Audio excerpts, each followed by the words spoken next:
escalated gang wars. One officer down, so I guess you're all screwed, cause the NCPD will not let that go. Got another blackout in Santo Domingo. Netrunners are at it again, poking holes in the power grid. While over in Westbrook, trauma teams scraping cyber-psycho victims off the pavement. And in Pacifica, well, Pacifica is still Pacifica. This has been your man, Stan. Join me for another day in our city of dreams.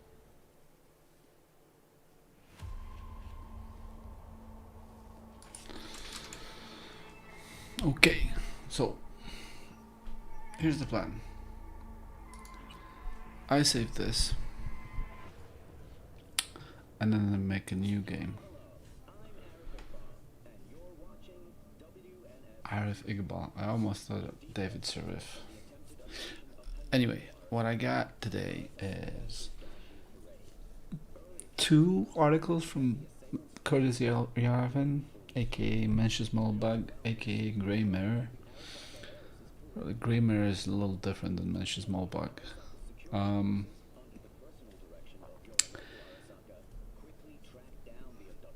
He's covering the stunks, and those I haven't read yet, so they're pretty fresh. He's talking about silver. 4 hours ago he published something about silver, and a couple of days ago, like 2 days ago, 3 days ago, he published on the stonks situation. So, and then Jordan Peterson published the full audio of his interview with the Times, and I didn't know what the deal was, so I went in and started reading the Times article, and wow, the fucking woman is crazy. She's like Reeta Skeeter from Harry Potter. Basically, she in the interview. I'll show you, but here's a little bit of a spoiler. But there's nuance to it, of course. But in the interview, she's acting all friendly and shit, and she's asking questions as though she's concerned. But then every question she's asked, as though she was concerned, she turned into some sort of a smear. It's actually pretty fucking crazy to watch. Like you think this isn't real. Like, we don't live in Harry Potter books where crazy cat lady journalists write hit pieces and mangle your words as you speak them. Nope, we do. We actually do. It's crazy. Anyway, so what we're gonna do is I'm gonna save this game with a blackmail.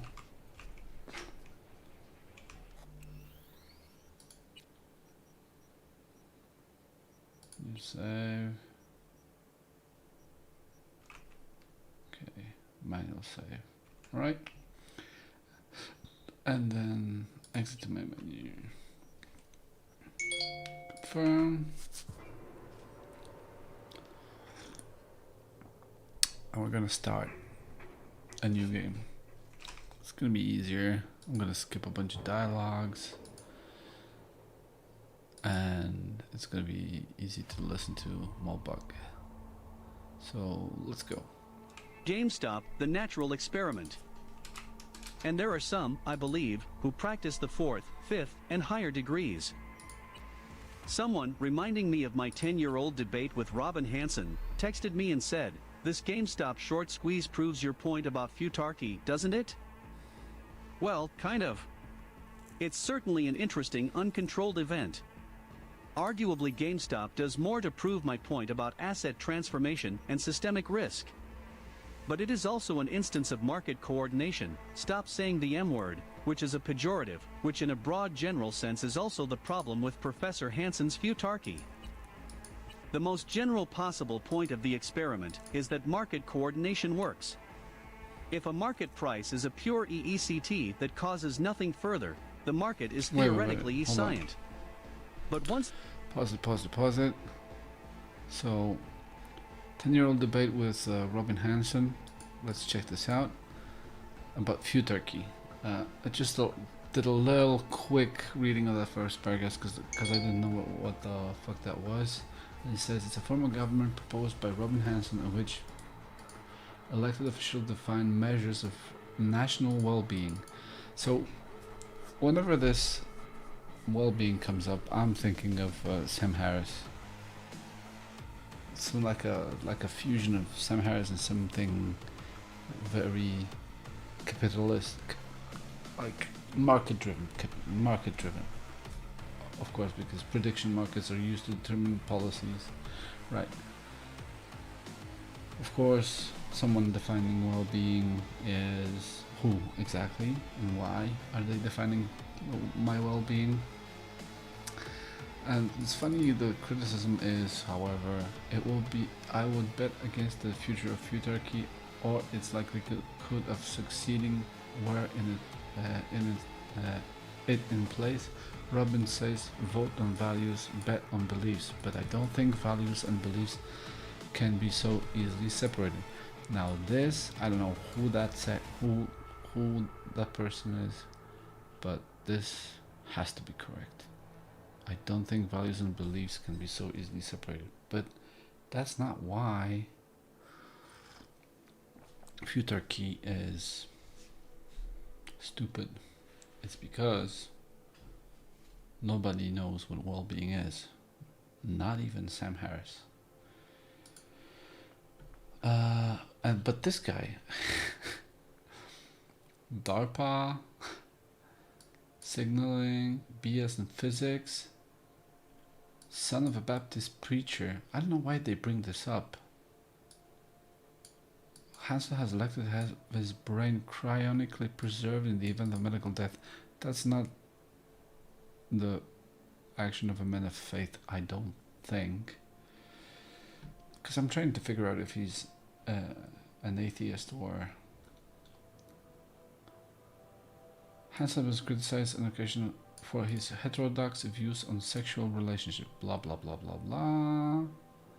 Hansen comparing rape favorably to cuckoldry and musing about theoretical gentle silent rape. Right, he sinned. He sinned against feminists. PhD in social science. Caltech. It's so weird. Lockheed? This guy is all over the place. He's like a bit of the establishment, the cronies, but at the same time he's like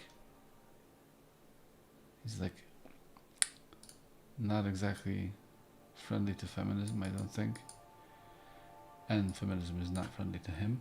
So finally this guy will be out. Anyway, not only you will be out, but so will be, well, your system might be in, but you will be out.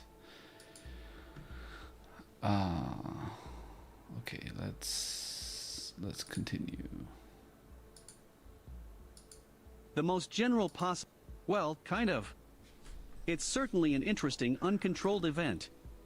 Arguably, Gamestop does more to prove my point about asset transformation and systemic risk. But it is also an instance of market coordination. Stop saying the M word, which is a pejorative, which in a broad general sense is also the problem with Professor Hansen's futarchy. The most general possible point of the experiment is that market coordination works. If a market price is a pure EECT that causes nothing further, the market is theoretically escient. But once the price signal becomes a cause, as in futarchy, where markets control political decisions, or as in a short squeeze, where price signals trigger further buying, the side EX of that cause may give market participants ulterior motives to make bets which are intentionally escient. Professor Hansen at last report still refuses to concede the overwhelming power of my perspicacious objections. Professor, you may name the time, the place, and the arms. Since r/WSB is a mob and not an army, the $GME squeeze is decentralized coordination. This phenomenon is also of political interest. In addition to being mostly centerless, which makes it highly defensible, the players are organized not by commitment, but by cohesion. They are buying $GME not because they believe in the company, but because they believe in each other. Here is a collective action which is active, yet nihilistic, something under heaven and earth, which may not be in your political philosophy. So we have a double natural experiment, in both economics and political science. No wonder everyone thinks this GameStop thing is so cool. TLDR, my guess is that what will pop the bubble is either some kind of SEC order, or GameStop issuing new shares, but even this will be hard. My best guess, SEC tells GameStop to issue new shares.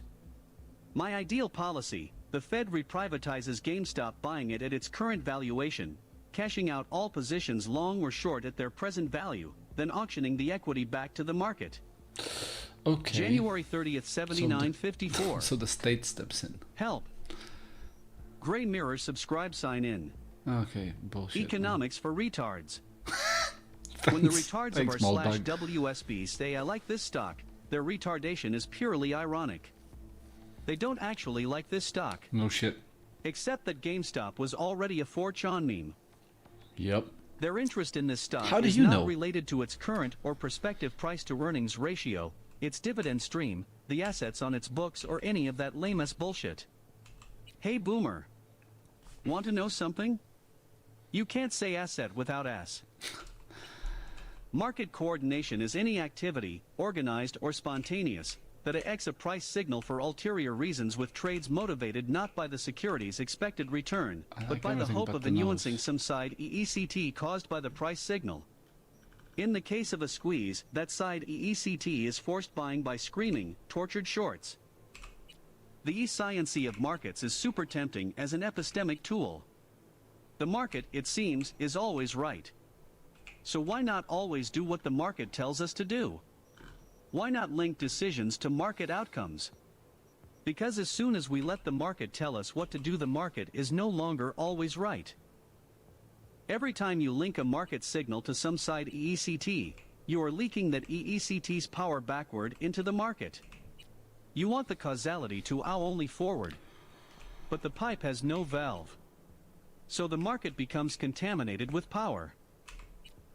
Anyone who can coordinate a market signal can also coordinate any side EX, and Owen has some incentive to do so. If there is such an incentive, your market will ND itself be followed with uneconomic trades, and its signal's accuracy will be ruined. And that's why, as I write, $GME is not priced according to textbook fundamentals. Don't worry if you don't quite get this, we'll go over it again in way more detail. Okay. The market for whiteness. Such contamination is especially dangerous in markets designed to work as Keynesian beauty contests, without any direct causal connection to the underlying signal, for example, a blockchain dispute resolution contract like Claro's. These are agreement markets. They reward players who agree with other players, and punish those who disagree. Every player's incentive is to always be in the majority. That's crazy. The KBC design assumes that the only rule that can coordinate the players is the rule of truth, that everyone's opinion equals universal, objective truth plus individual, random noise. But there are innate alternative coordination rules. This issue also plagues proof-of-stake, or POS, blockchains. For example, imagine if Claros were taken over by white supremacists, whose rule of judgment was simple: decide every case in favor of the whitest side. Once this Claros clan got in the saddle, every judge whose criterion was truth, not racism, would lose money on every case where white was not actually in the right. Soon these honest judges would be driven bankrupt and drop out, making Claros a straight-up clavern, who would then fall out amongst themselves about the technicalities of whiteness.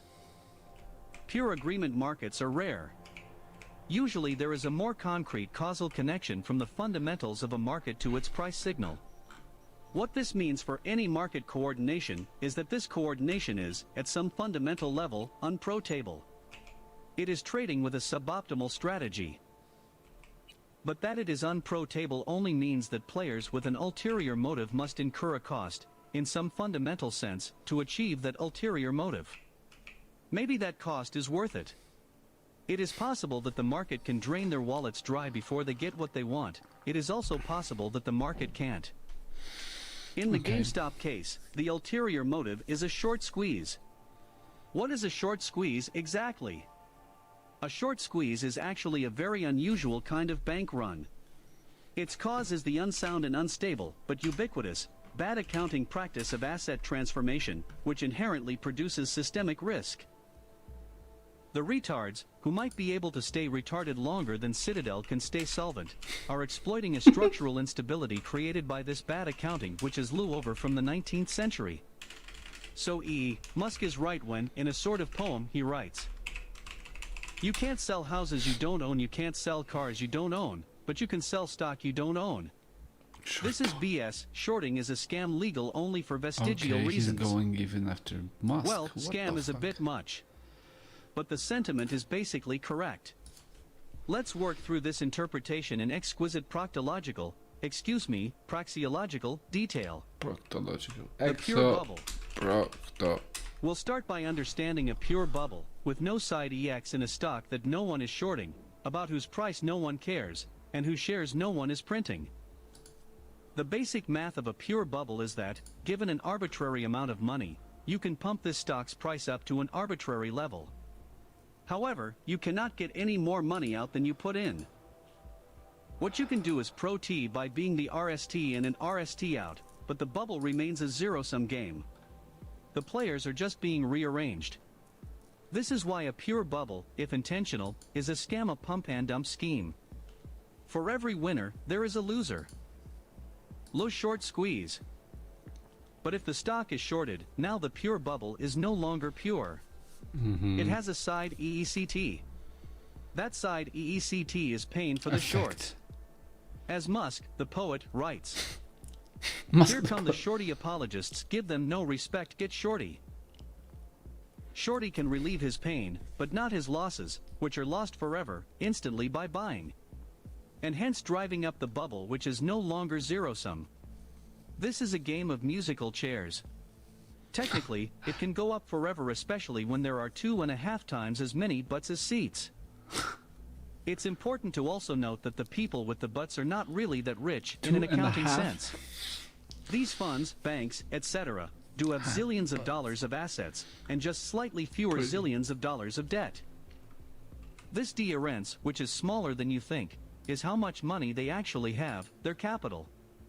The usual ratio of their capital to their assets, their leverage, is set at a level that makes the YOLO margin options daredevils of r/WSB look like Julian Moore in safe.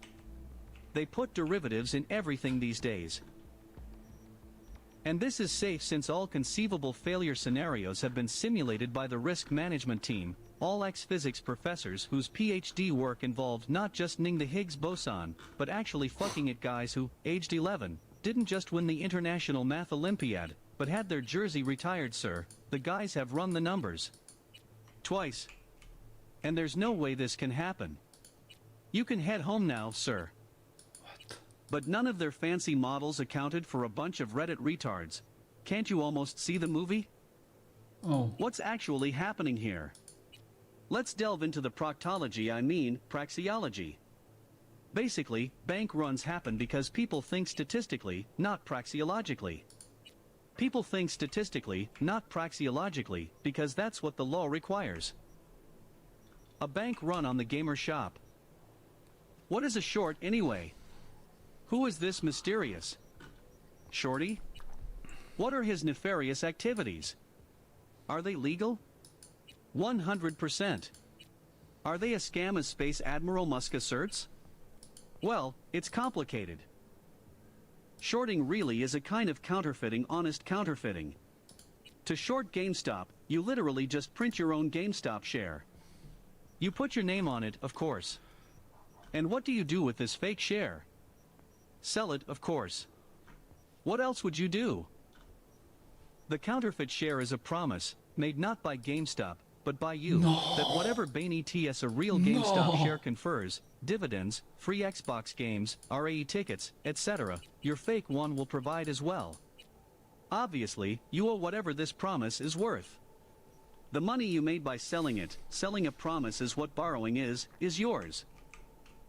Musk is right to refer to this as a vestigial practice. The truly vestigial practice is not the fabrication of these counterfeit shares, but the old paper belt financial systems which treat these two very de-rent securities, the real GameStop share and the fake one, as the same thing.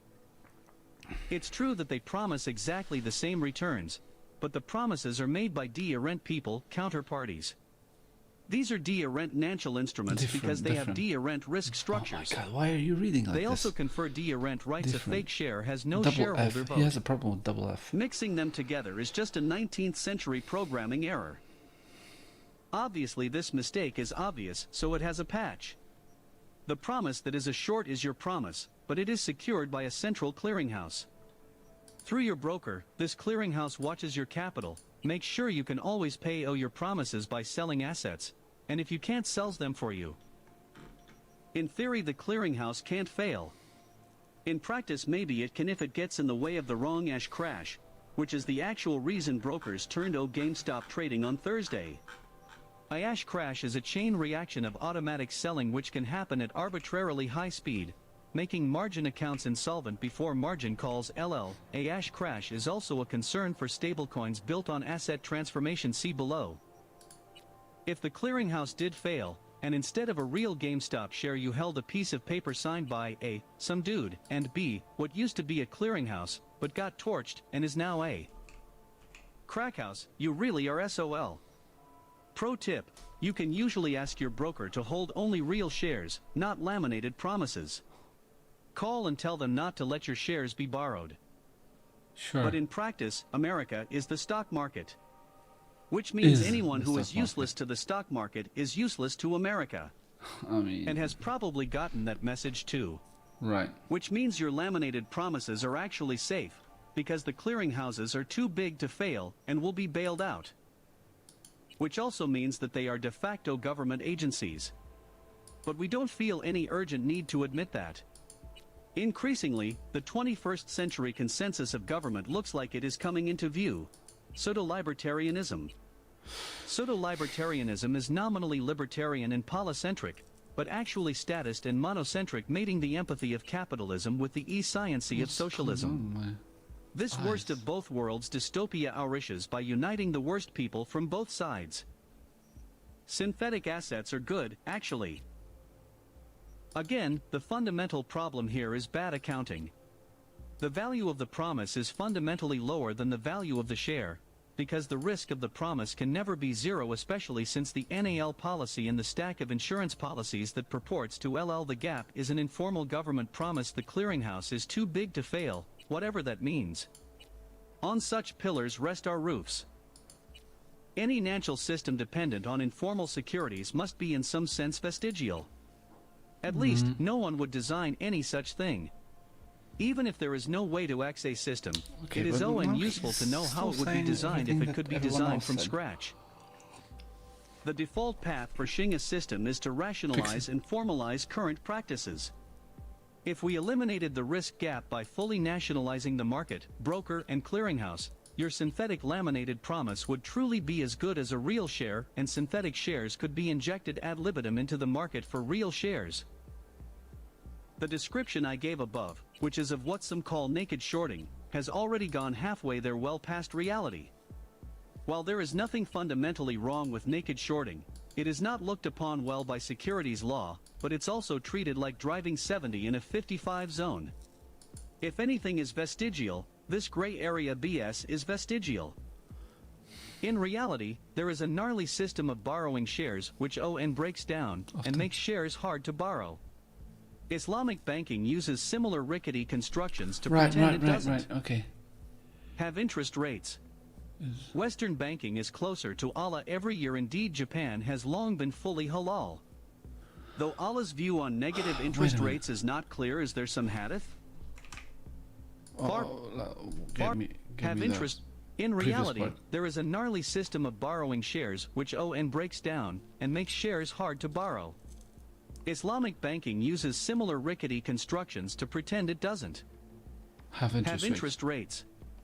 Western banking is closer to Allah every year. Indeed, Japan has long been fully halal. Though Allah's view on negative interest rates is not clear, is there some hadith? Far from destabilizing the market, unlimited safe and healthy naked shorting would stabilize it, because if Wall Street can go all in against Reddit, Wall Street walks all over the tards. Wall Street knows that GameStop will not be trading above $30 in 6 months, or maybe even 6 hours, so there is a huge amount of money to be made. But to make this money, you have to have perfect timing, balls of steel, and a bankroll the size of God. Wall Street has only 2 of these things, but Reddit has the other. That's why the battle is fun. If Wall Street knew that Wall Street could go all in with unlimited synthetic shorts, they would drive GameStop back to $15 in 45 seconds. But because of this funky borrowing infrastructure, which is, like, something that feels like it was invented by Jesse Livermore in 1927 or possibly John Law in 1727, I complain about old operating systems because they date to 1972. Wall Street cannot project that Wall Street will put on unbounded shorts. So it cannot model its risk.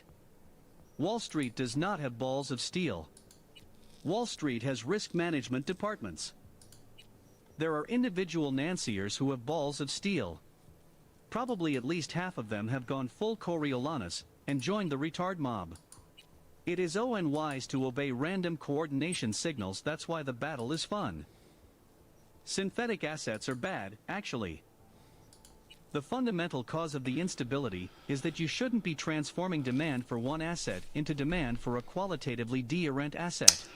Right. Here, demand from what should be the prediction market for the future price of $GME is hemorrhaging spaghetti, Right. driven by a savage positive feedback loop, into what should be the market for savers to stake their retirements on a chain of video game stores. In theory, when you add artificial demand or supply to a market whose price is driven by fundamentals, and this artificial demand or supply creates an artificial mispricing, this mispricing should attract speculators who expect a pro-T from it. In practice, many forms of market failure can silently daunt this army of market vigilantes, these bold knights of the capital asset pricing model, till they lose the will to GHT, and their citadel is stormed by a braying mob of horny, retarded, revolting peasants. All forms of asset transformation create structural instability, because all forms of asset transformation create automatic buying and or selling.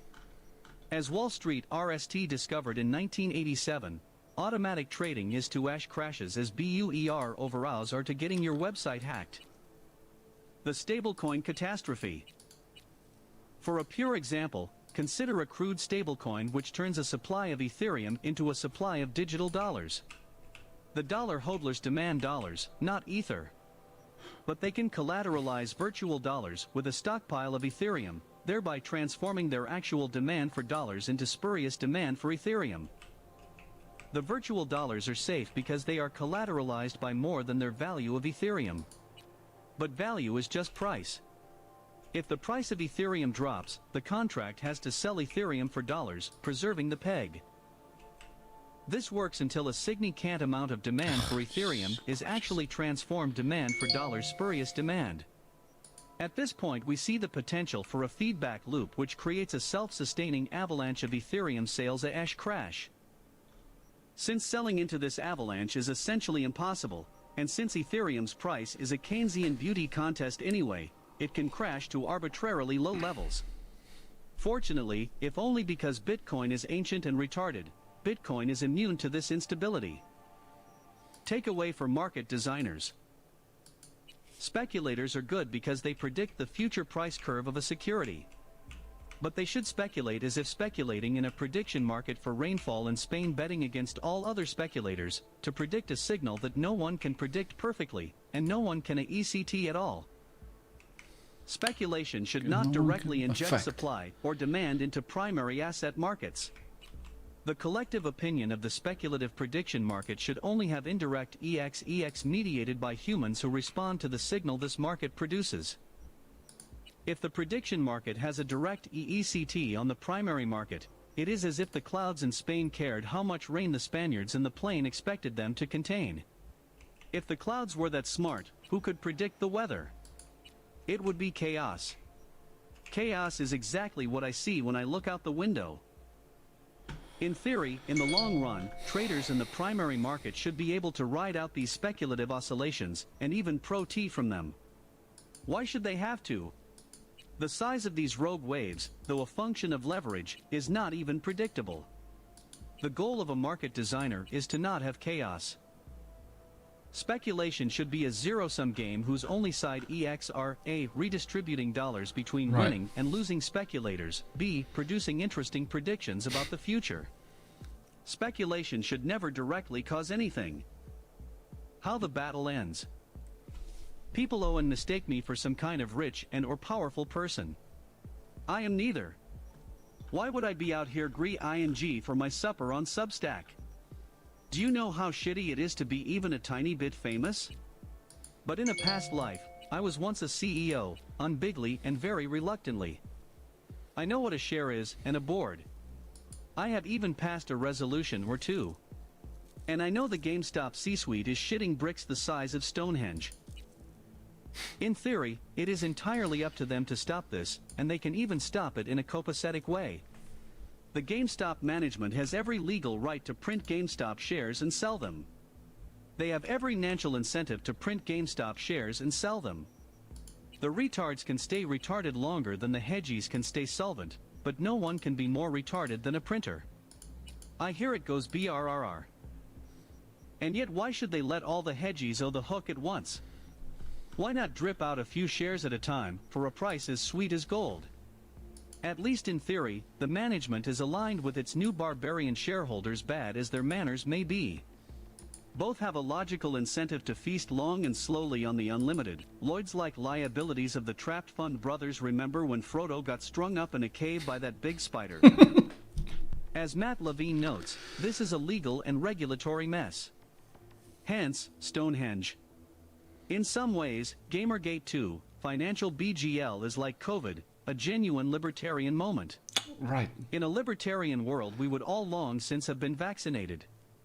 In a libertarian world, the masters of the universe would all long since have put these retards in their place. The world is as it is with what result we see. It did not end well for Coriolanus. And who, observing these events, does not hear the voice of the big Lebowski echoing in his head? Lebowski. The bums will always lose. The bums will always lose, Lebowski. And yet whose side are you on? The bums. How it should actually work. Here is a weird policy opinion I have that probably nobody else has. I feel that a well-designed market should separate primary and secondary demand. Here is how this financial utopia of mine would work. I am just an internet rando, so forget I said this.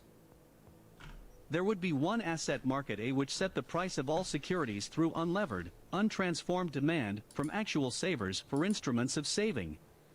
There would be another prediction market B which predicted the future price of securities by matching purely speculative long and short bets without market making, delta hedging, or any other source of mechanical liquidity.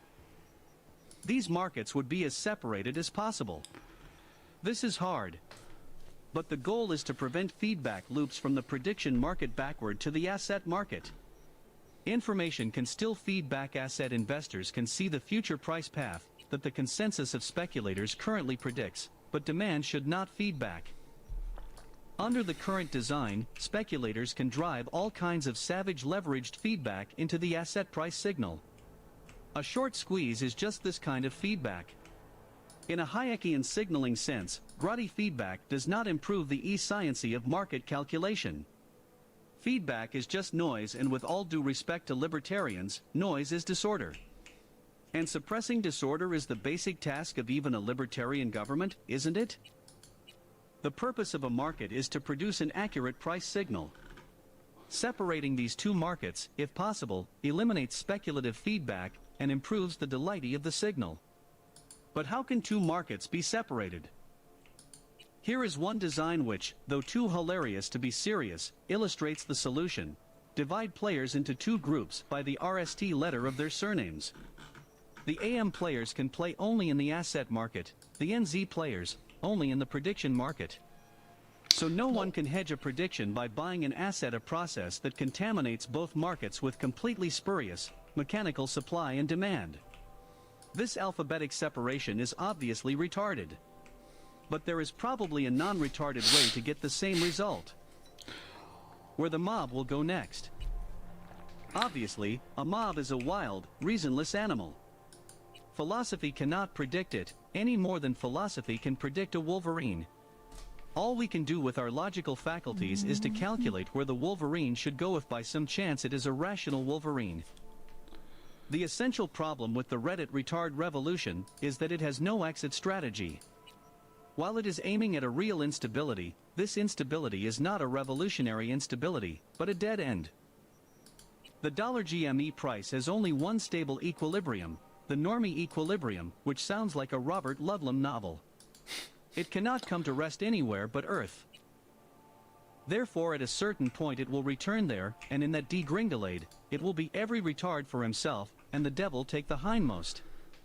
The revolution, in short, is doomed to turn on itself. Right. Brother will knife brother. Armez-vous, retards. So Gamestop is not a retarded rerun of 1917. Right, someone will betray the rest. It's more like a retarded rerun of 1905. But maybe 1917 couldn't have happened without 1905. If the Wolverine was thinking logically, this is not necessarily how to think about a KBC, especially not when the other judges are retarded. What would Lenin do? Lenin would look for two things. First, because say what you want about Lenin, but dude was a winner, he would look for a second equilibrium in which whatever stonk the retard sent up could stay up. Rather than just kicking the market into an interregnum of chaos, a pirate looting frenzy in which the weak are skinned and the strong exalted as heroes, until the dream collapses and the old regime returns, would inaugurate a new national order. Rather than sacking the capital, Lenin would take the capital and rule from it. Do you feel in charge? Second, because Lenin was just as lazy and mean as any retard, he would look for a huge BU aloe herd of structurally trapped shorts.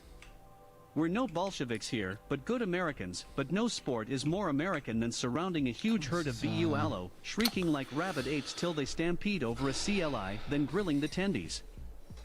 A second equilibrium.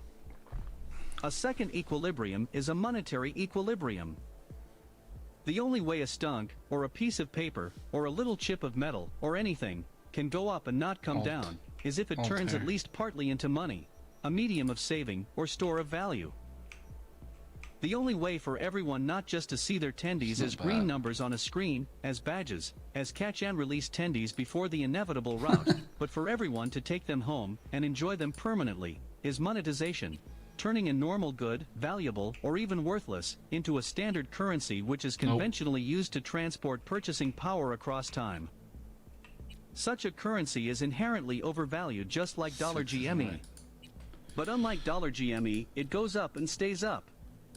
Why? Did you know that women, if someone tells them you've never read Carl Menger's on Carl Menger's The Origins of Money, look at you funny like a piece of bad cheese? I have written enough about monetary equilibria and monetization/remonetization over the years, so I thought I'd just link to the RST piece I wrote on the subject, way back in 2005. This was the RST essay, besides blog comments, and, in the early 90s, Usenet, I ever put on the web. The intro was so cringe that I let my mysterious literary executor rewrite it. I do still believe pretty much all of it. In 2005, I really had no way to know that our hyper-rational natural system would not instantly hyper-organize itself around these new principles. Actually, it took 15 years. Bitcoin, if Satoshi is who a lot of people think he is, he was on my blog roll in 2007, and or /WSB. And it's only just started. And the principles aren't really new, just a very trivial extension of Austrian economics. And if, like Matt Levine, you have questions like, if pure collective will can create a valuable natural asset, without any reference to cash-outs or fundamentals, then all you need is a collective and some will. Just hop on Reddit and create value out of nothing. If it works for Bitcoin, why not anything? Why not Dogecoin? Right. Why not Signal Advance? Tesla Incorporated? Gamestop? All the principles you need to know are behind that link. Let's take Doge, for instance. Come on. Is it monetizable? Kind of, but not really. Doge is more monetizable than GameStop, which is totally unmonetizable because A, it is not categorically unique, B, there is another valuation model for it, and C, most important, there is an authority that can print an infinite amount. Doge has only the RST problem. Although a shitcoin with a long and storied history, and the original memecoin, it is an also-ran even in the altcoin space. Memecoin. In the end, there can be only one stable monetary equilibrium, one stably overvalued good, and it will be Bitcoin or Ethereum if it's a crypto, gold or silver if it's a metal, and the dollar, euro, or yuan if it's paper. In an iterated Keynesian beauty contest, the leader tends to win. Sure. Moreover, Doge for some stupid meme reason has a design error, a 5% annual dilution rate. What? The way to think about dilution is to think in terms of normalized I didn't accounting know in that. which your position in a token is dened as a fraction of all Define. tokens outstanding. Oh, In this so it model, which is devalues obviously naturally. correct, owning Doge is like putting your money in a bank which steals 5% of it a year to give to randos because dation is bad. No, retard, actually dation is good. It means your money isn't just holding its value, but actually going up. I like money. The weird, semi-shady, non-decentralized pseudo-crypto XRP has done much better than it deserves, because of its 0% dilution rate. I genuinely think you can't understand this issue correctly It's a unless you feminine are cut, literally but retarded, it's or at still least know how to fake it. Functions. It's good. The 5% thing is fatal. Even with the rocket fuel of the retards, it'll be hard for a horse this week to come back from this far back in the pack. I'm not like a sure how wave. anyone could fail to enjoy chanting Doge Doge Doge, but I don't think it's enough. And of course basically no one is shorting Doge. So no BU allo, which bounds thy tendies. So we're not doing cool. The mighty buffalo. At this point our Wolverine I cannot help but turn to precious Gorilla. metals. Melody My Waters. precious. No one can doubt, but that these goods are monetizable, the word for money in every other language on. No, we should go shooting. The planet means either gold or silver. Reflexes. I like gold. I like silver too. But the question is, where's Shorty? Are there any shorts? As a Wolverine, you have no choice but to go where the BU allo roam. Who is shorting gold or silver? Well, if you want to investigate the existence and accounting structure of synthetic precious metals, aka paper gold, good luck. Reflexes. My advice would and be to start small and simple. goes pretty well with tech. First, just for practice, view out the JFK assassination. Once you really understand that, you might have some chance of just go analyzing the 6 gold or derivatives 6. market. do Susie to say that everything according to later. BIS statistics, today's market has about $900 billion in outstanding gold derivatives, more or less, laminated promises of gold, and $80 billion in silver derivatives. That's about 15,000 tons of paper gold, 3 times as much as Fort Knox, and about 90,000 tons of silver. That's a lot of BULO. Buffalo. Now, as always, the essential question is, who made all these promises? And what do they have to back them up? Part of this includes the hedge book, or the forward promises of future gold made by gold miners. That's about 300 tons today, so we're owed by a factor of about 50. Okay, some of it must be offsetting. What you really want is the consolidated net liabilities of all bullion banks, really. Just start with JFK. Also, while these forward sales represent real gold in the ground, it's still in the ground. You can't exactly deliver 10 tons of or in a hole in Ghana to the COMEX. So, we're looking at roughly, on the order of, $1 trillion of BU allo meat. Okay. Is there such a thing as too many tendies? I think there might actually be. The thing is that it's very easy to make fake precious metals, at least on paper. They don't pay any dividends and no one uses them for anything. Probably no one will ever come back with that piece of paper and ask for a hunk of metal. Who would do that? Some retard? What's interesting is that silver, although inferior by all standards as a precious metal, silver is really the Ethereum of precious metals, has a special quality. It is nance like a precious metal, but used as an industrial metal. Okay. As a result, total stocks of silver by value are much lower than stocks of gold, since physical silver is rarely used to store wealth, whereas physical gold still is.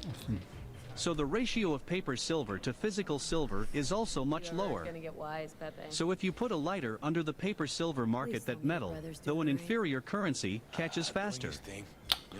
The precious metals markets are connected to the stunk market through ETFs. The major ETFs are SLV and GLD. Contrary to popular belief, they hold real metal bars, though there is nothing wrong with the closed-end spot equivalents, PSLV/PHYS. The way these ETFs work is that if their price rises above the spot metal price, which is set by the aforementioned paper silver market, their authorized participants, big banks, can pro-T by buying metal and exchanging it for ETF shares. They like money, so they tend to do this. Same in reverse, of course, when the ETF goes down. The result is that if the market drives the ETF price up above the spot price, it creates a giant sucking sound which wants to ND all the metal in the world and suck it into the ETF. Only real metal will do, not promises to mine some hole in Ghana in 2025. I'm sure it's a very nice hole, but this is of course a maturity transformation collapse. So anyone with a claim to metal, because that kind of a person probably likes money, wants to turn it in for actual metal that they can give to the ETF. But, assuming our JFK analysis is accurate and there are more claims than actual metal, we're back to the old game of musical chairs. With a lot of butts and not all that many seats, I think. Moreover, in the lives of those now living, this has happened. In silver. It was in 1980, so it wasn't decentralized. And there was no ETF. It was literally a conspiracy of 3 people to coordinate, corner, the silver market. They succeeded, but they were using too much leverage, so they literally had paper hands, and it was easy to break them. Using leverage, borrowing money to buy stunks, in a coordination attempt is like that scene from The Wire where Stringer Bell asks his class if they're taking notes on a criminal conspiracy. The powers that be can easily break your corner by pulling your leverage, and why wouldn't they? Historically, they always do. It's very legal and very cool. Why wouldn't they do it to you? Asking for a friend. The current market capitalization of Gamestop would buy about 1/3 of the world's silver stockpile, and more like 1/250 of the world's gold stockpile. While this makes gold a better, stabler currency, it makes silver easier for any retard or retards unknown to squeeze, or so I think. That's why I just bought a little silver. Not investment advice, merely full disclosure. He'll pay. Probably fuck all will happen. But it's still silver. I like this metal. A much more open and general run. Some eggheads interpret Gamestop as a political event. Nor are they wrong. There is a remarkable analogy from almost 200 years ago. Francis Place and his To Stop the Duke, Go for Gold campaign in 1832's Wild Days of May. As Place himself wrote in a letter, it was very clearly seen that if a much more open and general run for gold upon the banks, the bankers and the Bank of England could be produced, that the embarrassment of the court and the Duke would be increased, and that if a general panic could be produced, the Duke would be at once defeated. To this purpose the attention of us all was turned, and many propositions were made to increase the demand for gold. There was a general conviction that if the Duke succeeded in forming an administration, that circumstance alone would produce a general panic, and almost instantaneously close all the banks, put a stop to the circulation of Bank of England notes and compel that bank to close its doors, and then at once produce a revolution. While the discussion was going on, someone said, we ought to have a placard announcing the consequences of permitting the Duke to form an administration and attempting to govern the country, to call upon the people to take care of themselves by collecting all the hard money they could and keeping it, by drawing it from savings banks, from bankers, and from the Bank of England. This was caught at, and Mr. Park set himself to work to draw up a placard.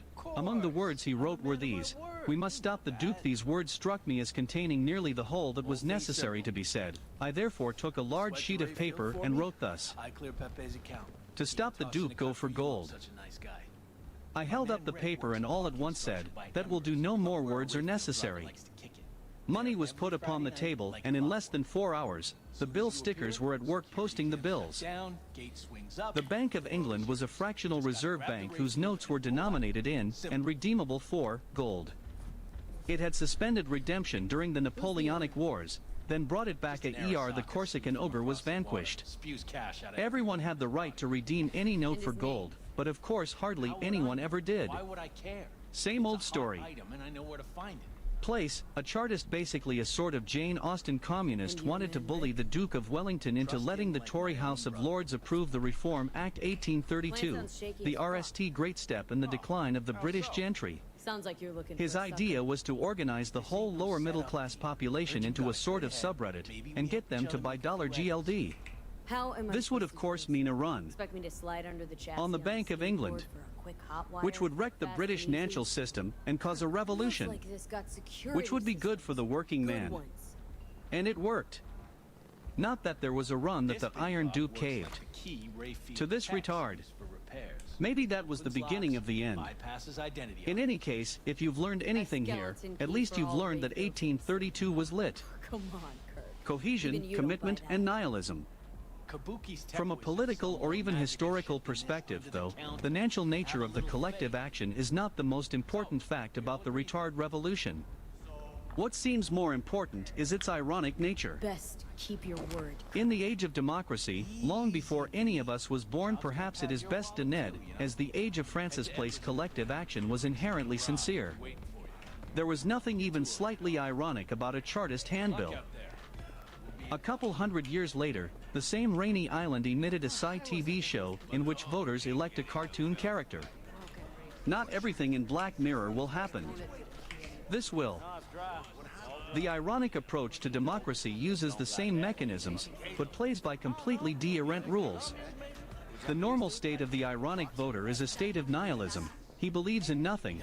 He is happy to do anything, for the lulz. The idea of sincere and instinctive collective spirit, IBN called unzasabiya, is one he NDS hilarious and or horrifying. Yet he is a human being, and a human being is a social animal.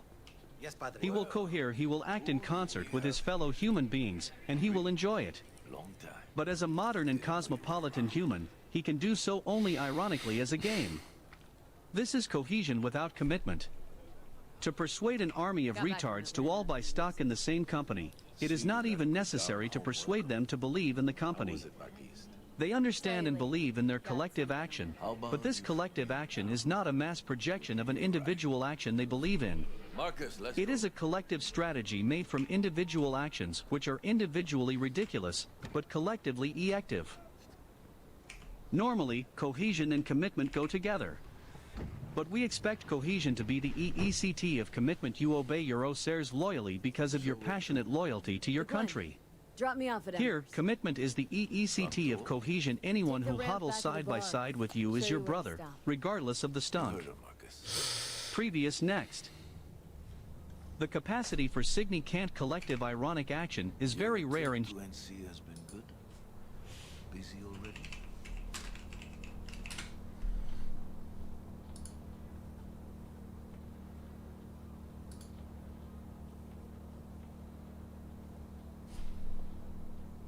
B, I'm listening.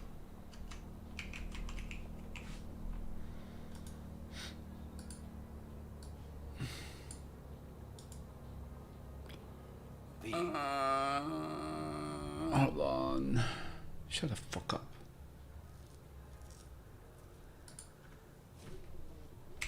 $2 years gone by, not much has changed. You know Haywood. It has strong roots. Ever watered by the same blood. Now, tell me about you. Shit.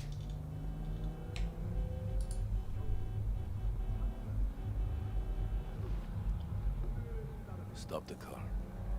Wait a minute. What's going on? Business. You carry? What?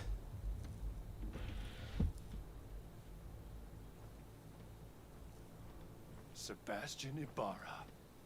Looks like it's my lucky day. What do you want? to settle our biz, once and for all. Got an offer for you, Patty, so listen up. Get the fuck out of Vista. Pull your boys off the street. I'll give you the Glen. Done deal. No more restless nights. See how generous I can be? Well, Patty? One what's it more gonna- fucking word. Stay out of this. I don't know you. And I don't know you, which means you're worth shit around here and capable of even less. Well, anything else? It seems our conversation has come to a close. Careful, Padre. Never know who's got a barrel at your six. You neither, shit bucket. Marcus, please.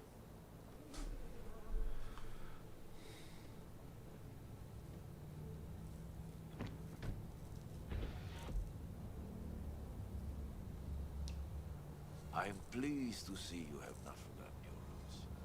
Still have the gift. So many of the little shits left around here, their spines go soft when they look down a barrel. Who is that? No one important. He'll be gone in a week's time. Another will come in his place. He pulled iron on you. He did. And he will pay for doing so.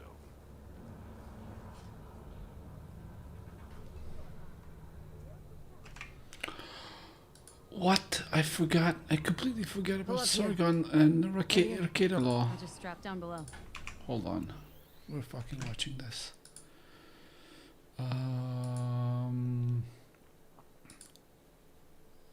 Hide this. We go on here. We go here. Because my parents were very, you know, my dad was quite It disciplined. just started And you know, he was 2 minutes ago. But I was never like forced to do something, you know. But I had lots of options, but I didn't know what I wanted to do, and so I did computer science at university just because I could do it without thinking about it, and I had no passion for it at all. And so in the second year, I was like, I hate this. I'm dropping out. I'm sick of education. And then I just worked in shit jobs for about a decade. Until I ended up working just sort of updating the website for the local research councils in Swindon, where I live, which actually controls all of the science that goes on in the UK. And it was, you know, just from there, I'd basically, I had a new boss, and the new boss essentially found me a threat, and so got rid of me. I don't want to go into it. And so I was unemployed in like 2013, and I was looking for jobs. And because, you know, you sat around your house all day, I had nothing else to do. And so I'm playing games, and suddenly I'm noticing all of this feminist nonsense is coming into my video games. I'm not even joking. Just this is a where this bit. begins. Just a bit. Yeah. And so like in 2013, I didn't know what else to do, but it was really annoying me. You know, and I could see all this, what now I would call, like, you know, intersectionality, radical leftism, permeating lots of different online spaces that I was in. And it was really bothering me. So I felt the need to actually start speaking out about it. And I was really polite and tepid at first. I assumed I was just like, look, this is really stupid. You know that this must be racist. So why, or sexist, or whatever it is. So why are you doing it? So it was very, very sort of tepid feminist frequency critiques back in 2013, which sounds so quaint now, doesn't it? God, can you even imagine? I should go back. Remember the humble times when we were just worried about our video games having a bunch of woke shit in it? Yeah, right. It's the domino meme where the domino gets bigger is totally true. I'm not even joking. Like, the leftists always post this. And it's like, well, sorry, you know, I didn't want to have to put Gamergate in the White House, but you made this happen. You know, you just shut up and leave us alone. But yeah, and so like I mean, when I was working in office jobs, I did loads of just like really dull office jobs. So I'm sat there updating spreadsheets or whatever it is for, you know, whatever corporation. I can hardly remember half the ones I've worked for, to be honest. Because you just get temporary contracts, work for a few weeks or a few months. But I'd always have like headphones in. I'd be listening to audiobooks of just stuff that most people would find really boring. But to me, it was really interesting. It was like Thanks. classical authors and historians and philosophers. Gotta go. You know, I'd be listening to Caesar's commentaries as he was conquering Gaul, or I'd listen to like Polybius describing Hannibal crossing the Alps, or Thucydides describing Peloponnesian War, or Xenophon, you know, marching into Persia, and I loved it, man. And then I started reading like the histories and the like Herodotus, Plutarch, and then I started getting into a bit of the philosophy, and I was really enjoying it. And that was the sort of intellectual background I really had coming into talking about things on the internet. Sure. I've done a bit of light. I say light reading.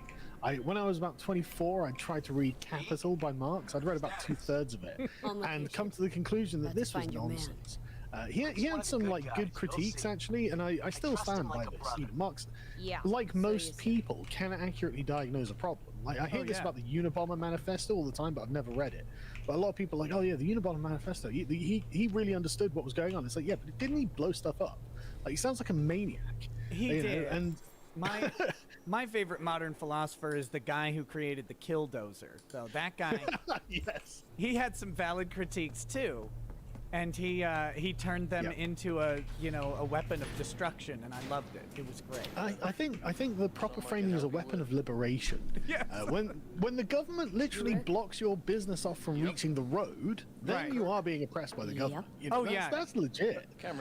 He was fully legit, and he didn't kill anybody except in the end himself. So it's it was a peaceful protest, much more peaceful than anything we've seen in 2020. And much more justified too. But that's the point, isn't it? A lot of the time, people who do crazy things do have legit critique, and that was just, I'd read a bit of Nietzsche, but honestly, I don't even know if I still understand Nietzsche. But yeah, and so I didn't really have that much experience. So basically, I've just been doing a lot of work since discovering this nonsense, and now I am where I am now, wherever that is. And where you are now is mostly you're on a new podcast, right? That's been kicking ass on the UK charts, right? Yeah. We started a website called lotuseaters.com. Which is a reference to the Odyssey, and there are lots of reasons for it. None of them out really. But yeah, so we started a podcast called the Podcast Nerds. We went up to like number 6 in the UK charts on Apple, but now we're probably like number 80 or something. So I don't know why. I have no idea how the Apple charts function. And so, like with the YouTube algorithm, I've been using it for years, so I've got quite a good indication. So we're doing really well on YouTube. We're about 2 or 3 months old, and we've got 116,000 subscribers, and we get 4 million views a month. So everything's going, it's everything's going great, and the atmosphere on the podcast is really good because there's lots of energy in the office, and we've got a subscription basis on the website, and we have enough subscribers now that the entire business is viable, and so I don't need to pump any more money into it, and so it's successful business, and everyone seems to be enjoying themselves. We've got a really good team, really good office. It's a pleasure to get to work every day. You can tell everyone in the office is having a good time, and I'm sure they'll all say that because I pay them. And if they say otherwise, stop. Precisely. But no, it's I'm really quite pleased with what we've built, and everything's growing really fast and doing really well. So I'm really, and the thing with being on YouTube as your sole platform, or essentially your main platform, is that it's actually a terrifying place to be, as I'm sure you know. Oh yeah, I've been aware of it from time to time. Yeah, right. For people who are just like the consumers of content, imagine just going to work every day with a boss who wants to fire you and is just looking for a reason to fire you. And so every day when you go to work, you spend all day feeling tyrannized like that. That's what it's like to be a YouTube creator who's not a left-winger. So it's not tremendous fun in many ways. And not just that, but they have the power to not only kill you, your channel, metaphorically, I guess, but they have the power to make people not remember that you had a channel in a weird way. If they shut you down, it's a short burst of people who get really angry and indignant, but once that appeal process and everything is over, a couple months down the road, the way YouTube delivers content, you almost, it's like, oh, I forgot that I stopped watching that show, and it never pops back up. Yeah, that's a perfect way of describing it. It's a weird sort of memory hole. And this was what was so great about Parler and Gab, actually. When you get back on these, you rediscover content creators who got deplatformed, and you're like, Christ, I can't believe I haven't watched any of this for so long. And you didn't even realize, because the constant flow of content that goes through your subscription box, it's worse than you just moment. Forget, the next thing's in your face, the next thing's in your face, the next thing's in your face. You're totally right. It's really weird, and it's kind of scary when you think about it. They've actually just got the power to just erase you, and that's it. Sorry, bye. I mean, they erased you know, Twitter erased Trump from the everyone platform, Stents wouldn't do us like that. and they. You sure about that? Like it's amazing to think that the They were words of a born, bred, and president. grown like I mean, us. whatever you think about Hate those suits words as and much as tweets, you some do. of them were pretty What weird, he but had some to of them do. were great. That's it. They're gone. I mean, they're somewhere in a national archive. You could go get them. They're required to preserve them on their end, but all of that is just vanished from the internet. You have to work hard to go find it. And and That was in logic fact, from the since start. you say that, I'm glad I've got you on that subject actually, because I was thinking about this. Like, look, Donald Trump known I'd was have the PD on forbidden my from ass. blocking people, wasn't he? Because Yes. his Twitter profile was considered a public platform. Right. But Twitter are allowed to deplatform him. yeah, Is there not a contradiction there? logically, yes, there's a contradiction. Legally, not yet. And Is there the option? Is there a Wells? possibility Like that could open Mama up? Wells? well, there would have Thought I been. recognized him. However, now that Biden is in office, the DOJ is actually trying to get that decision that Got the was job to in steal favor those of Donald wheels Trump at the not fair. being able to block people. They're From trying to Kirk. get that overturned. You work Because probably because Biden Pepe wants owes to him block big everybody. And can't afford to pay, so I don't know if you've checked out like the White House YouTube channel. No, I haven't. Oh, they're getting ratioed on every video, like Heard what they 5-to-1 on dislikes. backed They by disabled the cartels. chat. I think the comments his second day into office. And know those cartel types. it's a I really guarantee interesting you, question. none Like, of wait a them minute. have even If heard of Trump Kirk. can't block people from his personal webpage that they have, or his personal Twitter page that they've determined is Come on. now a public Let's go have forum, some lunch. how can Biden silence all criticism like that. on You put a YouTube barrel to my comments? skull And not so some people long are saying, ago. well, he doesn't have to give held them my a space. homies It's like, but he's okay not in my book. giving people a space to No harm, no comment. foul. It's specifically None at all. to silence the Get one negative of my good commentary, and that's feelings. evidenced by the Oh, what? dislikes to likes ratio, About us. in my opinion. Yeah, no, I think that's a totally valid argument, and like you say, like logically, I can't see how Come you on. could contest Don't this. fucking starve. You know, and especially with Food it Twitter is. and Let's go. the account being a public forum, then Twitter has just surely done exactly what Trump was not allowed to do. So where do they get the ability and the right to do that? It's- Yep, and the current argument is that since they're a private forum, private public forum, that they have the right to do it. But I think there's an argument to explore that they're a quasi-government entity for, I mean, plenty of reasons, but mainly their voluntary allowance of official U.S. accounts, right? You're going to allow an official government account on the platform. Okay, you're no longer a private actor. Like, you're not going anywhere else to see the words of Donald Trump or Joe Biden. You're going to Twitter for an official announcement. And if we're going to let them do that, then we can't let them shut down access, in my opinion, to that at all. Which means they shouldn't be able to ban people either. Even if it means that they have to create like a status where you can only engage in public discourse. Like, I guess they could do, well, you violated the rules on like talking to private people, but you still have to have access to government accounts.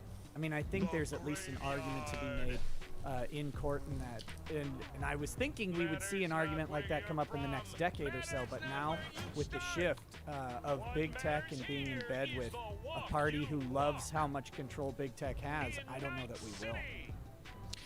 Yeah, I mean, I've been thinking about this a lot, and what's interesting is that when public utilities become ubiquitous, like historically, they usually get just taken over and regulated by the government. Right.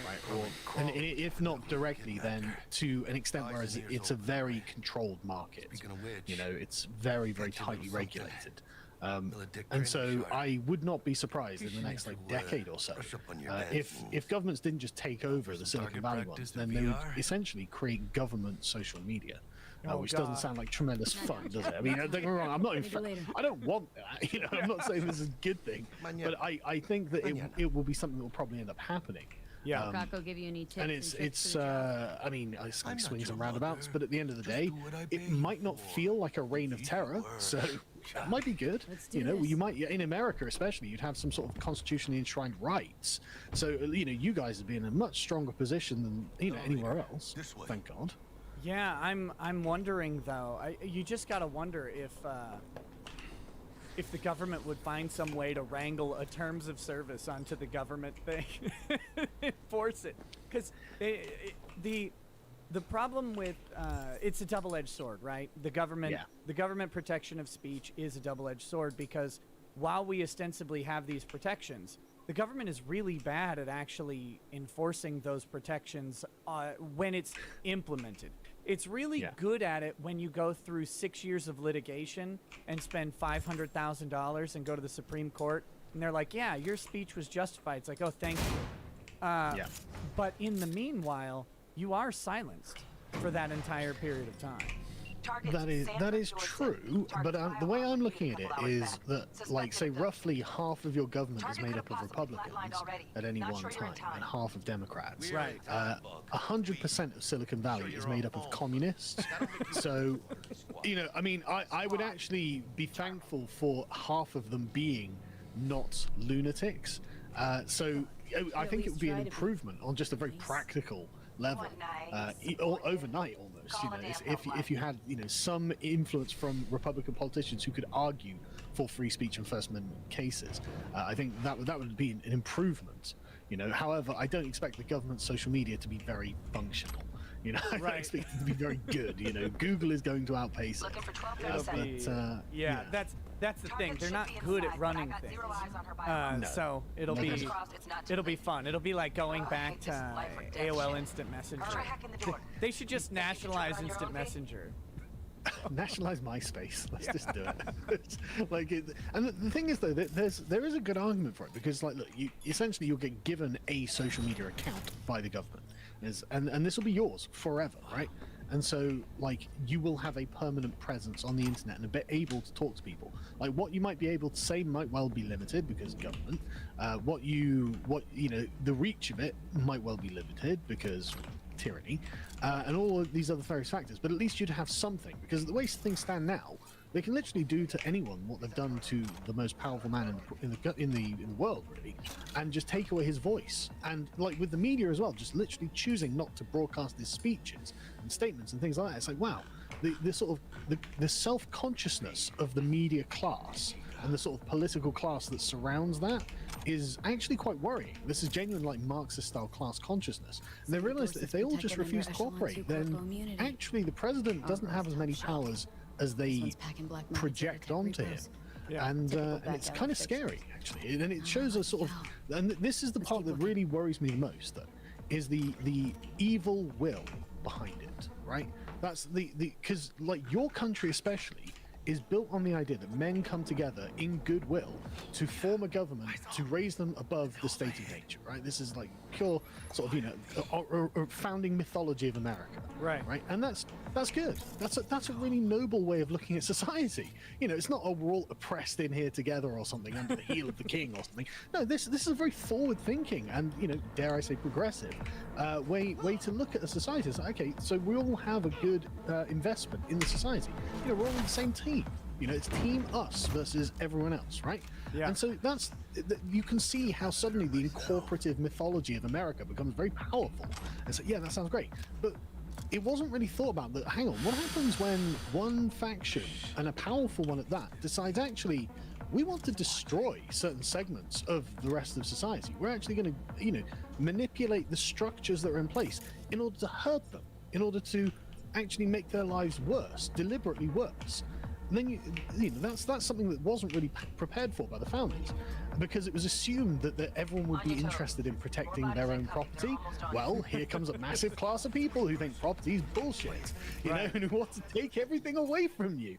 What were you expecting there? And they don't have any answers for that, unfortunately. God, I want to go back in time and be like, hey guys, you know how like you value property a whole lot, like to the point where you only let people who own it vote. Like that's it. And it's this thing that everybody's striving for and wanting, like a place of their own, a piece of their own that's permanent. Yep. Let me tell you what's going to happen in 200 years. There's going to be a bunch of people who want to live in public libraries and shower in their bathrooms. Let me warn you that the French exist, and they will invent communism. Oh, man. And then the Germans will get hold of this, and then it all goes downhill. It's fine. Everything's okay. No. Yeah. Okay, so that brings me to something I want to go back to. Your idea of a sort of a national social media account, which I think is something that is in some ways inevitable. I do think it's a matter of time. However they end up incorporating it, they've been trying for a while. Although we're so stubborn on little things like this. Like my state is a communist haven, right? Minnesota. Right. We have not voted. We're the only state that didn't vote for Reagan. So it's like we in the middle of the Cold War and you don't vote for Reagan. Right. Says a lot. That's an awful lot. But yet, so the U.S. tried to create basically a national identification card, this enhanced ID, and they threatened everybody to get one because they can't mandate it, but they threatened everybody to get one by saying, well, you won't be able to fly without it and all this stuff. Yeah. But my state is one of like the few holdout states that have been like, well, we're not really comfortable with this because you're going to have access to our state data. And I'm like, wait, I mean, the feds are going to have access to state. They already do everywhere else, but just not in this one tiny sector. But they're like, no, we're holding on to that. So it's well, funny. That's really interesting you say that, because I've always found that really strange about America as well. Because like in England, we don't have ID cards issued by the government. Right? There's no such thing. No, because that seems like how do you know who you are? Well, we just tell people. It was a high trust society where you would just be honest, and that's literally like how. And the funniest thing as well, right? It only occurred to me a while ago. A few years ago, I went to London and I'd booked a hotel for the evening. And I forgot my passport because otherwise you'd use a passport for ID. Sure. But again, they're not issued. You've got to buy one. Right. But I went down and there was a French girl who was operating the reception, and she was like, right, yeah, and you know, here's the thing, and she was like, right, have you got any idea? I was like, no, and she was like, oh, okay then, never mind, right, so here you go for the site. It's like, what do you do then? You know, I don't have any idea. I've got my card. I mean, you know, that's not good for anything, I guess. So it was just like a weird, like, you know, there's a moment where it's like, oh, well, I guess we'll just carry on the basis of trust then. You know, and obviously I paid for my room and everything went great, but like, it was just one of those weird things, because like then like the Americans are like, oh, we're a free country. It's like, yeah, show me your ID. Yeah. That doesn't feel very free to me, you know. Prove you are who you say you are. Exactly. Prove Can I see some ID, please? Yeah, exactly. Why are you casting my assertion into doubt? So I want to hold on to that, but I have some chats that came in before the stream. Yeah. I want to catch up on those, and then I want to use this to talk about the monetary system and access to it, which is something that you have some experience with. Okay, Sixth Floor Madness says, do you think the top part of a mermaid also tastes like fish, or would it actually be red meat? Would there be a solid line where the meat changes in the body, or would it kind of blend? Would you make the surf and turf platter with one carcass? Yes. He says, Sargon, please get Nick in touch with Count Dankula. I want to see Drex debate Dankula on whether or not it's gay to bang traps. Oh my god. Well, I mean, what's your position on the trap question, Nick? As in, are traps gay? Yeah. Yes. Oh, okay. That was why? What's your reasoning? They are. It's a tautology or whatever. Okay, that's interesting. That's. I'm personally leaning on the sort of essentialist argument, and it's like you're having sex with a male, therefore that's gay. Yeah, that's what I said. Bunsy the Frog says, Nick, can you explain to Carl for a bit how acting like a publisher means nothing to 230 protections? A publisher like the Lotus Eaters is still not liable for user comments and media. You talked about distributor. Well, it's a weird thing. So, the 230, there's an argument to be made about acting like a publisher having something to do with it. It hasn't yet. It hasn't manifested, but we see guys like Ted Cruz making this argument. We see Rand Paul, Josh Hawley, all these guys, when they're doing this, making the argument that if you're acting like a publisher, you shouldn't have 230 protections. But the key word in there is shouldn't. Right now, they've treated everybody as the definition of an internet platform. And the Lotus Eaters in some way might be an internet platform, it might not. Depends on the context of the activity. So it's a tough one because 230 is so stinking broad that really everything falls under it right now. And I don't know what the genesis of this question is. Is there some background to it? Well, I mean, I'm not an expert on Section 230, but from the impression that I've got from people like Ted Cruz and Josh Hawley, is that it prevents people who feel that they have been defamed or otherwise hurt by user-generated commentary from suing the platform itself, because the platform goes, well, hey, I'm just a platform. I'm not. This wasn't an editorial decision on my part, and therefore I'm not liable for what was posted. The individual who posted it was liable.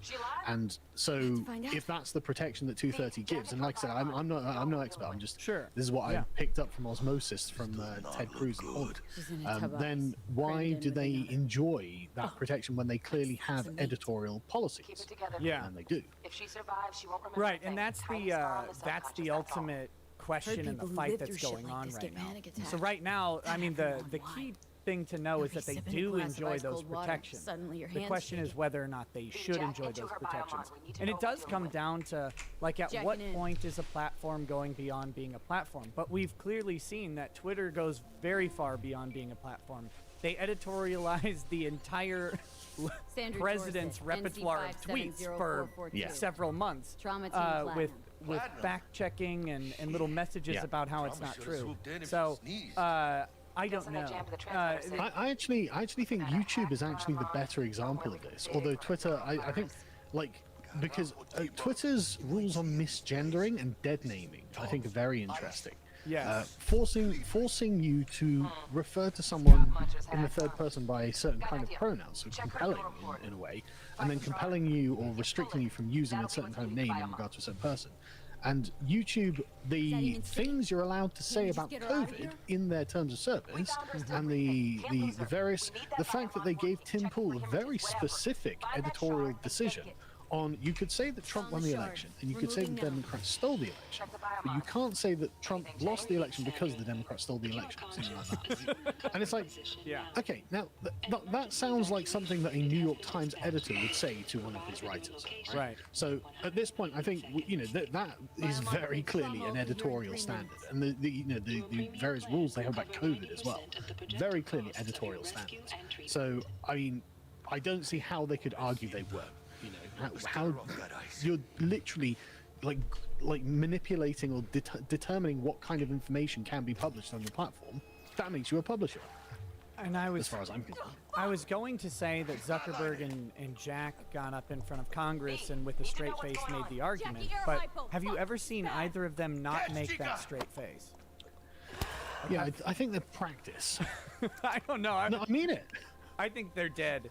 I think they're androids or something. They have an inability to display emotion. No. I genuinely think that is a practiced thing that they do. Like, especially, notice the way that Zuckerberg always approaches questions. He begins with Mr. Congressman or Madam Senator or whatever it is. Or he addresses the title first and then constructs his sentence. And I get the feeling that he's been coached into doing this to not only sort of formalize his language and his thinking, but also to give him a bit of breathing room to be able to figure out how he wants to lay out what he's going to say, because he knows that anything he says is going to be raked over by millions of people. Right. So any incongruity, anything like that, he's going to be very careful. So I do think that they have been sort of coached to speak in this way. Yeah, I think so. I think so too, and I think they were coached by their android inner parts. Buttworlds Man says, "Hey Carl, what have you done to not be fat today? I hear you say you do pull-ups and push-ups. I told you not to neglect chin-ups. You, oh come on, Buttworlds Man. You know I can't say I know white this guy. jogger. I know this guy.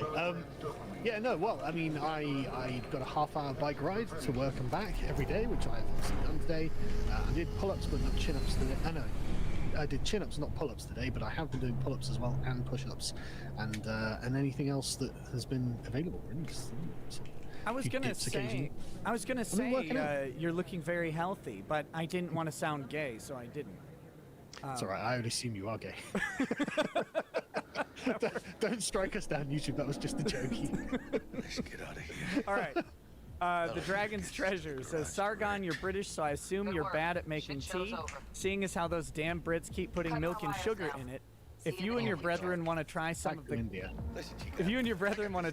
the good stuff, hit us up at the Dragon's Treasure. So this guy, he sells loose leaf tea that has an anime theme. So if you need your waifu tea, thedragonstreasure.com. And people should check it out. It's good stuff.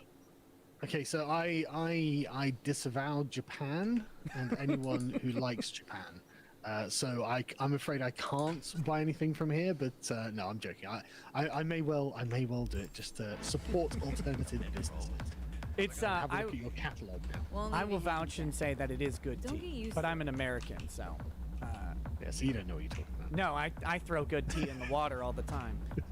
Exactly. Okay, man, I went to Boston, right? Yeah. And Vernaculars took me around, the tourist area, and literally we're sat there, and I'm drinking a tea and a scone with, it's an embarrassingly bad interpretation of British scones and cream and jam, right? It's embarrassingly bad. But then I look out the window, and all I can see is people just throwing symbolic fake tea boxes into the harbor, and I'm like, my God, this is like a hate crime. I'm getting traumatized. Wait, like, they actually oh my God. do that? Yeah, they actually do that. Yeah. What we agreed is. And I've actually got a little box of tea that is actual tea from there as well. God, do you ever listen to the Revisionist History podcast, or have you heard of it? No, I haven't heard of that one. It's Malcolm Gladwell. He did a couple pretty famous books. A great one is Outliers, if you've never read it. Thanks for the heads up. Which is stories of like hyper success and like how they're not just hard work and elbow grease, but a lot of product went into like timing and stuff like that, and how people took advantage of it. Great book. Anyway, his podcast is Revisionist History, and he did a whole episode on the Revolution, and basically how the founders were, in essence, like they were tea smugglers and criminals. They were crime families in really weird way. And it's interesting because the thing was, like, so when the tax came in on the tea, they just smuggled in tea. And then it was once they started shutting down the smuggling that they had the revolt, and they're throwing their competitors' tea in the harbor. You look at it like a business transaction, like, oh my God, this is a gang war that sparked a nation. This is great. Like any other. I actually read a theory recently that the Glorious Revolution of 1688 was actually something very similar. That it was essentially like a Dutch business coup against the English crown, because England, if you think of where England and the Netherlands is, the Netherlands have to go through the English Channel to get out into the Atlantic and to get to the New World and to wherever else, right?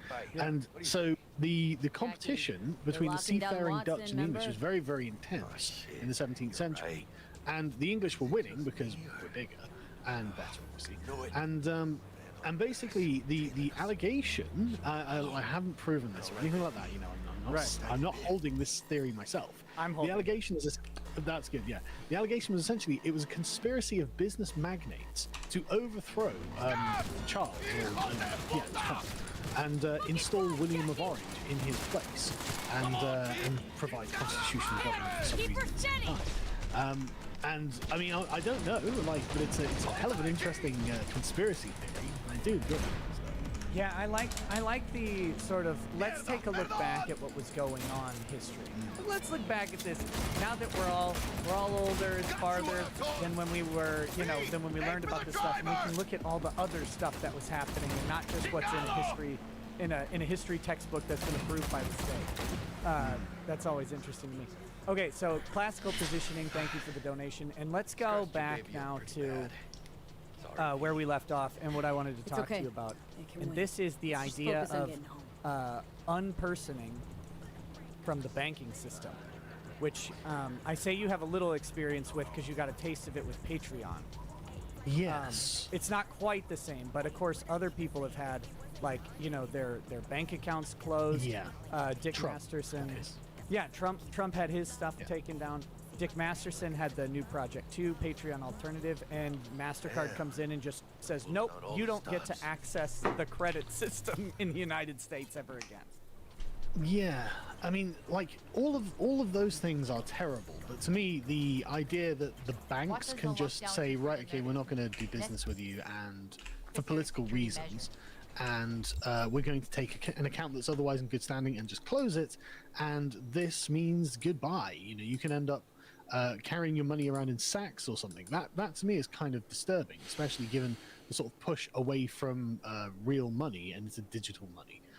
It means that basically you're not in society anymore. You've just been ostracized by the executive fiat of the banks, which is pretty terrifying if you think about it.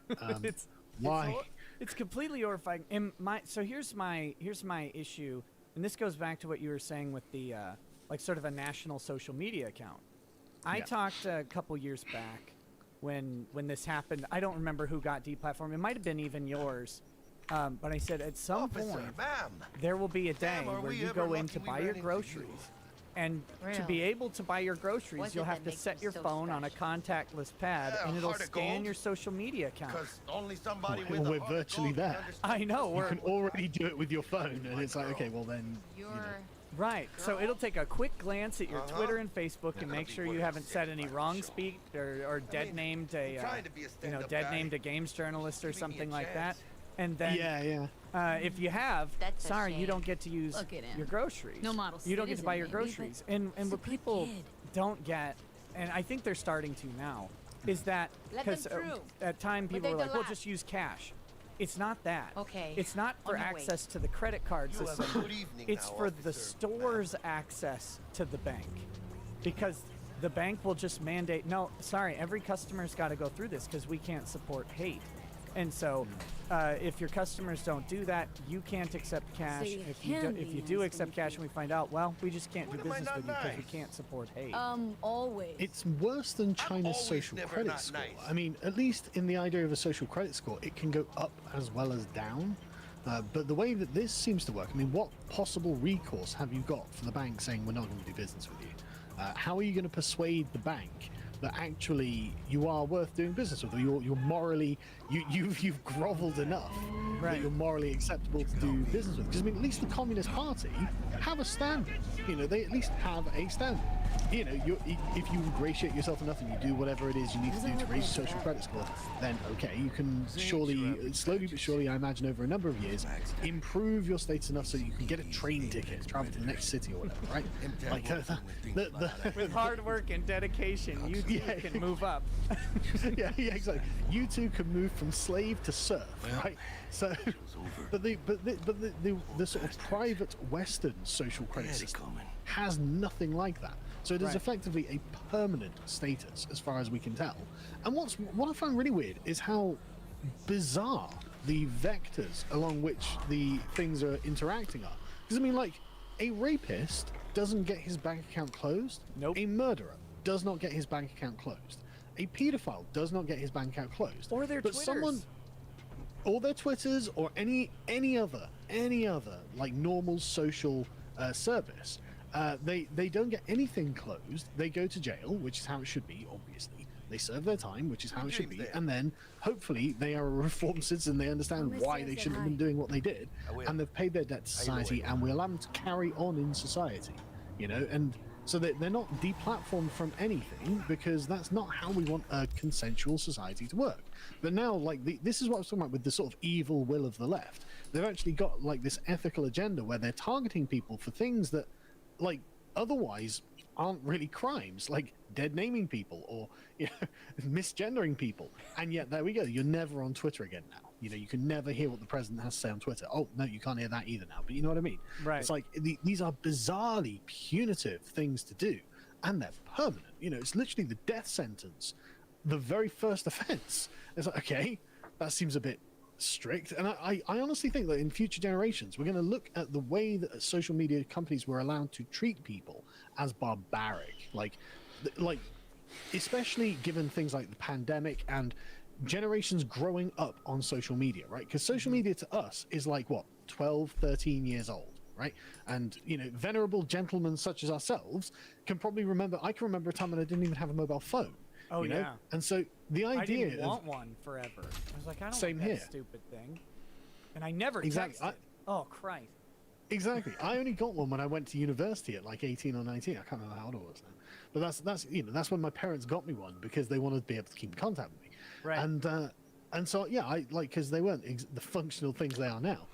But imagine if you're a kid now and you've had this mobile phone and this social media account since you were like 9 years old, and then you're in 25. You don't know how to interact with your friends or anyone else if you lose this social media account. And so taking that away could genuinely be the same as essentially sending a kid to prison for the way it feels. The constrictive nature of it could feel like an equivalent punishment to that for really minor crimes. And I think that in the future it will be like, Christ, that was barbaric. Why were they doing that? They must have been really. It's even more nefarious than that, in my opinion, because you've got Facebook and you've got Twitter, and they create a system of conditioning to make you desire or even need. Like, I hate to use the term addiction, but in a way, like, I get up, and one of the first things I do when I wake up is check various social media things. I go to my YouTube studio, I go to, to make sure I still have one, I go to Twitter, and I go to Facebook, and I go, okay, I don't go to Facebook. I've gotten off of that one, thank God. But I go to Twitter and I like scroll through and I take a look, and you need it. And it's crazy that they create a product that is absolutely a drug. It's an electronic form of a drug, and then they have the ability to shut you off. It's like walking by, injecting someone with heroin, and then saying, nope, no more for you. Sorry, you had wrong think. But you are absolutely right that they know that it's addictive as well. Who was the co-founder who came out and said as much in some documentary? Yeah, I don't remember. But I remember seeing the clip where he's like, look, we knew this was addictive, and yet we did it anyway to get, to keep you on the site as much as possible, because that was the success metric. Right. And it's like, well, 2.6 billion users later, you won, you succeeded. Now what do you do with the fact that you're actually kind of controlling the minds of billions of people? Because like the social media funnel of, here's things you like, and so here's more of what you like, and so like you can control the information flow that someone receives, which means essentially you do actually have a form of control over the way that they think. And if they're never exposed to different methods of thinking, then essentially you've got a quite guaranteed sort of constituency, right? They're never going to go anywhere. They're never going to think any different, and they're addicted to your product. So you're kind of like, the czars of Russia, who are drugging the Russians with vodka that's owned by the state monopoly of vodka producers. So it's like, this is a genuinely scary amount of power, and nobody saw it coming, nobody thought about it. It didn't seem obviously bad on the face of it. It's only after years of us being in it that we're like, oh God, what have we done? And at the beginning, I mean, heck, just before I started the YouTube stuff, I was, a fan of Dick Masterson, and in his Facebook group, in the private group, for a long time, we had absolute freedom. I mean, you could say anything. There was no gamer word off limits. Man. And there back was in 2015 YouTube, I had a video title that had on the thumbnail "gay N-words from outer space" on the thumbnail as a point of free speech. Right. And it was only in 2019 that YouTube took that down as well. So I can actually date it. I can date when YouTube started getting really censorious about gamer words. Right. God. And we never saw it coming, because all of these platforms professed a free speech and a laissez-faire approach to it. They were all Parler. I mean, that's all of them had the Parler approach. Like, look, if something's really bad, we'll have some guy look at it and maybe take it down. But other than that, it's going to stay up. And then what they did was it was very 1984, right? They started, and this is the scary thing to me. They're removing words from the lexicon one at a time, and then they're removing topics of discussion. Like, how will you go and ever find what anyone thought about COVID-19 20 years from now? You won't be able to look back and say that there even was a contrary opinion, because those literally are removed. A friend of mine just got a YouTube strike for reading a study. This is a study that said something about something being effective at or changing how COVID-19 works in the body, and they're like, nope, strike. And he's like, but I read a study though. And he did appeal it and he won, but for it took a couple days, of no production, no growth, and it was brutal. That's still mad though, and like the doctors who were in favor of hydroxychloroquine, again, YouTube, don't strike us down for just mentioning that you did this, but there have been studies that have suggested that it's not an illegitimate treatment, right, and that lives could have been saved, and yet YouTube censored this information. YouTube censored this. And it's like, right, okay, like, again, editorial policies that maybe you shouldn't be having YouTube. Like, it really looks like you're a publisher at this point. But this, like, exactly that. How are future historians going to know in like 100 years' time? Because none of the information will be on YouTube. And I mean, if Parler can just be deplatformed like that, then how do we know BitChute isn't next? Or Library or Odyssey or any of Rumble, any of these other repositories? None of them are actually as permanent as we think they're going to be. If the treatment of Parler is anything to go by, and the treatment of Parler, everyone should be just outright shocked at this. That the cartel in Silicon Valley can just choose a competing platform to one of the members of the cartel, in this case it's a direct analog for Twitter, and say, bye, gone, we don't like you.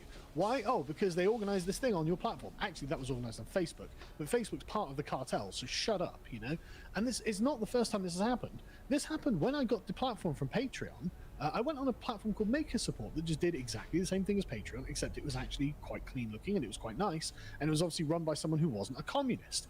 And Stripe deplatformed them. It's like, what the hell would you do that?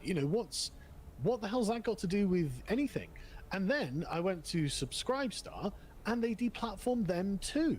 And Maker Support's now gone, but Subscribestar found another payment processor who presumably deals with slightly less savory things than Stripe is willing to do. But it's like, it's one of those things where it's like, look, this is open cartel behavior. This is illegal in your country, I'm sure, as it should be in any free market country. So how is this allowed to go on? It's beautiful because the way that they've done this, and there's a case on this, and it's Twombly versus Bell Atlantic Corporation. I think it's from 2006, and basically it was right before the split up of Bell, right? And so then we have Southwest and Bell and these different companies. But the guy brought a lawsuit for doing these types of things. I just realized something. What does Sargon of Akkad, Mishas Moldbug, and Jordan Peterson have in common? Jordan Peterson had figured out a couple of things, a couple of tropes, a couple of cliches and memes, really, incorrect memes that the left was spreading since 2000s. And he was either questioning them or providing evidence to the contrary. Same with Sargon, even though he was on the left. And the same with Moldbug, who went even deeper as Moldbug. But that's not what they're credited. None of them is credited for those things, even on the right. Not even the righties do that. So that's what they all have in common. And at a certain level, all three of them are useless now. Moldbug went to writing Grey Mirror, in which he's far less edgy than he was previously, even though he's still funny. Sargon, well, you could say a lot about Sargon and where he went, but he did move from left a little bit to the right, except I think it's way too late. But that would be the reason why he's not useful anymore. He's not sitting on the left and telling them what they're doing wrong, or the beliefs that they have that are wrong, he lost the credibility of being on the left, and therefore he cannot be used to defeat them. And same with Peterson. He has become a slave to the perception of his work that has nothing to do with how effective he was at battling the left. And he which is part of his own doing, because he figured out he would rather help people leave the left by offering conservative life advice, which kind of works, true, but only as long as you're doing it. If you're in a clinic and you're not following the current cultural events, you're not able to give advice on how to adjust your life according to them. You're not a au courant, so you're becoming useless. I mean, this whole Times article debacle is less about who Peterson was and what he said that pisses off the left, as usual. So we're never really critically engaging with the points he made, but rather his daughter, his life story, last 18 months. It's, all three of them are kind of nostalgic. It's that they're husks of what could have been, but it wasn't meant to be. Or, I mean, obviously they had their enemies who would, except Moldbug. Moldbug was never actually engaged with by anyone.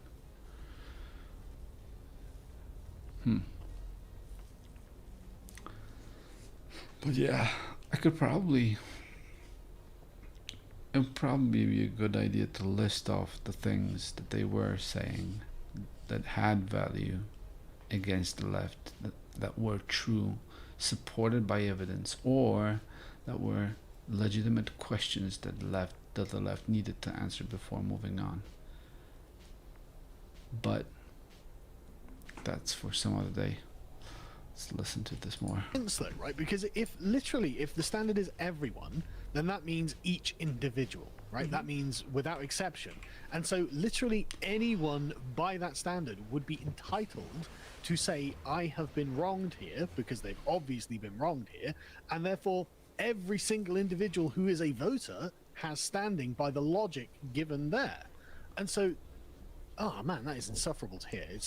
Yeah. And of course, the judge is logically incorrect, though, because half of the people in Georgia had their vote diluted and the other half had them amplified under the hypothetical circumstance of a ballot, which they didn't get to. They never got to that sort of thing. So it's like, but that's. So yes, this is all stemming from. What an excuse. What an excuse. You are not sufficiently damaged to object to this unknown amount of voter fraud that you're alleging. So go away. And I've found that you're not sufficiently damaged without a trial and without your ability to present the case. Evidence. I don't need to discover anything. Hypothetically, if someone dumped 10 million ballots into a state you don't live in, yeah, it might change the result of the presidential election in favor of the other guy, but that's not your problem, even if you voted for the guy who would have legitimately won. Like, right. This is ridiculous. It's ridiculous. It is. Now, I didn't think that they would overturn the election. No. I didn't think a judge would do that, but I do think there were important questions that they needed to address. And I mean, you brought up Texas versus Pennsylvania, which is one of the most egregious things the Supreme Court has done lately, is to dismiss that on standing with 2 sentences to it. Yeah. It's like, wait, states have original and exclusive jurisdiction in the Supreme Court. They can't go anywhere else. Texas cannot sue another state in district court. They can't do it at the appellate court. They can't do it in state courts. They have to go directly to the Supreme Court. And for them to say, no standing, It's like, well, can you at least lay out the legal argument and reasoning behind your decision as to why there's no standing? No, bye. Good luck next time. Like, fuck you. Yeah. Honestly, I really do hate it as well, because it's really like, and then you get people going, what are you saying, that the system is corrupt? Yeah, that's exactly what I'm fucking saying. When they're literally like, no, we don't even care if you get cheated. We don't give a shit about what damage has been done to you, and we don't think anything's been done to you. Yeah, there's something wrong with the system there. And like we don't, like, another thing as well is like when people start thinking in systems, they suddenly sort of abstract them away from the people that are running those systems. Right. And it's very obvious that the people who are running these systems are fucking terrified of what is happening right now. You know, the rumors of, was it the Texas one, where it's like, you know, they could hear screaming through the walls and stuff like this. You know, just unsubstantiated reports, right? But things that may well have some truth to them. You know, like this is not beyond the realms of possibility that this thing happened.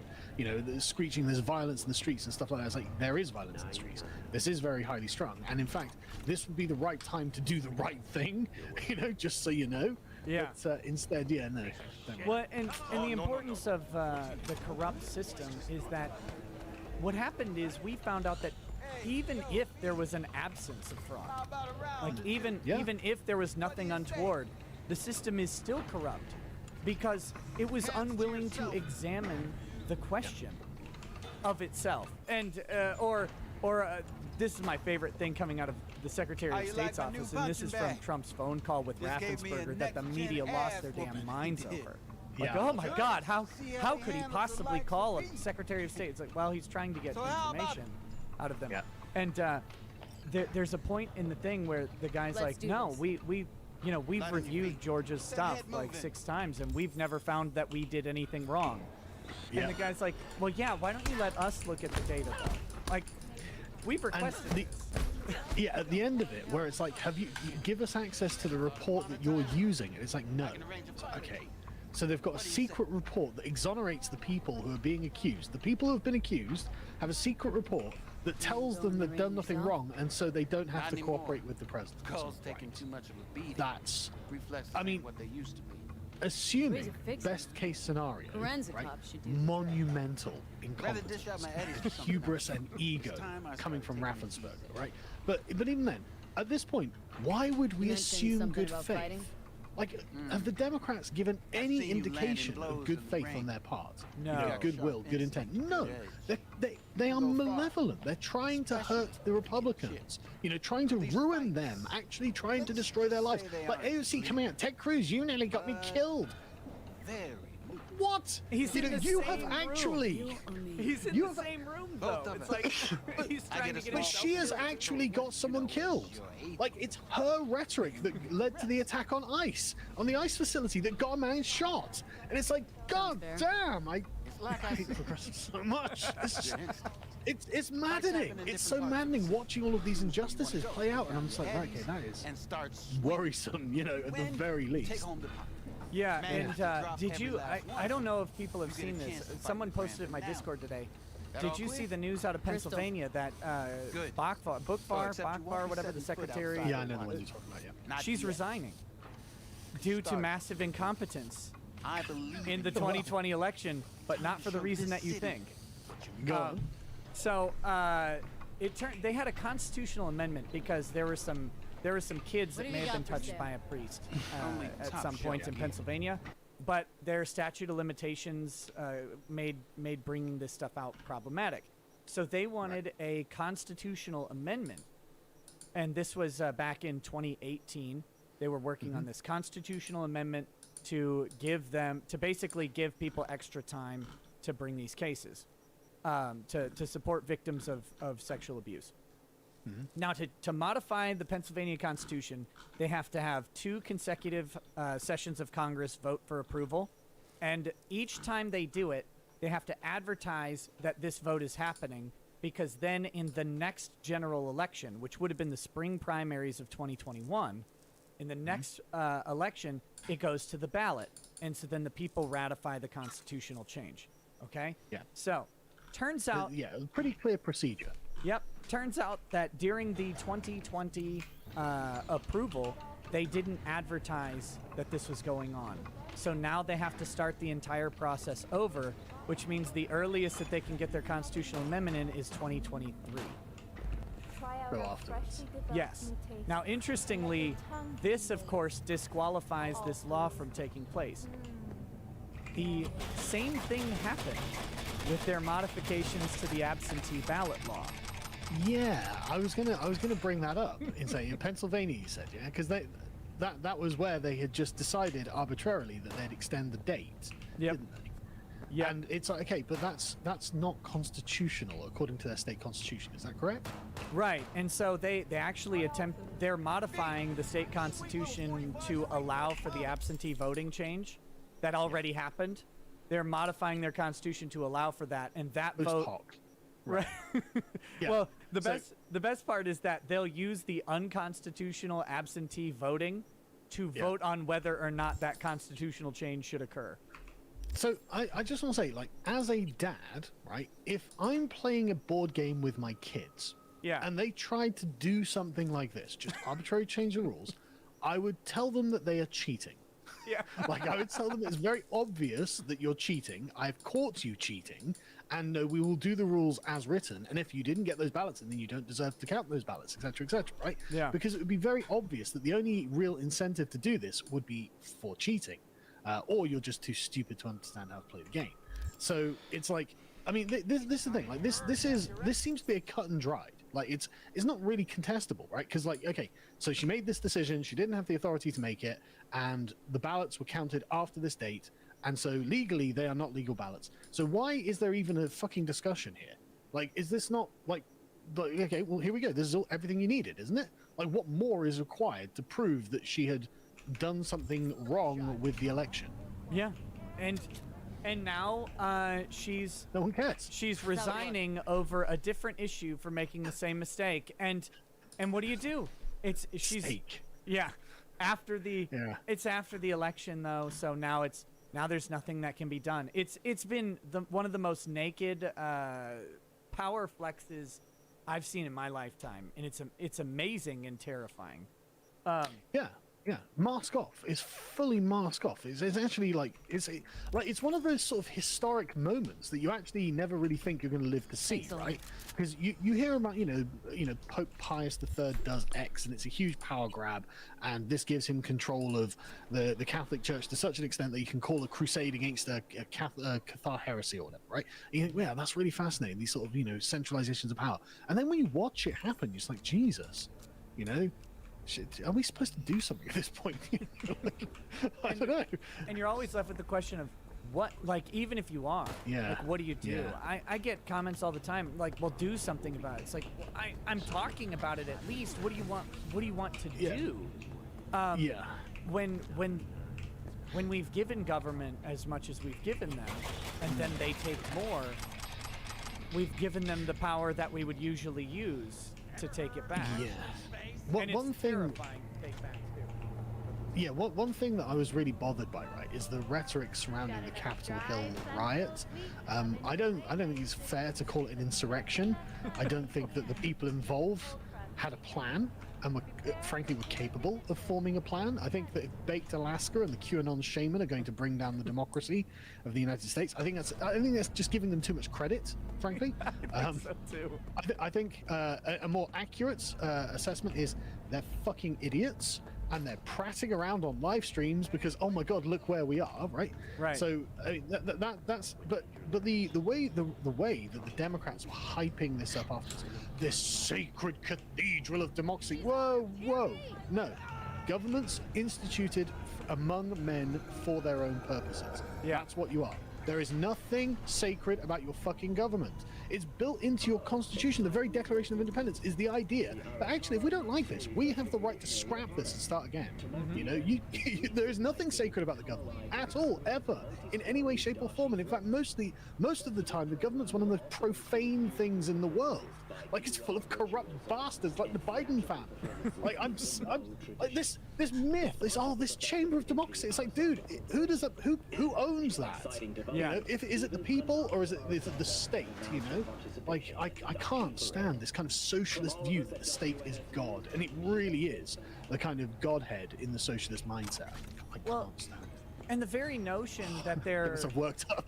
No, it's... I like it. I like it. It pisses me off, though, man. It really does. It does. The very notion that these guys are going to commit insurrection in another way is offensive, too. Because if they're presumably on the side of Donald Trump, then they can't logically be insurrecting against Donald Trump. Yeah. Like that, insurrection against the president. It assumes the premise that he is not in power, while he still had, even accepting the electoral results that day that hadn't been decided quite yet, but that they would be inevitably decided. He would still be the president for the next 14 days. They were in no way attempting to overthrow Donald Trump, and I mean, obviously they weren't attempting to overthrow anything. There was nothing. It was disruption. It was it was a riot. It was disorderly conduct. Which I would just colloquially call a riot. Right. You know, it's a bunch of idiots who got out of hand, and in some cases we've got evidence they were just let into the building, and wandered around, prated around, messed up a few papers, and stole Pelosi's laptop. And the podium. And the podium, yeah. Oh man, I love that picture so much. I wish I could have bought that thing from eBay. Oh my god, bro! It's the guy's face. It's the guy's. Oh hi! You know, he's just holding it. He's smiling. Like that. What? Really? This guy was going to lynch everyone, was he? He was going to start killing people in the streets. Right. No, he's on a day trip. He looks like he's a fucking tourist. He looks like he's having a good time. You know, like this is not an organized coup. He was the capture and kill team. That's who he was. Very horrifying. Really? Looks like that guy will come up and shake your hand and start shooting the shit with you, which is terrifying. Actually, which is what they did with the cops anyway. Right. That's what they did. They were taking selfies and stuff. Oh my god.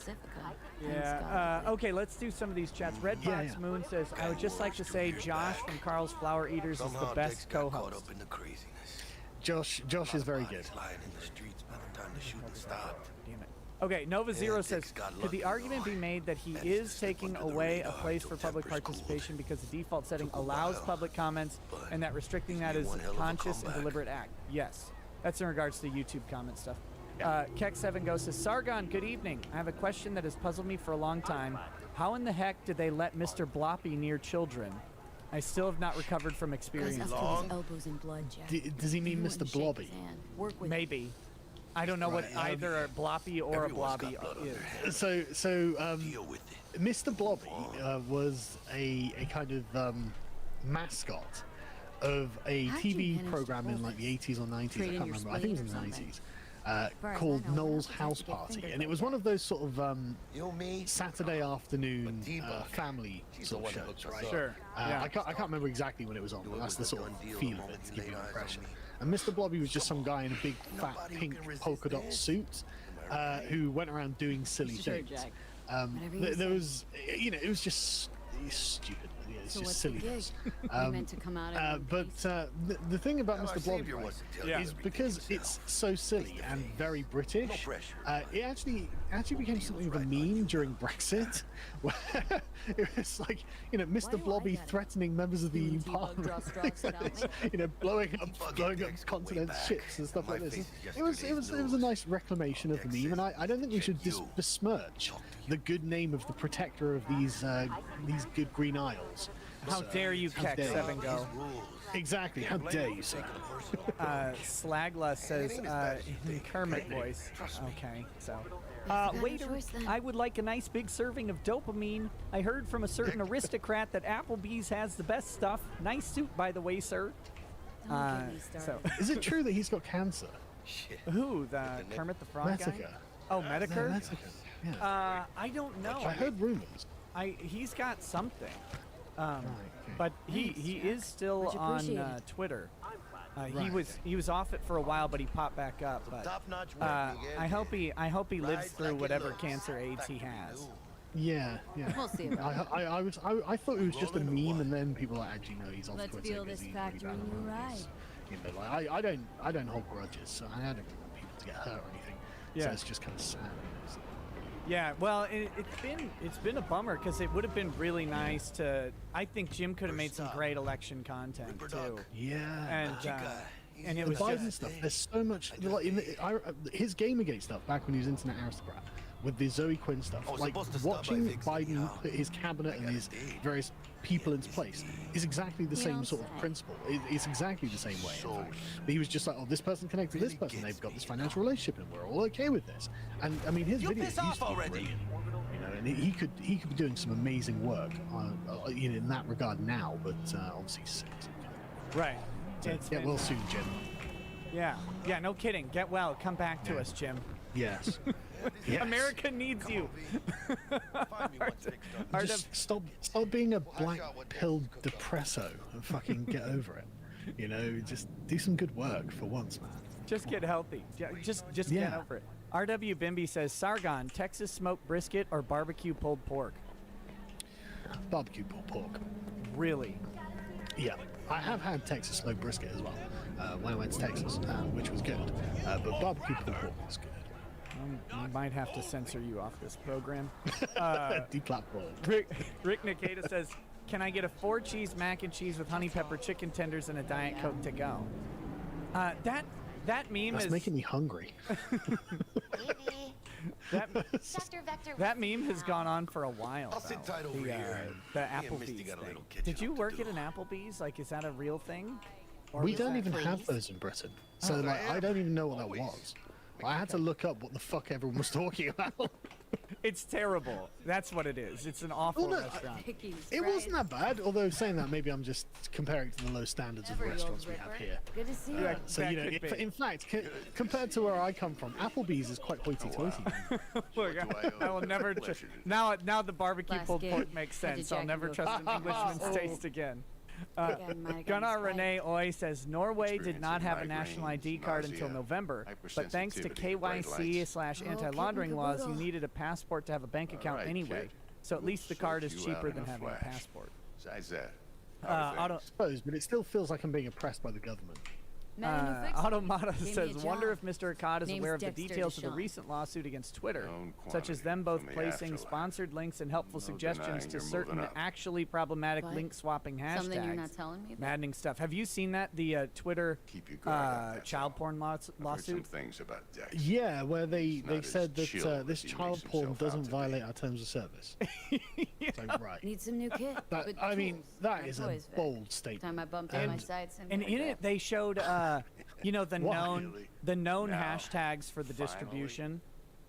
They have ads running on those hashtag lists. Like if you go search, oh my god, they have the screenshots in the document. It's like Twitter. You can stop me from saying her. Yep. You can stop me from saying his, but you can't Vic. stop I'll bring you the Eddies targeted later. ads in child porn searches. Come on. They're monetizing child porn on Twitter. And they love it. That's my thing. Jack loves child porn. That's the allegation that I've heard from people like Alex Jones. No, I think it's they definitely are monetizing it. I mean, Facebook and Twitter are the two largest purveyors of child pornography on the planet by a long shot. And remember, though, they went after they deplatformed Pornhub for the very same thing. Yeah. Even though, like, the amount on Facebook dwarfs what was on Pornhub. And of course it does. With the scale of Facebook, of course it does. Right. It's crazy. Oh, God, I hate it. James Robinson says the Capitol riot was the worst thing that happened to the U.S. since Sargon ordered the burning of the Capitol in 1812. Sounds like it could come in handy.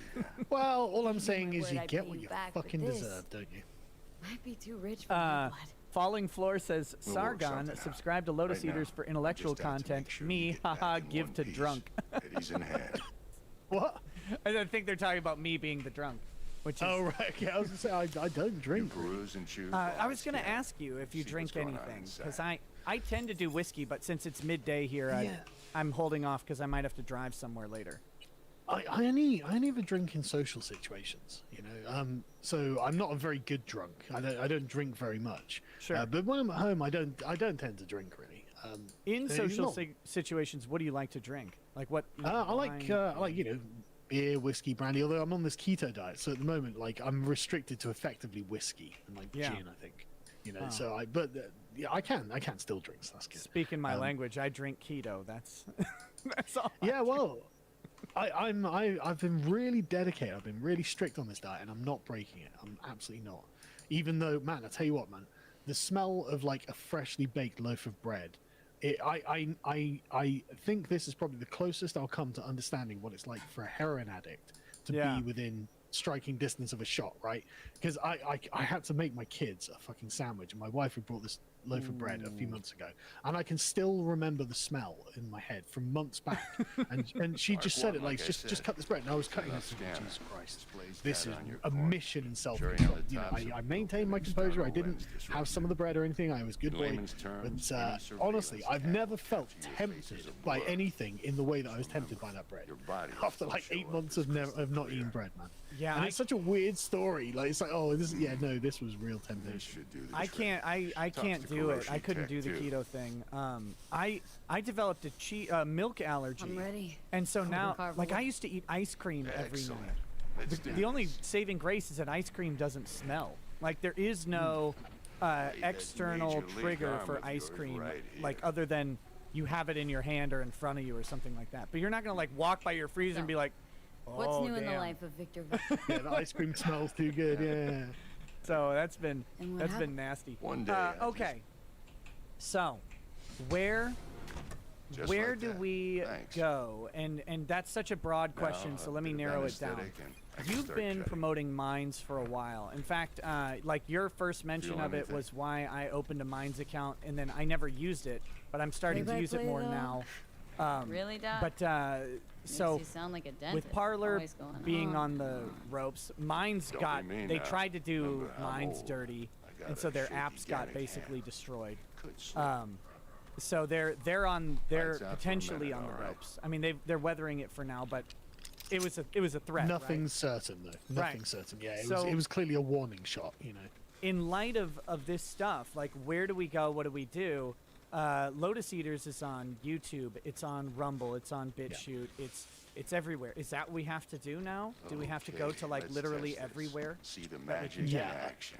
I mean, frankly, the answer's got to be yes, because I don't think that the Biden administration is going to be riding to our rescue, lads. You know, I don't think that Joe Biden is in any way going to be sympathetic to the plight of those people that he's persecuting. So, yeah, I think contingency plans is basically what you have to do. Feel all right to you? This is, in fact, one of the reasons I set up LotusEaters.com.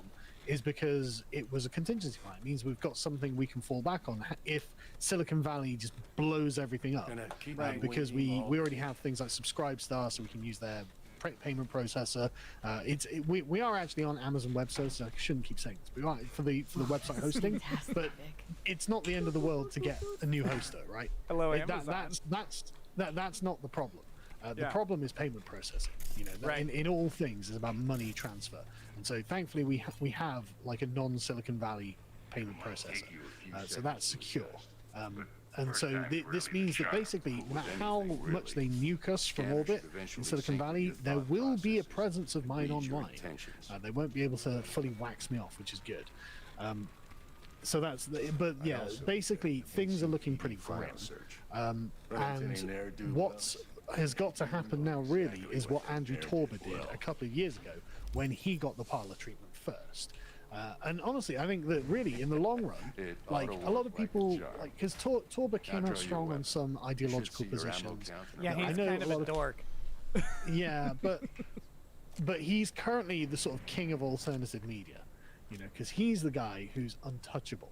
Like he owns his servers, he owns all the infrastructure, he owns the code, he owns the domain. He can't be taken off the internet. They've already done that to him, and now he's really rebuilt. And the main problem, right, is that ultimately the Google actually is the best at what they do. Like, Google products are genuinely amazing. Everything works really well. And it's the same for most Silicon Valley platforms. They are technically brilliant. I mean, it's why they're like, aside from the snuffing out of competition, they got there. It's why they got big. Right. Why they got That's why I hated Gab, because I would go there and it just wasn't. And I haven't been on Gab in a couple years, but I would go there and it just wasn't smooth. Yeah. Like, you go on Twitter, you type your thing, you Go hit on, your tweet, and then it pops Show up, 'em and what you it's made. instant, and it's smooth transition. And once You you go on hit the Gab, big and it's like league, weird. Even on Parler, it's where like you came your tweet will post, or your parlay will post when it's accepted. It's like, what the fuck is this? Like, what do you mean? Yeah, accepted? I don't know what the deal. But this is the problem. Another problem Alt Tech has is that it's not easy to do things that look easy and to make them good, you know, in a competitive way. And it's not a dig at Alt Tech or anything like that. You know, I actually think that what Alt Tech has achieved, given the animus against them and the disadvantages that they face, is actually staggering. You know, and so this is why, like, Andrew Torber, after Parler got deplatformed, Gab was the only real sort of Twitter alternative left standing. And the servers ground to halt. But now, you know, sort of like in Marathon or however it's been, obviously Torber's just been piling in these new servers. Gab is running like a dream. It is very, very smooth. And I'm, you know, genuinely impressed with how smooth he got it running in the time period that he had to work with. And so everything is actually going pretty well on there. And if this is an indication of things to come, then essentially Torber is going to be the king of the alternative internet, because he'll be the last thing standing that's not Silicon Valley approved. And if you want things that aren't Silicon Valley approved, and let's be honest, you probably do, which is why you subscribe to everyone, then you're going to be forced to use these platforms eventually. And so it's essentially what I would recommend is just start, if you are some sort of alt tech platform, or, you know, you're involved in the infrastructure of anything, start really making moves towards having things that can't be denial of service deplatformed. You know, so you know, and it's expensive, it's difficult. I know that I'm saying what I'm saying is the hard route, but this is why Torber is actually very admirable, right? He took the hard road after the giant punch in the face that Silicon Valley gave him, and he's come out so much stronger for it. You know, he's come out in a genuinely enviable position now, and it's like, okay, so that's proof that hard work pays, right? That's proof that persistence, hard work, it pays off. And he's doing a very good job, and Alt Tech has to follow that lead. They have to follow that lead, because if there's one thing that's been made clear by the deplatforming of Trump and Parler, is that there will be no mercy from Silicon Valley. There will be no reprieve. There will be nothing. They have done the equivalent of putting them all up against the wall and just shooting. And so Torber is definitely leading the way here, and that's got to be the future of Alt Tech. Don't let them have the ability to turn you off, is the answer. Right. What do you... The thing that struck me with Parler was that they thought that this wasn't going to happen. Gotta run. Yes. Like, but the weird thing is they acted like they knew it was a possibility, because John Massey's like, no, if we can take it down, we'll be back up in a day. And it's like, so wait, you... Depends, doesn't it, how big the cartel is? Yeah, exactly. But it's like, you acted like you knew this could happen. Yeah. You advertised yourself as like this place, which meant you were at risk. I mean, hell, that guy went on the kill stream. Like, that's... I didn't even know. Yeah, that's how Alt Tech, this actually was, is that Ethan Ralph had John Massey on the kill stream. Matsy. Yeah, and it's like, I was pissed at them at the time because I didn't like their terms of service. But when people asked me about it, to their credit, they changed their terms of service. They actually responded, I think, because Ralph asked me if I had any questions for him, and so I sent one. I wasn't able to like actually jump on the show, but it was like, they responded to criticisms of their platform. They're like, tell us what we're doing wrong or whatever. And it's like, how were you not prepared for this? How were you beholden to Amazon when you're making these advances that no, you can do it. You guys are ready to go. I think it's because they had all that Republican money. And they're like, oh, well, if we've got Republican money, then we're going to be immune. It's like, they took off Trump. They don't care. Like, you're nothing. But in their defense, right, if we were to go back a year and say, look, deplatforming is going to get so bad that literally in a week, every single Silicon Valley platform will have removed the current sitting president of the United States, we would have laughed at our future selves for saying that. We would have been like, no way, no way. Because there was an assumption, an underlying assumption, that there is something restraining the behavior of Silicon Valley. right? That they understand actually they are socially important, and this means that both sides have a moral claim to participation. And that was the underlying presupposition of all democratic politics, any public space. Even within us. And so, okay, yeah, Alex Jones, okay, yeah, he's a for them it is all mere spectacle. Nazis, okay, yeah, they're evil, okay, you know, and so like this is how the average person can justify the sort of the noose of censorship growing tighter.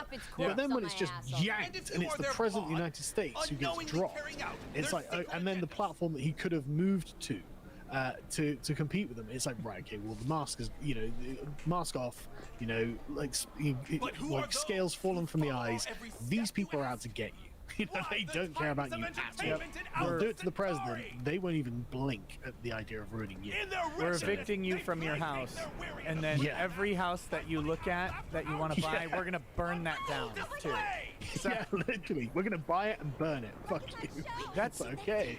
I'm kind of wondering if they keep going after Trump. Like, I don't know if they're going to or not. Like, they were going. I think they will. Right after the election, I was convinced that they were going to hound him to death. Now, as things cool off, you never know how people are going to react. But if they keep going after him, I think we're going to see a really interesting thing, and that will be a paper billionaire, right? Where if Trump doesn't have a bank, then he can have all of the money in the world digitally sitting somewhere, sort of in limbo status, right? Or even on some sort of check, like here's your $8 billion. No one will cash it. Yeah. Right. No one will cash it, and that's what terrifies me about all of this is, are we building societies that are beholden to these private systems? And I'm like a pure capitalist, right? I'm like a dumb capitalist. I'm like a Randian capitalist. With all the noblest aspirations of capitalism embodied in character. And so like this pains me to think about, like, what do we do when like, how do we control private companies without actually being anti-capitalistic? Well, I hate to be very European about it, but I think it's got to be regulation. I was actually thinking about this. Like the idea of deplatforming when it comes to this kind of privately owned public space, I think is because I read a brief bit about it, and so I guess it seemed that it was an area of US law that isn't very well developed, that I suspect that social media is going to force the development of, which is like the Trump not being able to block people precedent and stuff like this. And so, like I said, I only did a bit of light reading, so I'm no expert, but it looked like it wasn't very well explored. And so I get the feeling this is going to be explored. But I mean, I honestly think that, like, Facebook have created their own sort of internal Supreme Court, but I don't see why a government that's tech savvy and modern wouldn't turn around and say, hang on a second, that you don't have the right to be able to make these executive decisions. You know, now it's affecting the civil liberties of the people involved, and therefore this is now the government's purview. And so what we're going to do is set up our own social media department. And what will happen is when someone reports an account and you see this account, if it, you know, you could have sort of like an exception for, like, you know, child porn or something like that, so it's an instant takedown. But if it's a question, if there is a contestable element to it, then that could have to essentially be escalated to this government agency, where you can have, you know, representation of Republicans and Democrats, and, you know, whatever proportional representation of political parties, and this can actually be had in a public way, in a public forum that actually has accountability democratically to the electorate, right? And literally just use the government to take away their ability to just deplatform you because they don't like you.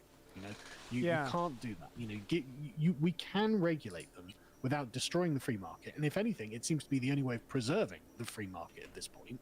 And I'm just like, I'm very much just like, no, capitalism is a moral good. You know, in the set, you know, property rights are a moral good. These things are necessities for freedom, and allowing an ill will, even though it's not government, a private tyrannical will, like cartel behavior, to go around bullying and damaging and destroying private citizens is wrong. And that, even if this doesn't fit neatly within the sort of, 18th century ideological boundaries that we inherited, well, this is the position we're in now, Well, so it is wrong what they're doing. In some ways, I think it does, though, because at the advent of the country, the 18th and 19th centuries, we didn't treat corporations the same way we do now. In fact, it was really hard to get a corporation, and you had to renew it every year, and that renewal in many states actually involved literally a CEO going before a legislature and making the case that their company gets to exist for another year. Based. Right. And if they didn't do that, their corporate charter was revoked. And I just want Ted Cruz presiding over this as Mark Zuckerberg sits in front and says, "Excuse me, Mr. Cruz, I'd really like Facebook to exist for another year," and Cruz just looking down his nose. Yeah, that's what I want to see. And it's humble them, Cruz. As we went through, really the 20s progressivism, but we had a conglomeration of corporate power leading up to the 20s, and then we had progressivism kick in. And then we had sort of the rebellion against progressivism and really a veneration of corporatism throughout. And there was a lot of prosperity that came with it. We can't deny why it's been such an intoxicating drug. But we had a country beholden to corporations and loving them as they grew. And you think of the big brands that are around today that are forever brands. Kellogg's. A Campbell's, McDonald's, right. Just the art of Andy Warhol, just personifying what happened. But like this whole idea is stemmed out of, well, we want to make things easier for corporations. Well, now we might have to just pendulum swing back the other way a little bit. But I'm wondering how we convince them to do that, because we have the populist Republicans who make up some fraction, I don't know how big it is, but some fraction of half of the country. And we used to have populist Democrats, but they all died or something, because they all sided with Biden. Yeah, not just they can get fucked. Every bread tuber, every fucking leftist, like the ContraPoints, all of them, like, I guess you'll have to vote for Biden. Really? You're saying I have to vote Wall Street? The white supremacist capitalist patriarchy. You're supporting that. Fucking class traitors. That's what you are. Class traitors. Never trust the left. Sorry, I'm so sick of it. But, no, it's good. But we're populist left. Vote for Joe Biden. Shut the fuck up. Yeah, populist left, my asshole. The opposite of populism. But see, the people that I know who are leftist personally and disconnected from like YouTube and this sort of weird space that we're in, but they're generally left, or they're Democrats or whatever, and have been sort of opposed traditionally, like this corporate power structure. When Amazon took off Parler, there was sneering and praise and like, oh God, thank God the corporations did this. And I'm like, wait a minute. Like, if this is the opposite of what everything you've believed for the entirety of time that I know you, and here you are. Like, how did that happen? Like, I mean, I'm actually, like, there's a part of me that's genuinely embarrassed for the left on, not like a sort of, obviously, Trump supporting MAGA bro checking in, right? Went to Trump Tower in New York to get this. Personally. Didn't order it off Amazon. I went there to get this. Right? That's an expensive hat. It wasn't just there. My wife was like, after the MEP campaign, she was like, right, I deserve a holiday. I was like, yes, you do, darling. You do deserve a holiday. So she made me take her to New York. But while we were there, I made her go there so we could get that. But yeah, so it's not from a partisan position of socialism sucks. But like I can see the appeal, the sort of narrative, sort of mythic appeal of what Bernie is putting forward, right? You can, he's like, I'm against the big banks, I'm against, big business, I'm against Wall Street and all this sort of stuff. It's like, yeah, okay, great, I'm with you. And, I can even, I can even have a reasonable discussion with someone on the left about, progressive tax rates and social welfare, and I don't want to just use social welfare as a general term, but, like programs to help people. Right. These are legitimate things I think the state could do if done in the right way. And I think there could be a lot of overlap between like the MAGA crowd and the Bernie crowd on some really specific issues.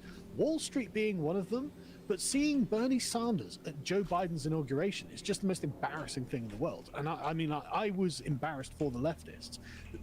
They're all sharing this meme of Bernie at the inauguration wearing these mittens. It's like, look, this is the Wall Street crushing of your leftist dreams that you're sharing, you idiots. You know, you're literally showing your guy in defeat as he's being crushed by the establishment that he sought to overthrow. It's like, it's embarrassing. It's such weakness. Trump saying, I'm not going to the inauguration. Good for you. Good for you. Don't go and compete. Cooperate. You know, these are bad people who have done something bad as far as I'm concerned and you're concerned. You don't cooperate with those people.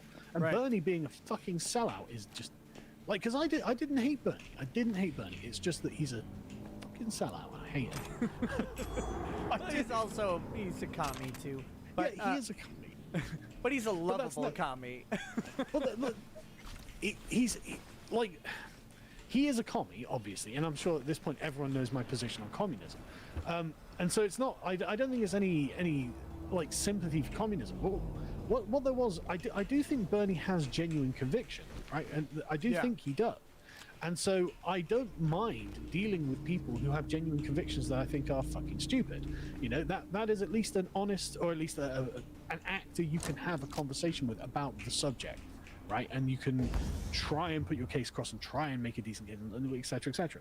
But with someone like Joe Biden, what are you going to debate with Joe Biden or Kamala Harris? They don't care about anything. They care about the amount of money they're going to get. Look, I know how to have a debate with Joe Biden. It's one stack or two, yeah? No, it's going to be frustrating because he's going to ask you the same questions over and over. Look, my grandmother had dementia and Alzheimer's, and I remember those conversations very well. Yeah. That's what it would be. Come on. But what I mean is, like, Bernie used to be against open borders, right? That's a really sensible position. And it's only in, like, you know, the last year or two that he's really flipped on that and gone, oh, full open borders for everyone.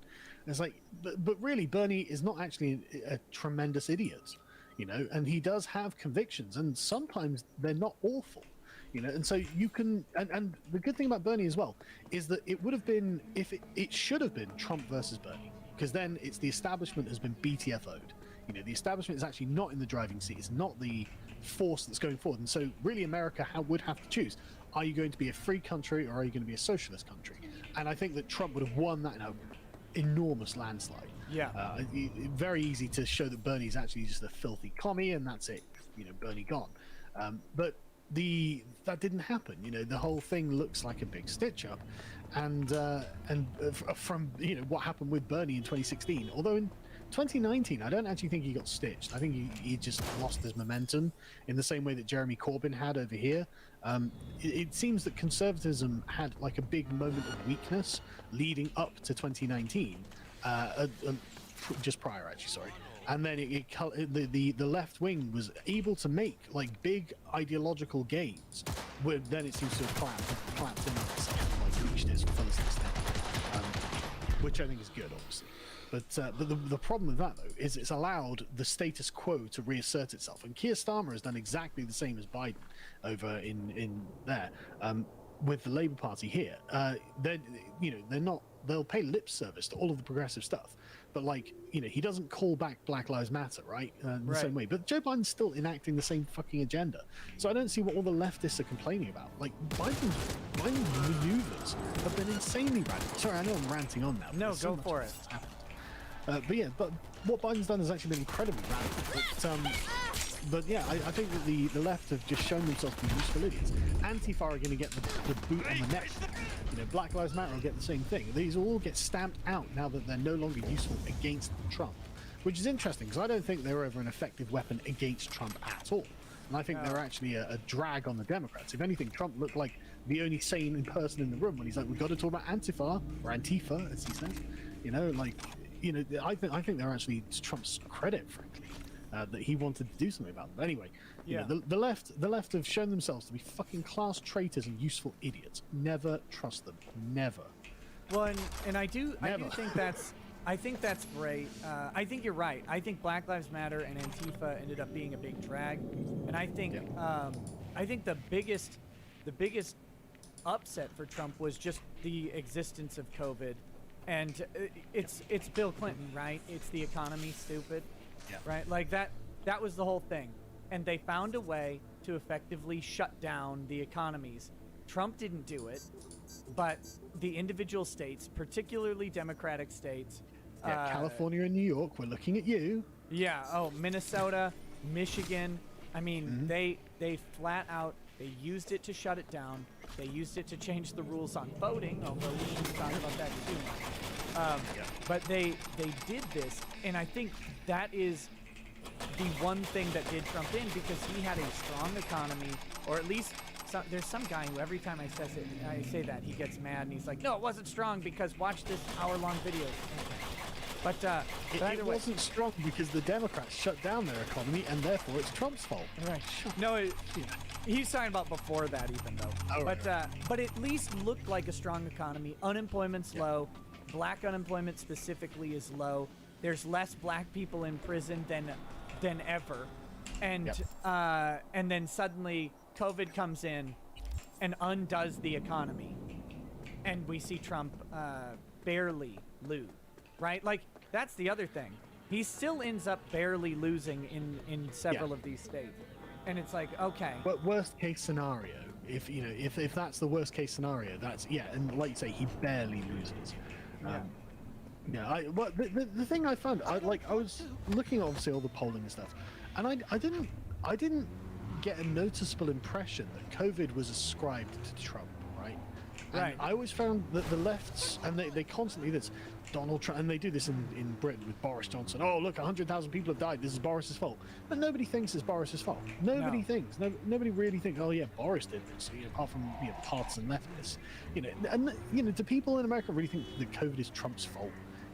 Trump, it's a natural disaster. No, trying to make partisan hay out of it is gross. I don't think they ended up, and I don't know, I've never seen polling data on it specifically, but I don't get the impression that kind of caught on with the people, like, oh yeah, Trump is definitely responsible for your grandmother dying. I don't think that's a real thing out there, but what I do think is that when you've got people who are disengaged from the political process, and it's hard to always remember that that's most people are actually disengaged from it, is that they just saw that they were out of work for months and months and months, and there's a guy promising them checks, and there's a guy promising a change, and people go, oh, okay, I've been out of work. I mean, something needs to be different, and that's how Clinton ended up beating Bush, and that's I think how Biden ends up beating Trump, and with all the caveats that are necessary for making that statement to the chat. Yeah, assuming everything is as YouTube's editorial guidelines demand that we describe it. Right. Then yes. Any illegal questions that YouTube forbids us from asking will have to be discussed off platform, I suppose. Exactly. No, I think that's the most plausible. But again, to be honest with you, I'm on the dark side when it comes to the narrative of the election. I think some shenanigans happened, but obviously I can't discuss it. So. Right. Mithrin Emrys says, learn the mantra of the future. I love our lords and saviors in Silicon Valley. I'm happy to bow to the whims of our prophets, Jack and Zuck. They may freely tell me what to think. What the? Big Red Bear says, I hope you're doing well, Carl. Freedom of speech is... Oh, hold on. I paused your video by accident. There we go. Sorry. Windows does a dumb thing when like your screen goes behind a different one, it pauses the video. Okay, hope you're doing well, Carl. Freedom of speech is something that all people strive to maintain. Already left-wing voices are being hit with new censorship too. Shocking. Only the liberal wing of anything is going to be left. So. Well, we shouldn't call the leftists liberals. I'm gonna continue pounding this drum until the end of time, because really it's the Republicans who are the liberals in America, and the liberals in America are communists, and it's insufferable that you allow the left to have the label of liberal, because liberalism itself, the very fundamental idea underlying it is the idea of ownership of property rights, right? The sovereignty of your person as your own personal property. So you own yourself, you own the things that you've acquired legally, and therefore, property rights are the very core of it. And so really, if you think about it, that's the sort of foundational Republican idea of your country. Whereas the leftists are like, well, tax the billionaires, take everyone's money, redistribute this. This is socialism, this is communism. This is the antithesis of it. It's directly oppositional. They hate each other. And this is why it's insufferable. Watching, like, there are pages like on Facebook, like being liberal. And it's got like, 5 million followers or 12 million followers or however. And they're just posting AOC communist shite all day. And I'm just like, but this is the opposite. God, I hate it so much. AOC is something, she's something else, really. Oh, she's going to be putting Republicans against the wall, man. You can see it in her face. Yeah, and when she gets the power. The creepy thing is, I think she's going to get the power. Yeah. I mean, I don't see her leaving positions of massive political influence anytime soon. And I think she will gear up for an eventual presidential run. 100%. I don't think she's old enough yet, right? She's not 35. No, but she will be in 2024, I think. I looked this up. Hang on, let me just quickly check. So yeah, she's 31 now. So come 2024, she will be old enough to run. Yeah, I think she'll wait. I think she'll wait 4 years at least, though. It's possible. It's possible, but I think she is definitely going to take a crack at it, and I hope that she fails horribly, obviously. But the alternative is that she actually succeeds. Man, that's not going to look good.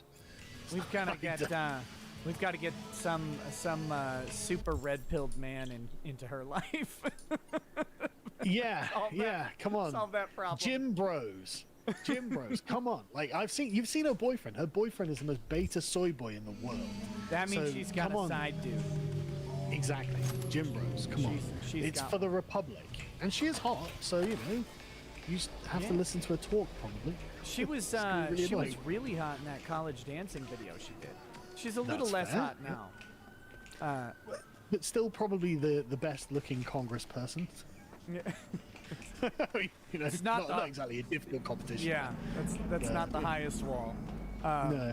Jonathan Fitzpatrick says Sargon doesn't know what he's talking about. Torba took millions of dollars from investors, then reskinned a Mastodon clone and defederated it. Go to Kiwi Farms. Go to kiwifarms.cc and register on the Fediverse. Jerish has a good video on this. I haven't seen that, and that runs contrary to what I've been told. Mostly admittedly by Torba from his Gab feed. Sure. So I'm happy to be fact checked. If someone can provide me the link, I'm not going to go dig around on Kiwi Farms for myself, but if someone can send it to me. Yeah, send it to him or send it to me. I'd like to read it too. Yeah. Because if I get an opportunity to make fun of Torba, I'm gonna do it. No, I'm just kidding. But no, I'm sure he can take it. What do you think about the Fediverse and sort of federated distributed content? I mean, I don't know much about it, right? So sure. I'm just aware of the concept generally. I mean, it seems like a good idea, like decentralizing, so Silicon Valley can't just assassinate platforms. It seems like a good idea on the face of it.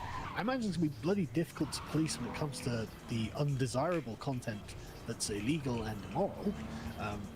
Some child porn stuff. I don't know what the hell you're going to do about that. I don't know how that works at all. No. What is interesting about it, though, this is what I like. So there, you basically you join a Fediverse server of some sort, and it's like Twitter or whatever, except you freely communicate with anyone on any Fediverse server. But you have your local server too, and that's kind of where your home is. So Dick actually set up one where you can only get in if you're verified by him individually. So like but you can access anybody else out there. So it's no way to keep people out. It's just you can have an actual set aside. Okay, this is my space, and therefore I can keep people who won't come in and drop a bunch of kid pictures on there or something like that. But how do you stop the people who want to distribute the kid pictures from just setting up their own and preventing anyone from coming in if they're not verified, right? That I don't actually know, because I don't know anything about it. But and I mean, it might be a less than ideal solution to a real problem, you know. But like I said, I don't know anything really about it, so I can't. It's moderated like anything else. Someone said it may be. I literally don't know how it works. So some wizard is behind the scenes drawing runes on the walls, and then suddenly I'm able to send an equivalent of a tweet. That's my understanding. Yes. Michael Tynan says, "Hail, Carl. Thanks for the great show, Nikki." Hey, thanks, buddy. Big Red Bear says, "Just so one of us won't get lumped in with the rest of those class-denying fools. Not all of us told people to vote for blue no matter who. I'd say that's the worst idea ever. Also, P getting deplatformed is a crime." So yeah, Big Red Bear is he's left, but he's not a leftist. I think that's how you say it. I don't know the proper way anymore, but yeah, one of the good ones. He gets to survive the helicopter ride. Mithrin Emrys says if Bernie had genuine convictions, he would have turned 2 of his 3 houses into low-cost housing for those facing financial difficulties. He's a champagne socialist. I agree. From couch surfing to millions as a government servant. Yeah, but they all do. Like, I mean, but Bernie's not exactly exceptional, and he did have a best-selling book, so you know. As a capitalist, I don't feel like criticizing him necessarily on that. To be honest, it's kind of it feels like a weak blow. Look, his grift game was strong. That's all. It was, but like the failure of Bernie as a class warrior, I think, is a way more effective way of attacking him. You know, it's like, you know, Bernie, what the fuck are you doing setting up Biden's inauguration? What are you doing? Yeah. You know what blows my mind? This is interesting to me. Republicans still have a plurality in the Senate. Because the Democrats only have 48 seats. Because Bernie's an independent and someone else is an independent. But we're treating them as if they're equal. And that bothers the shit out of me. I don't know why it rankles me so much, but it actually does. I'm like, but they're not actually Democrats versus Republicans here. It's because we have 2 ostensibly independent people, but we're treating them as if they're 2 seats for the Democrats, so we don't have a Republican, I guess, plurality, because it wouldn't quite be a majority. They'd need 1 more seat. Yeah. But it's because they are essentially Democrat sympathizers, and so you may as well, like, you know, like, I mean, you know, if Bernie's an independent, what's he doing at the DNC, competing for the leadership of the party? You know, it's like, right. It's that's a fiction, isn't it, Bernie? You know, you wouldn't be on the stage if you weren't part of the club. Yeah. So go away. I don't like it. It bothers me in my core. I don't like it. Dean Domino. It's because it's false. It's a fiction. Like, you know, don't bullshit me. Right. Dean Domino says, glad I could catch you guys live. Enjoy both of your channels. And remember, Carl, there is no war in Ba Sing Se.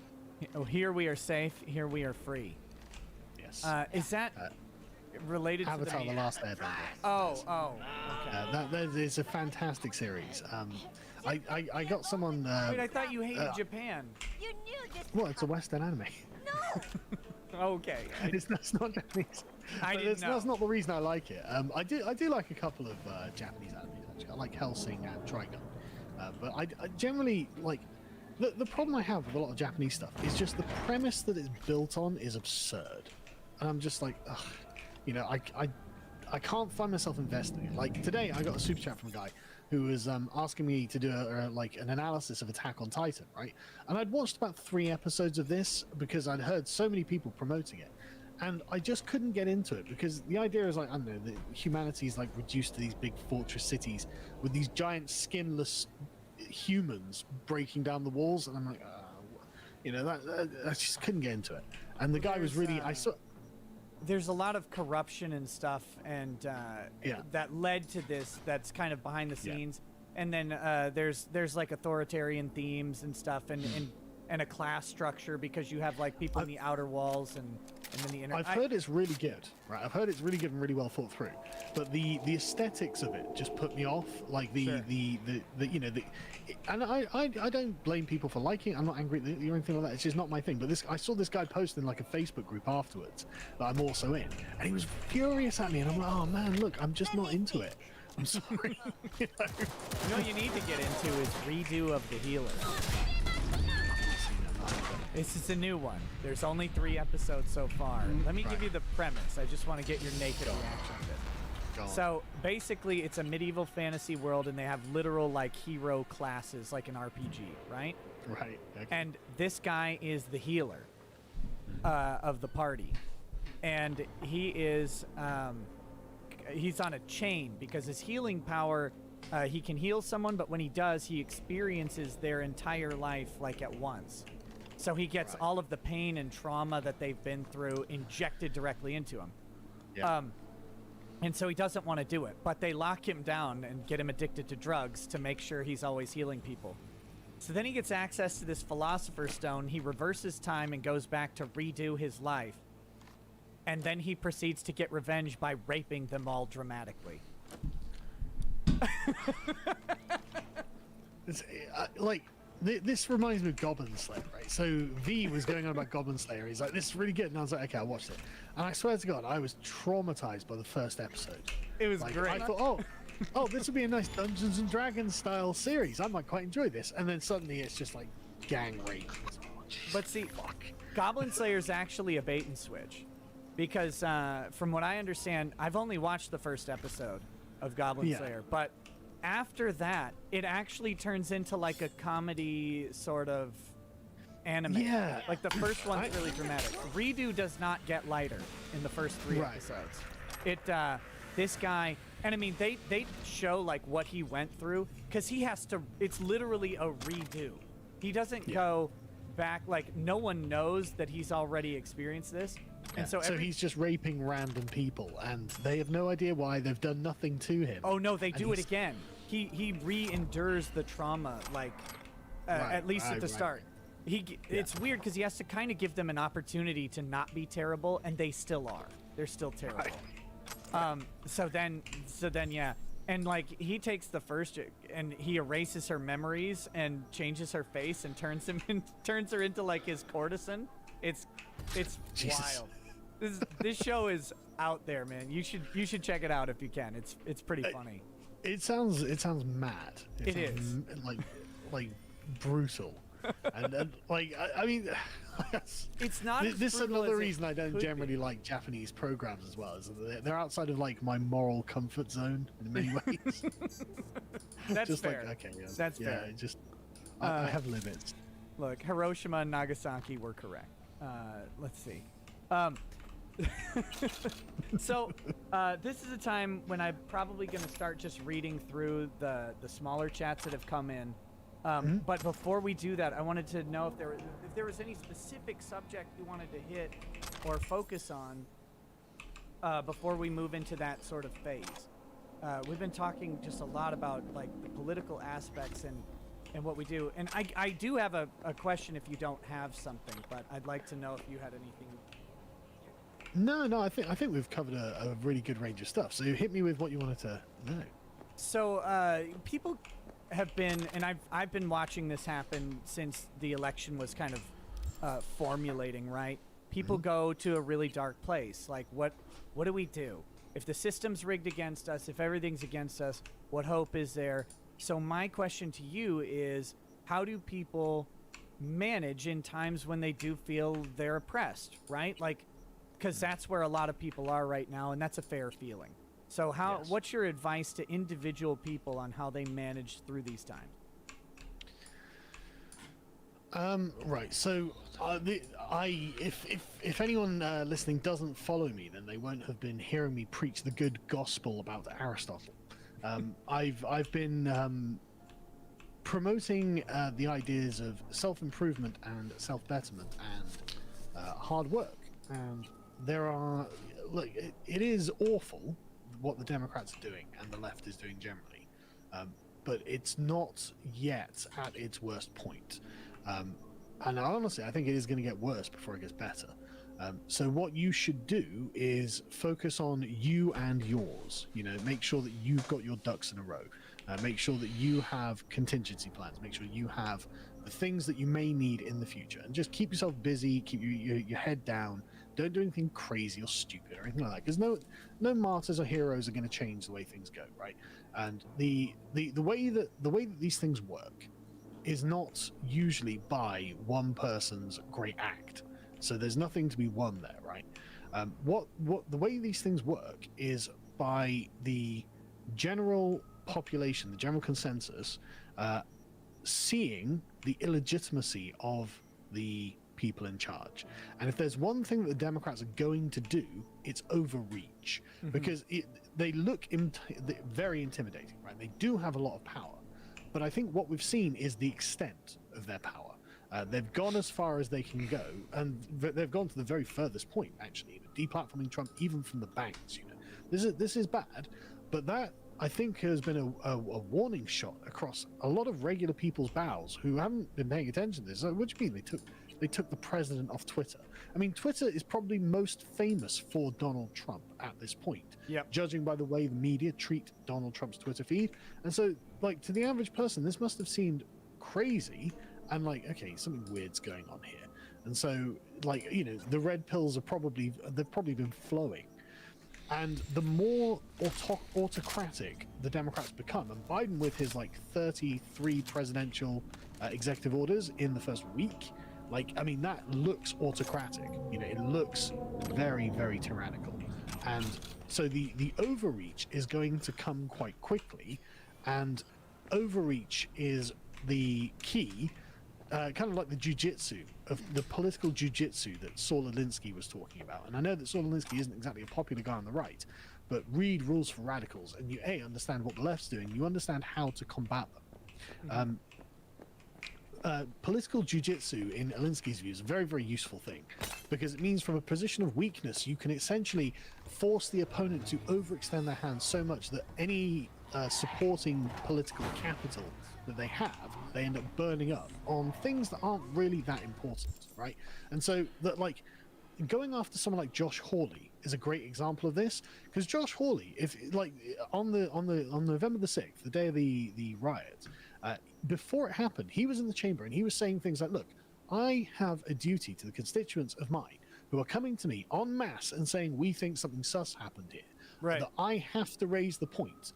I have to, and I don't know much about Josh Hawley, but the impression I get from him is he's a very clean-cut country conservative, right? Very much. He's not exactly right. That's exactly how he presents himself. That's exactly what he seems. He's not a Beltway insider. He's not like deep in with Wall Street, or that's not the way impression that you get, right? And so he looks like exactly the right kind of target that the left will go for, and he should be able to resist, because he seems like a man of convictions. You know, the fact that he stood up to do this when it wasn't a popular thing to do, is, you know, generally, that he is like actually fairly well positioned to burn off a lot of their political capital. And you'll notice they're protesting him already. They're already trying to run him out of the Senate. Ted Cruz as well, right? Ted Cruz is in another one of these, although Ted Cruz I think is a bit more slimy than Hawley is. That's the impression I get. But generally, like him. Cruz has been, I love the slime. I like him too.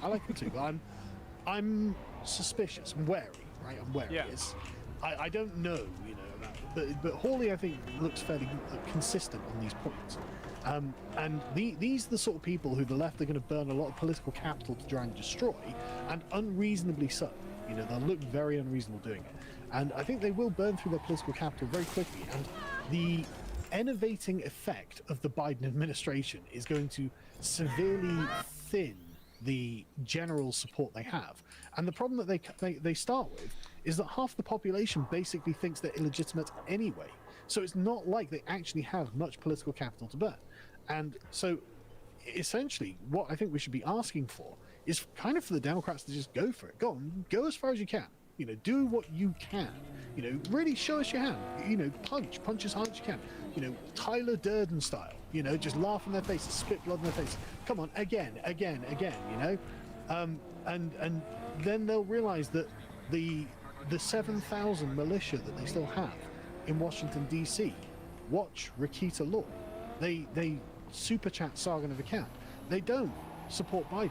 and they're watching you punch their fucking the things they like in the face, you know, and then they've already got this background checks and this, they've already become paranoid, right? And so essentially a form of psychological war needs to be waged by the Republicans, low level on the ground, and where it's just a kind of non-acceptance of anything that they do, which is what the left does to the right anyway. And you can see this in AOC chastising Ted Cruz for supporting what she said, right? They're a form of non-engagement with a particular, brand of the Democrats, the Bidens, and the Biden administration's pyramid, and those outliers. Just make them feel like they are under siege from people who disagree with them on everything. We don't believe you're legitimate, we disagree with your policies and your philosophy, and frankly, we think the way you're treating the Republicans is evil and indicative of an evil will that has animated you to do horrible, horrible things. And, everyone thinks this. Make them feel that everyone, when everyone's like, look, I'm just not going to engage with what you're doing. I think you're bad, and I'm just going to, vote against you. I don't care if I'm voting for, Lynn Wood next time, right? You can just be like, I'm voting for Lynn Wood next, so screw you. And they'll be like, what? The QAnon? Yeah. Why? I don't know. Go back to your pedo Wood, Hollywood mansion and do whatever disgusting deeds you do there. Because one day you'll get yours. And then just walk off, make them realize that shit, there's an equally animated will on the right now that didn't exist before, because on the right, people are open to the democratic process, and it's been very obvious as an outsider watching it, and this was obvious even before, and this is why I began my career criticizing the left. It was obvious that the Republicans, for all of their faults, and they had loads of faults and still do, they're not trying to destroy the opposition, because the opposition isn't an enemy within the state. It's the, in Britain we call it the loyal opposition, right? And so it's like, look, we all understand we're all in the same boat, we're in the same country, and we might have different ways that we want to see it governed, but we understand that this comes through compromise and cooperation, and the left has abandoned that position. And when they realize that there is an oppositional will, the sort of Steve Bannon will on the right, the Breitbart will on the right, that has essentially become the general view of right-wingers, then they will, I think, be finally cowed into coming to the table. Or they'll be so unbelievably arrogant and reckless as to take things further than the tension will bear. And I'm not even advocating anything here. This is what I just think will happen. Whether I exist or not, I think this was just what's going to happen. Is that the Republicans are essentially going to be sort of red-pilled into wait, they're not trying to cooperate with us at all. They don't respect us, they don't like us, and it looks like they kind of want us to go and die in a ditch. And that's because they do. They want you to go and die in a ditch. And so, yeah, the Republicans, I think, will end up with this animated will, which unfortunately means end of Republic-style stuff. And I don't know if that can come back. I don't know if the Democrats can come back from this. But it means that they aren't invulnerable, and they will fall from their own machinations. That's what I think. Do you think there will be a Republican surge in 2022? Well, there will be in states that don't have Dominion voting machines. I imagine.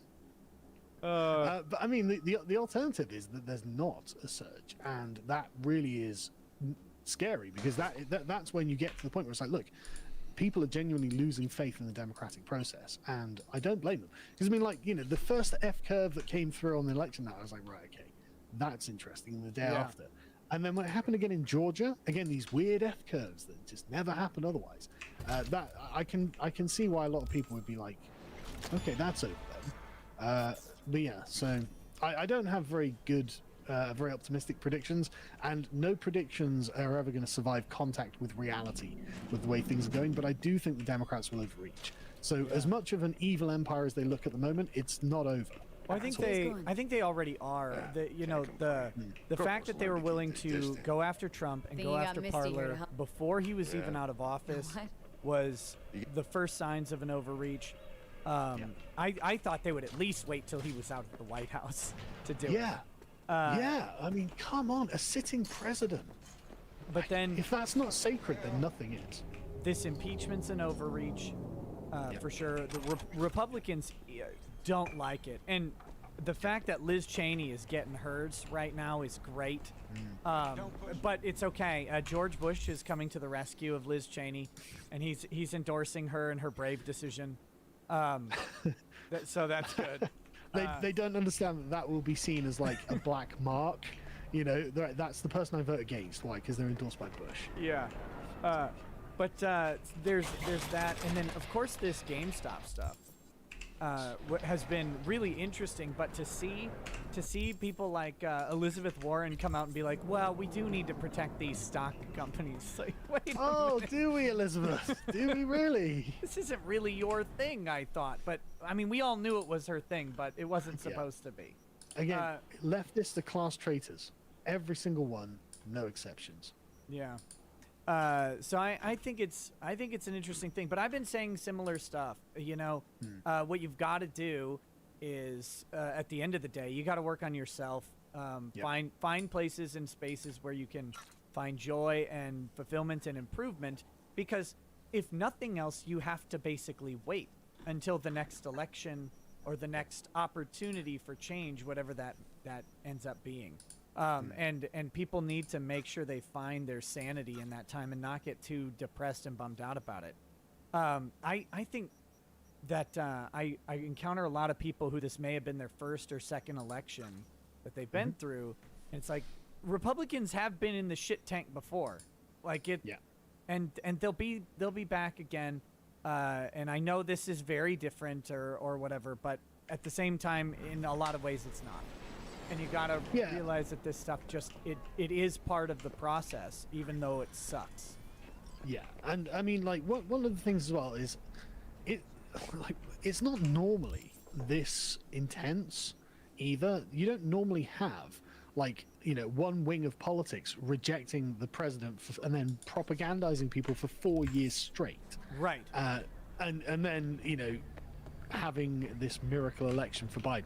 This is not normal politics. So this is the logical conclusion of certain kinds of forces that have been at work. But these forces can't last forever. They will exhaust themselves. And it might go quite badly in the meantime until they do. But they are not indomitable or unconquerable or anything like that. They're just currently in a fairly strong position. But even then, I think this is totally tenuous, and I think they know it's weak as well, because like, they're not acting like they're legitimate, you know?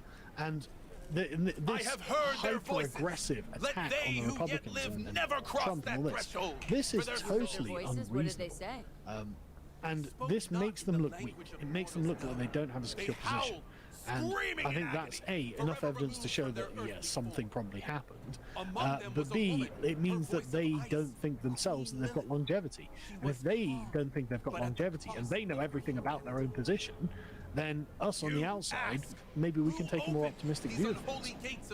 Yeah, and I do think the notion that something happened to Trump just shows like how terrified they actually were of that guy. Like, for whatever anybody thinks of Trump, like, he was a massive disrupting force in a system that needed a lot of disruption, and it showed. I mean, the ripples of that are going to be felt for a while. So Kate4394 says you guys should try Psychopaths. It takes place in a futuristic society where everything is decided for us by our technology and government overlords. Has some fantastic characters and is I already live in that society. And one of the best anime villains of all time. Waves bear the truth. Okay, Let those I'll with ears maybe check it out. All right, this one is from Carl of Swindon. There's actually 2 of those, so thank you for that. Oh, wow. It says, Nick, I'm here at Applebee's and my food was taking long, so I tuned into your stream. And lo and behold, my waiter is on it.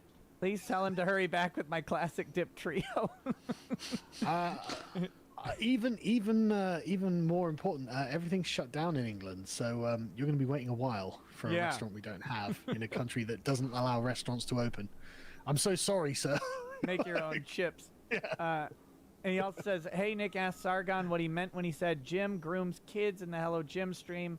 Also asked Sargon what he meant when he said depends on the child in relation to consent. We don't have to. I think you've probably that's talked fine. about Like, this, but Jim used to groom kids to become like weirdo trolls on a forum called Metica, and that was me restating my opponent's argument in a debate. So There you go. That's that.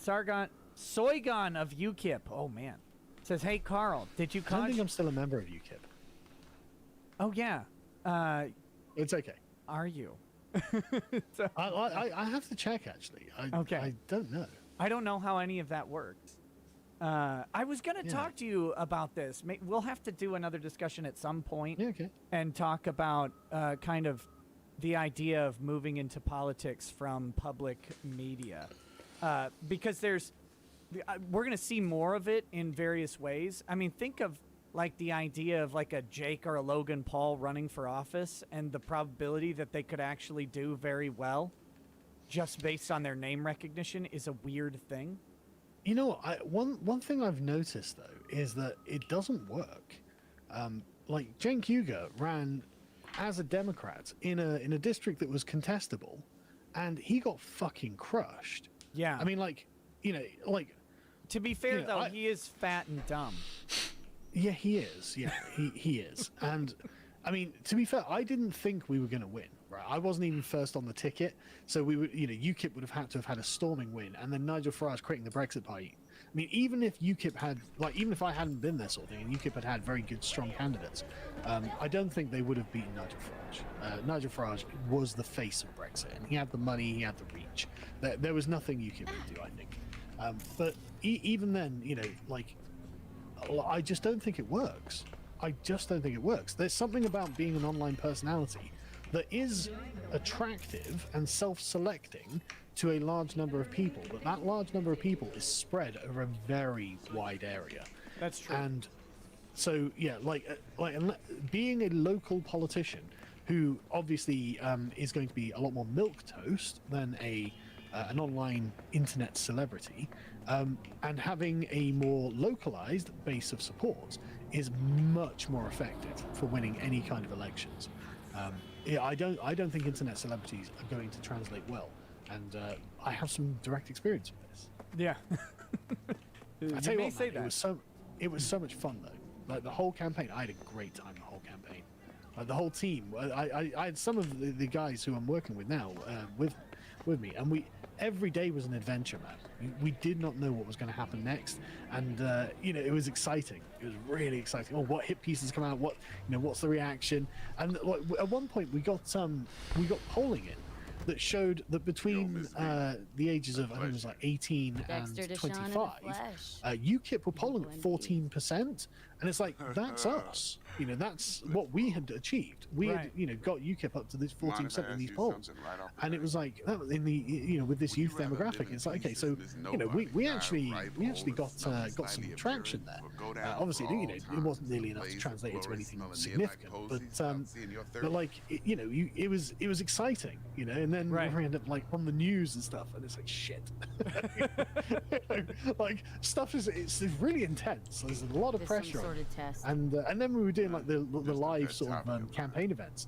Like when we turn up in a random town in the southwest of England, often these places are not very politicized, and so we'd have loads of interesting conversation in some parts. And then in other parts, there'd be like lefty hives, and there's this small town called Totnes in Devon, and it's a really tiny little country town, right? And it's in southern England. It's gorgeous, and it happens to be a total left-wing hole. And so we turn up at like this tiny little town centre, and they're only like, you know, half a dozen of us. We've got a little microphone, so we talk about like politics, and literally like 200 or 300 insufferable leftist hipsters march up going, refuse fascism, refuse fascism. It's like, oh, you fucking morons. But things they were like, you know, like it was intimidating. It was like an army, you know. Yeah. Like, Jesus. But yeah, so it was exciting. It was really exciting, and Gibraltar was great as well. Let me hear Gibraltar is a part of the Southwest constituency, even though it's attached to Spain. And so we flew out there, and the thing is, you knew that everyone else was paying attention, but you knew they didn't think anything to it. But no one in UKIP was really doing anything, like campaigning wise. Nobody had any plans. And because I had the money to be able to run a campaign, I was just like, well, fuck it, let's just go and do some stuff. It'll be fun. And so essentially, we ended up dragging all of the sort of mainstream names across to the places we went first. Essentially, it's kind of like, you know, to cover up whatever we've done, or what I mean, to sort of follow us around.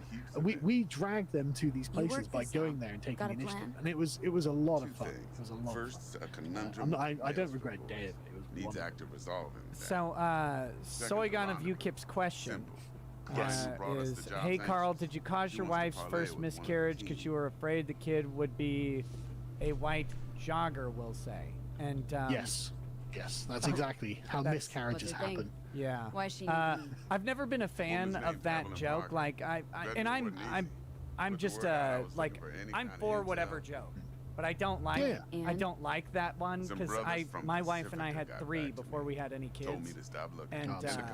And you know how it is, man. It sucks. Anyway, we've had 2 now. We've had 2 now. Yeah, but thankfully 2 months ago, my wife gave birth to a healthy and very chubby now baby boy. So congratulations! Thank you very much. So yeah, so that's the 3rd we've got. So that's you know, I'm very happy, and it is. I use you. The issue needs resolving. It is a difficult thing, but at the end of the day, the internet is the internet is. Right. And you know, if someone's making that kind of joke, I mean, I don't think they're operating from a position of particular authority on the subject. So you know, I'm happy to let that go. Ridgedale Brand says Ridgedale Brand is creating a new comedy show. To audition, check out the channel trailer on the Ridgedale Brand YouTube channel. Also check out Reconstitute US to Form a More Perfect Union by Mitch and Arthur Nix. And you guys should check that out. It's at bookstoread.com/constitute, and it is ideas on how things can actually be changed through the Constitution, and they also have a proposition for an Internet Bill of Rights. Very, very cool stuff. Musical 84 says, I love how Trump's tweets are now memory hold, and no later historian will be able to independently verify their contents. Orwell was so kind to leave us an instruction manual.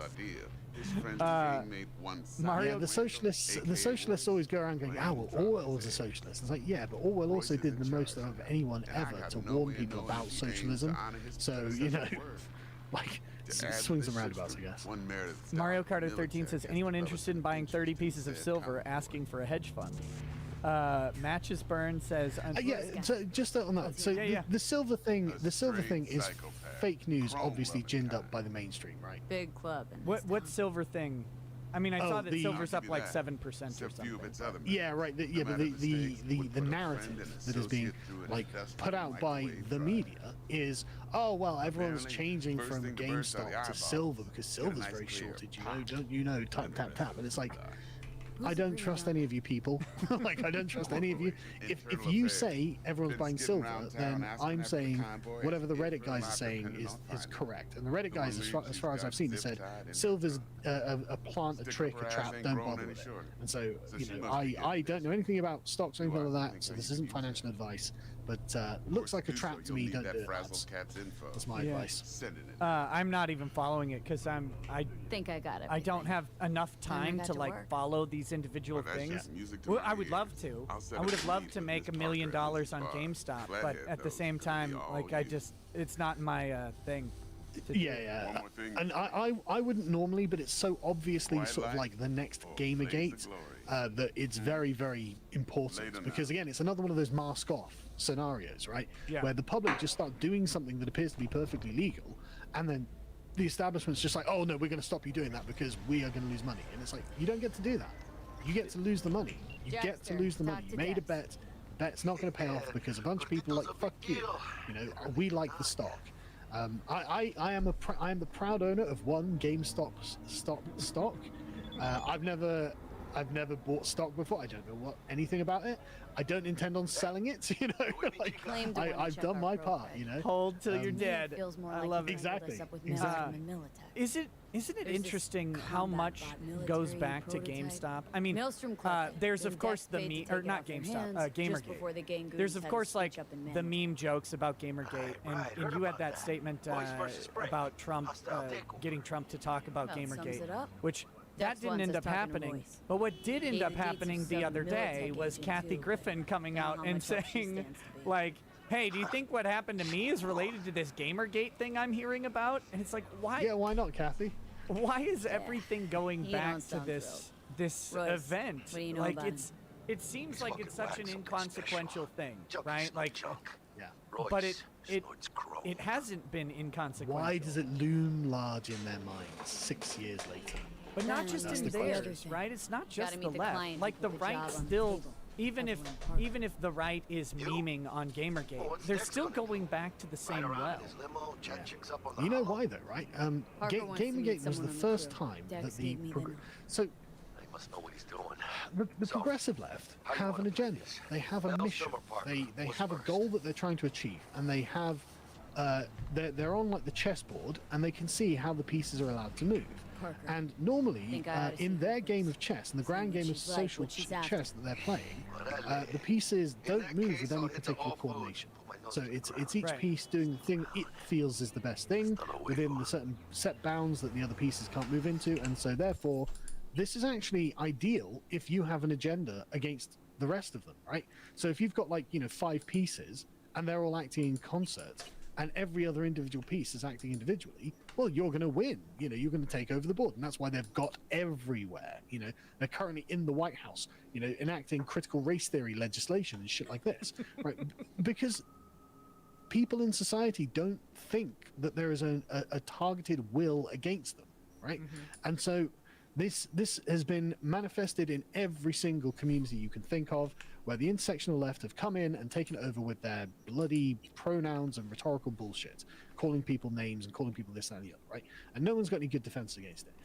But Gamergate was the first time that, on a big scale, because this had happened prior, but in smaller communities like the atheist community and stuff like this. But video games, multi-billion-dollar industry, huge, really.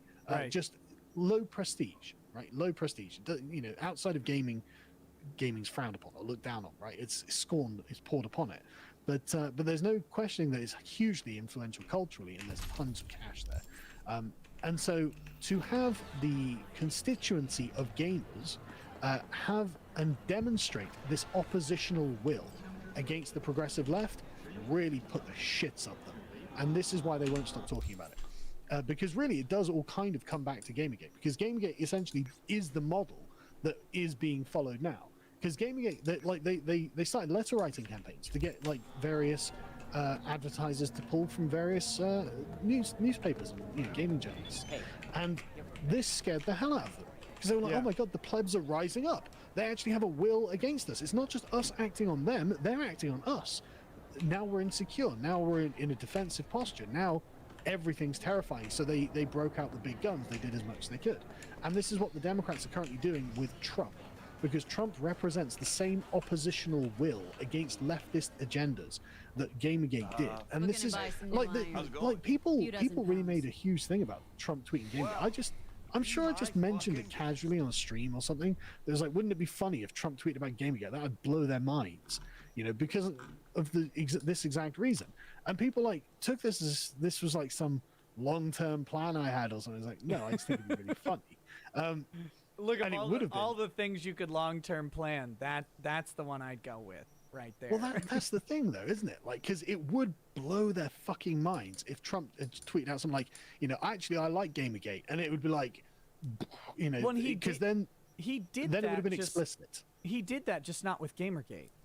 Yes. He essentially, there were several times where Trump tweeted something or retweeted someone, and people they'd lose their damn mind over the whatever that thing represented. It's been I mean the best example in Britain was when Trump retweeted someone called Jada Franson, who she runs a party called the British National Party, which I believe is actually a white supremacist party. And so the mainstream, I actually don't follow them. I don't know what they believe. I don't know anything about them really. But I've not seen anything that makes it look like they're not being honest about the fact that they are actually white nationalists.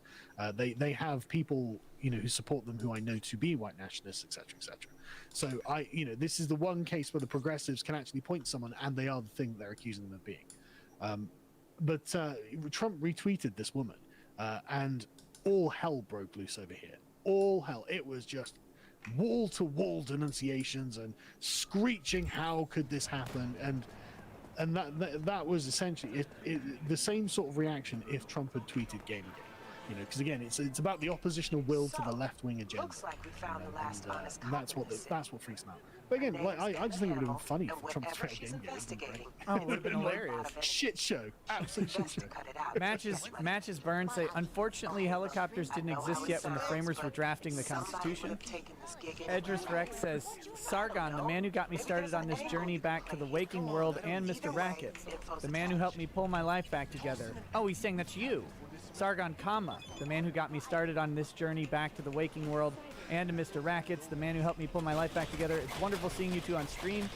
Stay awesome. I'm busy. Hey, thanks. Crusader Saracen says, to my favorite Britbong, second only to Arthur Wellesley, the Duke of Wellington, and Lord Admiral Horatio Nelson, I grant thee, Sargon of Akkad, your very own N-word pass.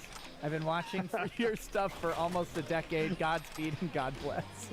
Well, I'm happy to play second fiddle to Britain's two greatest heroes. So that's, you know, coming third on that list is no dishonor. But I think it might be a bit late for the N-word pass. I think I don't think I can use it. But thank you otherwise. Well, you need a couple more to cash in on the credit, I think. You know her?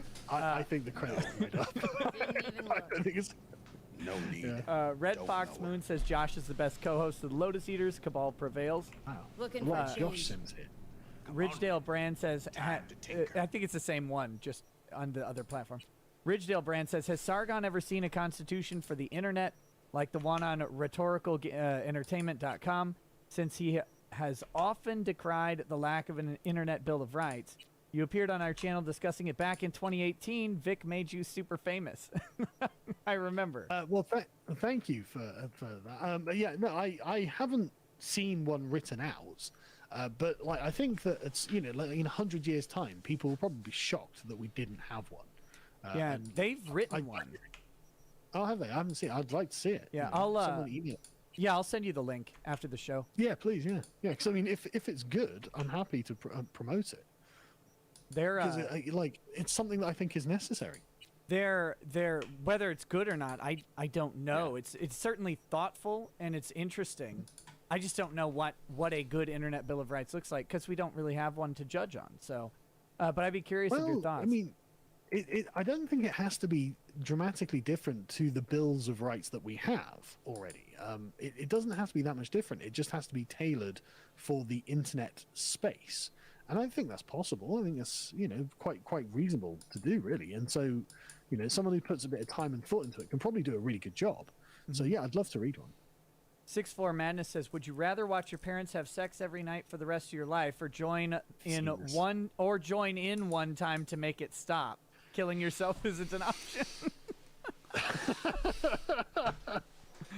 Sargon of Applebee says, I see the new game plan is pretending that Medicare... hang on. Well, I'm still thinking my answer. Hang on. Oh, okay. No. God, I don't know. What would you choose? It's the worst dilemma I've ever heard. Oh, Can't we go back to the trolley This dilemma? is the worst dilemma you've ever heard? Oh, Probably. God. You're lucky. Worse I get way worse ones sent to me all the time. Thanks, internet. No, I would never join in. I'd suffer in silence. Yeah, I probably have to. It's such an unthinkable thing. Okay, Sargon of Applebee says, I see the new game plan is pretending that Medicare fell off the planet in the past 2 years. Louis Laveau pulled the same shit. You guys are so transparent with this passive-aggressive shit. Jim might have cancer, but cancer AIDS, but Sargon will always be a fat F-slur. Jeez. I won't always be fat, actually. I'm sorry to be honest with you. I worked really hard. I don't really understand like what the upset is here. I don't want to sound like a dick, but I actually don't really think about these people very much. You know, like my daily life is mostly based in the real world. right? So I get up in the morning, I help my kids get ready for school, or at least I did before lockdown. I cycle half an hour to work, and then we do like, you know, the political coverage, the podcast, you know, read books, things like this, do whatever it is we do. And I cycle home, and then I'm a dad for a few hours. You know, like today I was playing Ark Survival Evolved with my son, and that's not on the computer because he's banned from computers. So that's me pretending to be a Tyrannosaurus Rex, right, chasing around the kitchen, and he obviously eats me and destroys me and whatnot, because you obviously got to let him in. And then tonight I just came out and did some reading, and then joined on this podcast. So like worrying about internet beefs from 2 years ago didn't come up in my day. No, so it's, I just don't think about it. I'm sorry. I get a similar thing when someone will say, "Hey, what do you think about this thing or this person's situation or whatever?" And I'm like, I don't actually know about it. Like, how can you not know about it? Didn't you read about it on whatever? It's like, well, no. I guess not. I didn't. But people get an idea that what they're thinking about is what other people are thinking about. And that's kind of a natural thing, I think, right? We're the narrator of our own story. And when people are in a and when you're on the self-selected social media and like, you know, all you're seeing is the repeated things about like Jim and Sargon, then you might think that this is an all-consuming thing for each party involved. But I mean, like, I have to change fucking nappies sometimes. Right? Sometimes my wife isn't available to change a nappy, and so that like is what, like, I think about nappy changing way more than I think about like internet drama from 2 years ago. Like, I've just got to be honest with you. You know? And like I said, I don't hold grudges, so it's like I don't wish ill on Jim. Like, you know, if he does have cancer or whatever the rumor is, like, that's shit, man. And I'm sorry that that's happened to him. I don't want that to be the case. Like, I wish that he'd get better and make videos about things that are relevant. Because, man, I used to love his videos. Like, literally, like when he was the internet aristocrat and he'd put out a video, I would literally just drop whatever I was doing and watch that video because he was so good. You know, and then he became like, you know, like the bottom feeder of the internet, and it's like, oh, Jim, you're better than this, mate. You know you're better than this. What I want to do is I want to throw England off the earth for you calling them nappies. That's that. If you want to use a French word like I can't use any gamer words. Like an F, then that's up to you. That's up to you. And I've noticed that you Americans have this weird way of pronouncing herb. Not just it's any herb punk. In the American lexicon, which is weird because it's got H on it. Brittany H Vent is says, a wait, say H again. H. I'm sure H. you will find it. That's okay, this is an English colloquialism. We don't have. But the point is, it's not an herb, is it? It's not an herb. It's a herb. She had me hold a demon. It's an herb because H is H, not H. My God, that's it. Right, we need to go back to war. We need to reconquer colonies. This needs to be settled. I know. I understand everything about the founders so much more now. Red Fox Moon says you should have a chat with. I mean, it was all justified. Test it now. You should have a chat with Uzalu once he's over having a coup. Who's Uzalu? You might extract some shoe Uzalu's a YouTuber and friend of mine. Seems worth a try. Either way. Yeah, I'll talk to anybody. Yeah, he's a good guy. Rickard says if Carl had that much of a hard time with bread, he would have hated to grow up in my house with both parents were bakers. My father specialized in Mexican pastries and my mom on Salvadoran pastries. I grew up throwing away bags full of bread. I've only cared about bread since I've been forbidden from eating it. It literally, like, I never spent a single second thinking about it until, like, okay, I want to lose some weight. And it was at the beginning of lockdown last year, and I had nothing else to do. So I was just like, fuck it, I'll just do it. You know, let's make this happen. And bread has become an all-consuming obsession that I have to spend time actually not thinking about. Like, it's awful. East Rising. Yeah, I know. And like, I have to talk about bread tube, and it's like carb tube. Fuck. Oh, we didn't talk about philosophy tube. Oh yeah. Well, I mean, how long have you got? Like, when do you have to go? I don't have a time to go. We can just. Well, I tell you, the good thing about being the boss of your own company is I can go in late. Let me go get a drink and have a smoke quickly, and then I'll be back and we'll talk about it because it's. I don't want to get your channel yeeted, but I'll be careful about what I say. Is that all right? Yeah, that'd be great. I'm with it. Okay, give me 5 minutes, and I'll be back when I figure out how to mute myself. Sounds good. Oh boy. This is gonna be fun. You got it. All right. That'll be interesting. We'll have to talk about philosophy too. In the meanwhile, let me see if I can read a couple of these chats. Red Fox Moon says Gab is indeed based on Mastodon. However, Gab is specifically not the one that's the Fediverse. The other implementation blocks Gab by default. The Fediverse is a great way to create terrible echo chambers. Damn. Cal Clay says, "Holy shit! Our glorious leader is talking with a lawyer. Oh no! My liege should the Kekistani military prepare for invasion? World needs our prompt and level-headed thinking. Kekistan virus free because you taught us. If we don't believe it, would hurt us."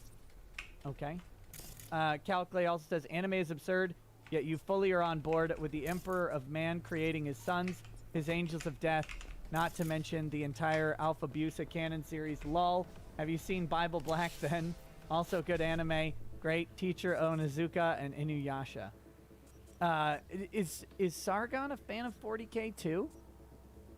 Is that a true thing? I'm actually still rolling my cigarette. I'm a massive fan of 40K. Oh, I've been playing 40K since I was like 13, man. Jesus. What are we've been wasting this entire damn stream talking about politics? We could have been dunking on Ultramarines this whole time. Do you see my bookshelf? Yes, I know. I've noticed you're a fan. I should have brought it up. Really. I didn't think about it. What do you play? I don't play because when I was a kid, I could never afford the minis. And then when I was an adult, my hands shake, so I thought I couldn't paint. I started painting now.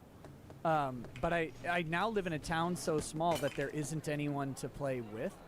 Oh, dude. So I tell you what, Luke, I've found myself in the evenings watching just people painting miniatures on YouTube. Yes. And I obviously because of the algorithm, now I'm spammed constantly with videos of people painting these amazing miniatures. Yeah. And I'm sat there thinking, look, I've got loads of work I've got to do. I'm never ever going to be able to find the time to sit down for like 4 hours in the evening and paint something to my heart's content. And yet I keep browsing the Games Workshop website and thinking, I just don't order. And I can feel my resolve weakening. Yeah. Shit. Right, I'll be back in a minute. Sorry. Sounds good. Okay. Carl's bitch tits dress shirt. I'll make it work. Says, "Nick, please do not let Sargon get away with ducking the gym grooming allegations he started. Sargon wasn't arguing with anyone. It was a solo stream. This guy is a slime ball." Ethan Gunt says, "Carl is lying again. Carl had Medicare and Ethan Ralph on with him to reveal to them his grand plan. They laughed in his face for trying to get the band back together. He knows this, and again, it's why he's trying to downplay it." Crusader Saracen says, "This is my favorite crossover, and Sargon's one of the best guests so far. Damn it. Also, Sargon, I'll have to ask when he gets back. I've been a huge fan of your history content, such as your video examining the studies of female Vikings and warriors of the past. Incredible stuff. Love to see more." Sim says, "Speaking of throwing away tea, has a company ever pushed you to boycotting a product you use?" I understand the situation. I will ask me no. I'm not a big boycott person. If a product is good, I buy it for the most part. But there are companies that I've chosen to shop elsewhere, if that makes sense. But I'm still buying like the same product.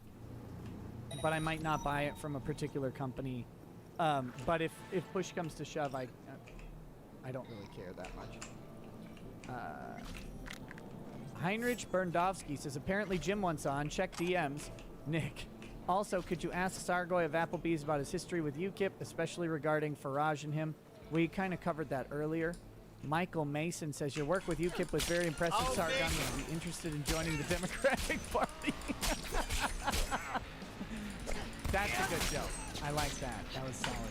Dragon's Treasure says, "Don't eat the lotus, drink the lotus. Support people who are not degenerate working in an industry right with cheese pizza lovers." So that is the dragonstreasure.com, which is a tea and anime haven. Cormoran says, "Question for Sargon." Okay, I'll have to remember this one. "How much has Sturgeon and the S&P wasted on trying to figure out how to deep fry a cup of tea?" Ziggy Mandar says, "Waiter better bring my mozzarella sticks on time." Colin Archer says, "It's a real shame how Egghead Spencer broke Sargon. Christian Romero says Sargon is the Aristotle of our time. He's outlasted the Gunt. He'll outlive cancer-ridden Jim. Were we wrong, lads? Was reading Locke the key? Well, yes. How have you not figured out that reading Locke is the key? I cannot believe this. Jedi Knight Anaquin Cringewalker. How might we impress upon the normies that we are more free on CCP-owned TikTok than U.S. companies?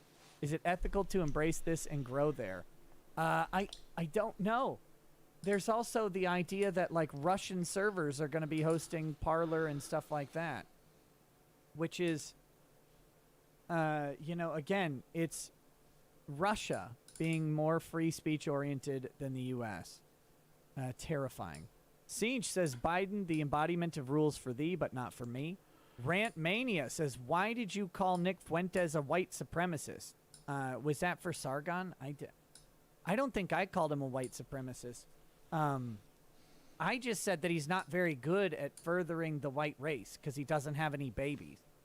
But that's me. So I don't know if Sargon said something.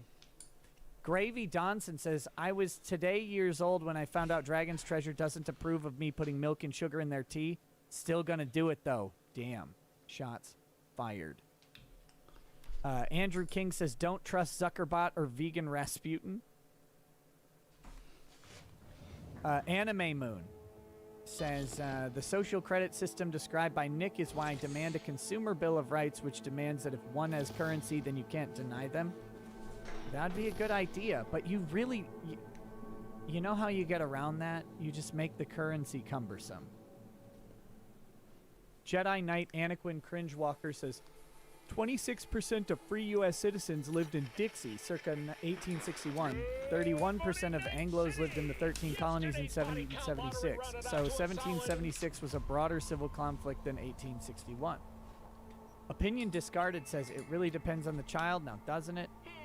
Casey Dynison says, why can't I just live in the Starship Troopers timeline? This timeline is terrible. Idiots get to vote, suits into office, and nothing gets fixed. Painful Buggery says, if someone unpersons me where I couldn't buy food due to wrongthink, I'd just immediately go Minecraft the person who did it to me. Literally, why not? That's actually something that I've, you know, I know other people who hold that similar thing. If someone canceled, like, the crazy thing is that they're going after very well-connected, very wealthy people.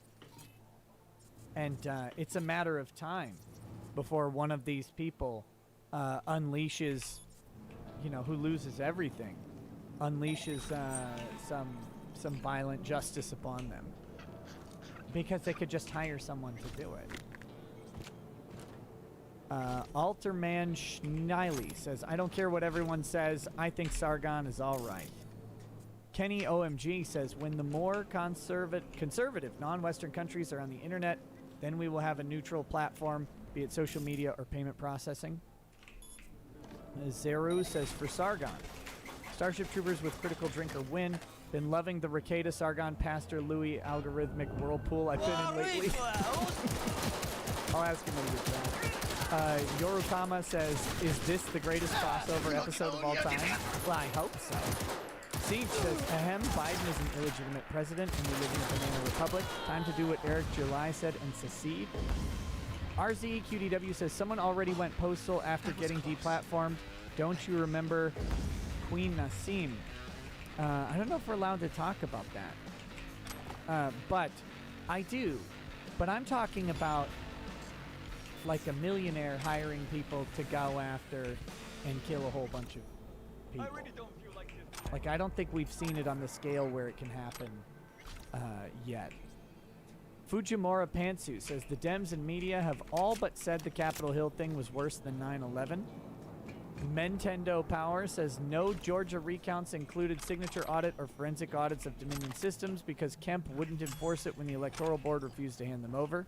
He also said, could you please explain the argument that Trump didn't pay his taxes for a decade? People don't seem to realize that you can pay prorated property tax. Well, and just a billionaire's taxes are more complicated than anyone else's, especially when that billionaire has several properties. And your property tax, when you get to a certain level, is a negotiation. and those negotiations can stretch out for a very long time. So are you talking about Trump's taxes? Yeah, there was a super chat about it. There are a couple for you specifically. Well, just quickly on the Trump taxes, did he do anything wrong? I don't know. We haven't actually seen his tax documents. Big Tom got from like 2004, and it made him look good. It was like, yeah, and then there was the New York Times article where they had one page of his tax return and made like all of these assumptions based off it. It's like the man's tax returns are going to be the size of a book. Like, it's how many properties does he own? In every country does he pay tax? You know, like. Yeah, and when he's in different states, he's going to have deductions for the state taxes that he pays in each one. Like, I know people with far less money, and their taxes are a nightmare. And I tell you, a 24-year-old intern writing for the New York Times isn't going to understand them. You need a tax firm to understand the taxes of someone who is a billionaire with that much property and income. And the thing that the left always miss on this as well is it's not immoral to write things off as business expenses. That's why the option is there. It's actually good for the economy to do that. Right. You make sure that more money is paid to people that you employ. You know, it's good for the economy if you can make that money flow into goods and services rather than giving it to the government. Right. And so you generate more overall tax revenue that way. So this one was for you. It was a question. How much has Sturgeon and the S&P wasted on trying to figure out how to deep fry a cup of tea? Probably billions of English taxpayer money. Why? So the Scottish National Party, for anyone who doesn't know, is a national socialist party. And so they actually, I mean, there's a historian in Britain called David Starkey, very famous historian. And he basically, in 2014, described them as the new Nazi party. Because they kind of are. They actually really kind of are. And they seem to be predicated on hating the English. And they get overwhelming majorities in Scotland. They're actually in a coalition at the moment because they've weakened their own position. But they're very, very strong in Scotland. It's insufferable. They're like literally half of Scotland votes for the We Hate the English party. It's like, right, okay. That's annoying because there's something in Britain called the Barnett formula, which dictates how much of the overall tax revenue is distributed to each one of the constituent nations of the United Kingdom. So you can look at it in like analogous to states, you know, how much of federal tax money goes to each different state. And it turns out that England is at the bottom of that list and Scotland is at the top of that list. And so that means that Scotland is getting English tax revenues into its coffers to pay for the free education that they get that the English don't get. In Scotland, you get free higher education, free university. We don't get that in England. We get loads. Also, they wouldn't be able to afford their own healthcare and a bunch of other things, right? And so it's insufferable watching the Scottish Nationalist Party. They've made up a narrative that Scotland is actually the profitable part of the United Kingdom and England is the drain on Scotland. And it has turned me into a raging advocate of Scottish independence. Yep, that's true, Nicola. Don't worry about the numbers. What you believe is true. So you go for it. I want you to have independence. Let's see how it goes. Get it, Scotland. Yeah, you take it. Okay, so like it's like Texas, right? Yeah. But Texas is actually profitable. Yeah, Texas has a vast array of natural resources and land and industrious, you know, people and stuff like this. Right. You know, yeah. Rant Mania says, "Why did you call Nick Fuentes a white supremacist?" I wasn't sure if this was for me or for you. Did you call Nick Fuentes a white supremacist? I mean, I don't know. Like, I don't know what he believes. I've said this many times. Like, I don't know. Like, what I assume he is something along those lines, just because of the kind of people I see defending him and like enjoying his content. So I guess there's some dimension of that to him, and I think that's probably true. And I don't know. I mean, he's been deplatformed from like everywhere. So why hide it at this point if that's not the case? You know. Sure. I have no idea. I just, like I said, my only criticism of him, or my criticism of him, was that he's not very good at making white babies. That's true. Because he doesn't have any, to my knowledge. Very disappointing. Yeah, from the dads to the genetic dead ends. Shh. We're talking. Zeru. I'm going to get so many angry messages. Probably. Just like tiger claws. Zeru says, but none of these messages are going to give you a white baby, so don't waste your time and go get a job. Zeru says, for Sargon, Starship Troopers with critical drinker when? Yeah, I don't know. I spoke to Critical Drinker a while ago. He's a really nice guy. I really like his work as well. Yeah, really he's good stuff. Yeah. So yeah, I mean, like essentially, when I get some free time, Mauler messaged me the other day. He's asking, he wants me and Arch, I think it is, to do something. I can't remember. Yeah, with something with Shad and Drinker as well. So not long, hopefully, not long. That would be really. that would be a good show. I love Starship Troopers. Great movie. Yeah, like it's you've seen it. Everyone knows I love it. But like I like the content creators as well. You know, I watch a lot of this stuff, so it's nice to be invited. Yeah. Andrew War Snowboard says there's a Popeyes in the parking lot of my hotel. So when I'm 600 pounds upon my arrival, that's why. A Popeyes? What's that? It's a fried chicken place that originated down in Louisiana. Got So any it's a nice Cajun breads for fried me? chicken. Oh, it's good. If Good thrift stuff. falls into your definition, sounds good. Then sure. Other man says, it is better to call the whole thing the Capitol Hill incident, as riot doesn't quite fit. Zach Riera says, what are your guys' initial thoughts? Well, hang on, let me. I think that I think it's fair to call it a riot, because there was what I would describe as riotous behavior, like climbing up on the walls and occupying an area that you shouldn't have been in, fighting your way past police. I'm not saying that's bad or good or anything like that. I'm just saying I think that is fair to characterize from a neutral perspective as a riot, but that's not to say that as we've heard endlessly from the left, as Chris Cuomo said, who said riots have to be peaceful? Right. Why did you say that, Chris? Yeah. Well, there is that whole thing of the left completely and shamelessly inciting violence the entirety of 2020, and then and then suddenly getting salty about it when it wasn't them who incited it. That made them really mad. Zach Riera says, it made them look really good as well. Hey, nobody noticed. No, honestly, guys, nobody noticed that you were being massive fucking hypocrites. What are your guys' initial thoughts of Crowder's lawsuit against Facebook? I haven't read it yet, so. Yeah, I haven't either. I was waiting for your review. I'll have to. I didn't know it was actually out yet. I just kept hearing he was going to sue, so I'll have to look it up and find it. Jillian Seed says Sargon back on YouTube for Gamergate 2.0 #GME. I never actually left YouTube. I just changed the brand, I suppose. You #changed the channel. Yes. Dragon Hunter Isaac says here's some money from the greatest dragon hunter alive. Hey, thank you. Red Guy says Kermit goes to the witch doctor. What does he say? I don't know. Really? I feel like there's a meme there. I feel like there's supposed to be something that I'm supposed to know, but I don't. Dale Ritter says Jim faded from relevance because he decided to roll with the Spurgs. Nobody is pretending he's fading from existence. He's just fading from existence. Oh. Melinda de Los Santos says, really? No way? You and Sargon? Pleasant surprise.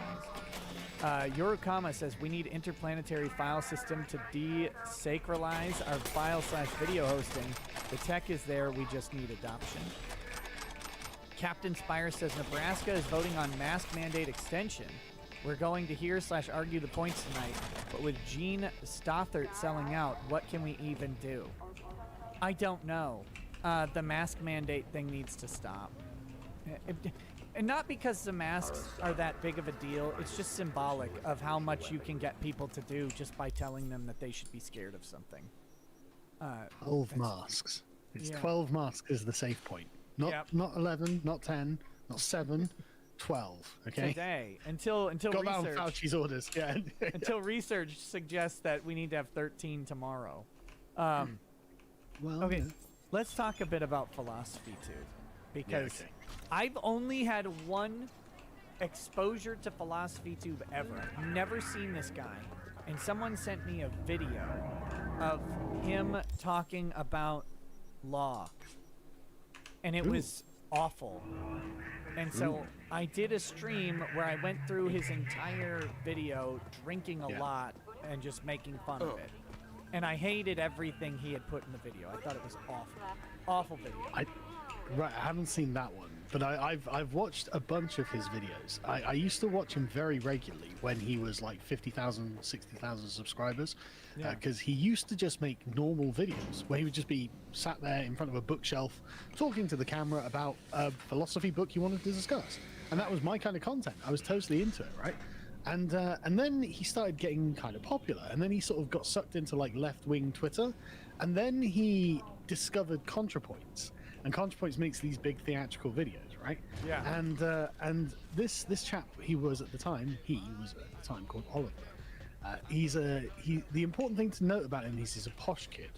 And in Britain, that means you come with certain privileges. You get to go to nice fancy schools, so you get a nice accent like he has, and you get to do exotic things like join the theatre.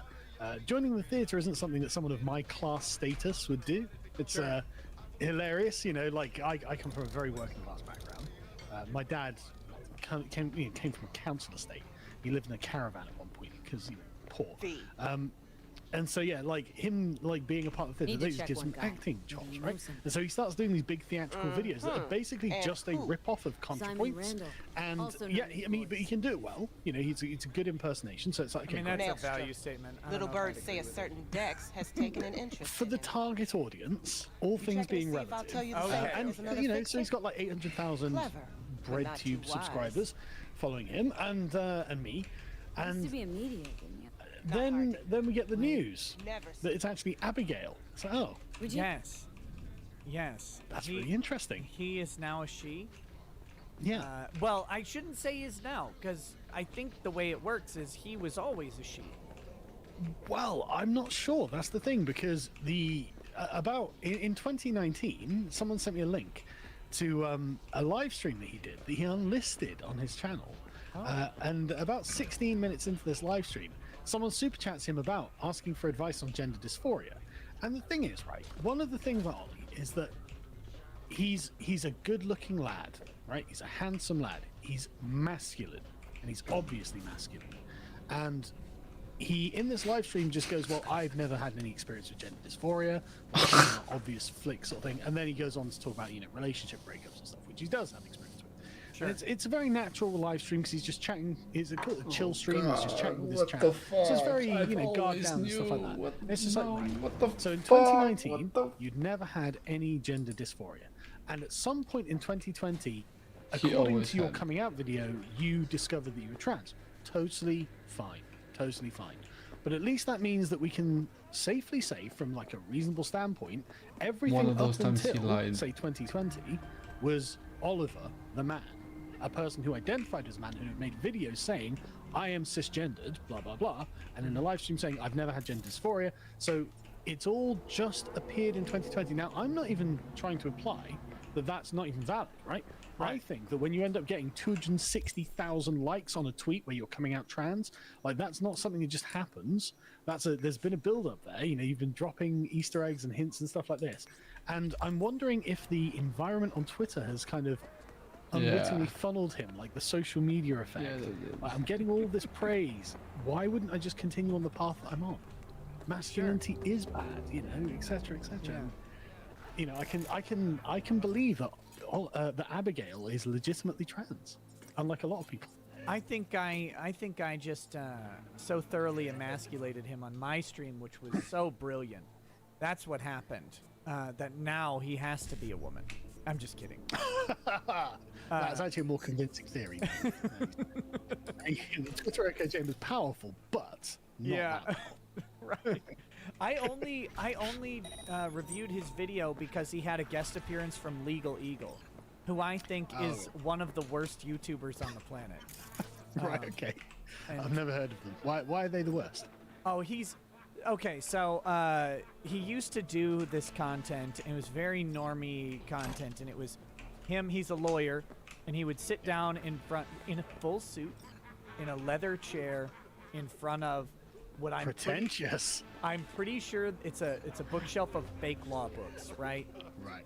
It's exactly what you'd expect a lawyer YouTube channel to look like. So I immediately hated that. But he would just do stuff like, a real lawyer reviews My Cousin Vinny. And so he'd talk about like the legal scenes in a movie or a TV show and talk about how they're all fake. He's like, okay, everybody knows. And then something happened. And he reviewed the deleted scene from Captain Marvel, right? Where she... Is that where she's being a bitch? Yeah, where she breaks the guy's arm and then takes his clothes and his motorcycle. And he defends her actions because the guy touched her map, right? He grabs the top of... She's looking at a map and he touches the top of it and kind of pulls it down so he can look over it at her face. And he says that was a simple battery. And because that was a battery, she's justifiably acting in self-defense by breaking his arm, stealing his clothes, and stealing his motorcycle. And he's not being ironic. Like, this is the take he gives. And from that point on, that was like the real decline for me. Of course, YouTube loves this guy. His channel, he's at like 1.5 million subscribers now. And then he started doing his Trump videos, where he's just been, look, I'm just a lawyer on the internet. I don't actually have opinions about this stuff because I'm not political. And then he proceeds to make like these political videos that are overtly left.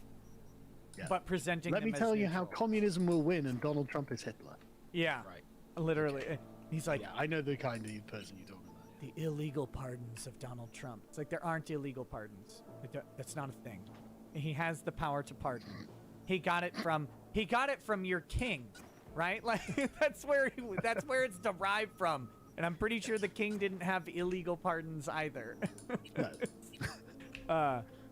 Okay, so let's go back to these chats. Justin. Well, the philosophy tube thing. So, yes. Did you watch his coming out video? No.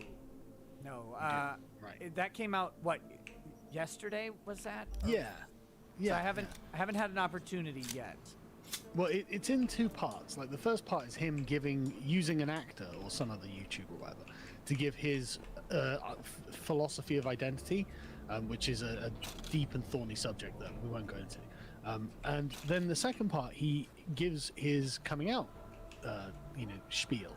And if there's one word I'd use to describe it, it's sincere. If there's another word I'd use to describe it, it's authentic.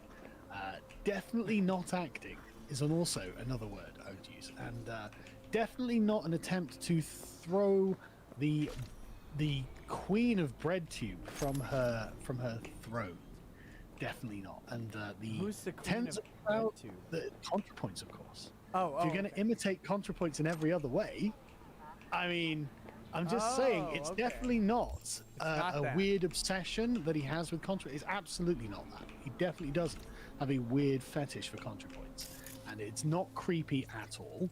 And the tens of thousands of new subscribers that he got, and the hundreds of thousands and presumably by now millions of views that he got for triggering this kind of, because the thing is, like, what else is a straight cis white man, in a progressive ecosphere going to do to advance their status?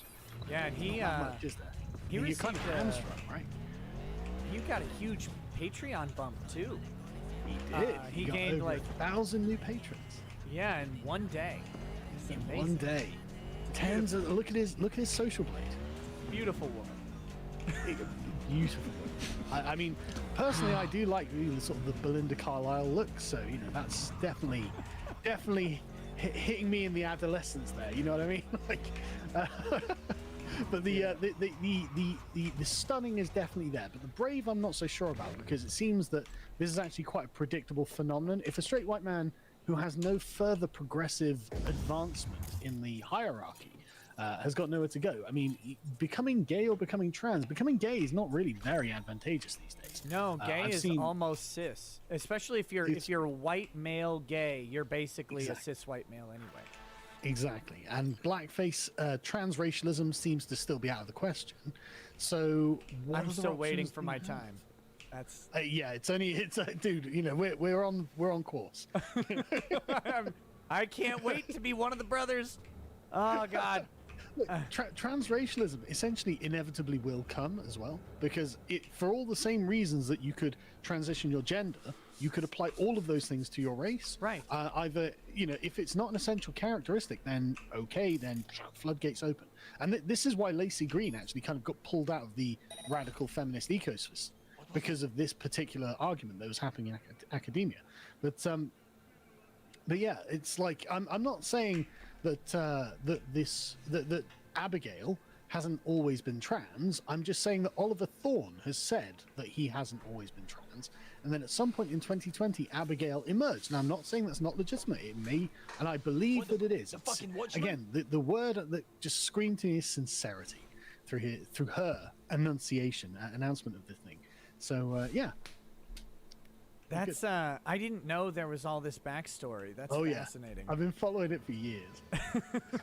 But I like the videos, but they're like and while Abigail was Oliver, I mean, like you are right. Like a bunch of videos terrible. I watched the videos that were going on about property rights, and he outright stated that if there were no homeless people, that would be the end of the housing market. And it's like, what? It's like, do you think homeless people buy houses? Do you think, like, if the number of homeless people doesn't mean that houses don't get bought and sold? And like, as if, all right, well, there are no more homeless people, right? Okay, no one's ever going to move houses. Like, what a stupid statement. Yeah, and there's also abandoned property everywhere, so it's not like just because there's not someone to move into a house, like that would prevent people from upward mobility. Because, like, let's say you live in a trailer, but then you make a windfall because you have a new amount of money from a job or a lottery or something like that. You're gonna buy a house whether or not you can offload the trailer because you don't want to live in the trailer anymore. I mean, parents, kids growing up, if a family has 3 kids, then unless, I guess, the population is declining in all other respects, then, a natural growth in population will necessitate new houses being built. Even if no one ever moves house again, like, the kids growing up are going to have to get new houses. So there's going to have to be some kind of market there. It's like, it's such a ridiculous thing. I couldn't believe it. It was like, and he said it with such confidence and straight face, where he's like, look, and it would essentially something like this, where it equalized to 0. It's like, you don't know what you're talking about, Ollie. No, that's a terrible argument. Yeah, it's absurd. But because he's a philosopher, right? He can make a terrible argument and just assert that he's a philosopher. Exactly. He can make, and not just that. He has been trained to make it sound persuasive. Right. That's what you are when you're a trained philosopher. You are someone who entertains and uses language to navigate through particular kinds of waters, right? And you're trying to persuade people. So, yeah, Ollie, very persuasive windbag sometimes. Justin Tappy says, are you putting up videos during the stream? My notification said the Matt Gates video went up at 4:23. I listed it during the stream. It was up earlier, but it was unlisted. Ash Ukahime says, oh my god, 2 of my favorite YouTubers are on at the same time. You're awesome, Akkad and Nick. Thank you for bringing me to the show. Keep being awesome. Well, it's been my pleasure so far. We'll see if we can ruin that. Angry Baneling says, Sargon, I have banned all Hugo simps. It's done. Good. Tony Stark says, ever heard of distributism? It reads like an attempt at capitalism that addresses the problems of crony capitalism by a subsidiary and antitrust. I have studiously avoided G.K. Chesterton and all Catholic attempts at creating social justice, because I think that they may well, in fact, be the people who accidentally triggered the idea of social justice in the left, and so that may be when they need to hold the Catholics to account for. No, seriously, no, I just haven't bothered, to be honest. I've seen a load of quotes from G.K. Chesterton, and I would literally say 50% of them are inspired genius, and then 50% of them are such utter trash. I feel like I'm reading a quote from Philosophy Tube. It's so weird how night and day some of the quotes I've read from him. And it's like, I mean, I do intend to read his work at some point, but it's just low priority, Sure. Michael Tynan says, Sargon, good sir, please pronounce issue aluminum, and distributed. Issue, aluminium, and distributed. Where do you get the I in aluminium? It's spelled with an I. No, the second one.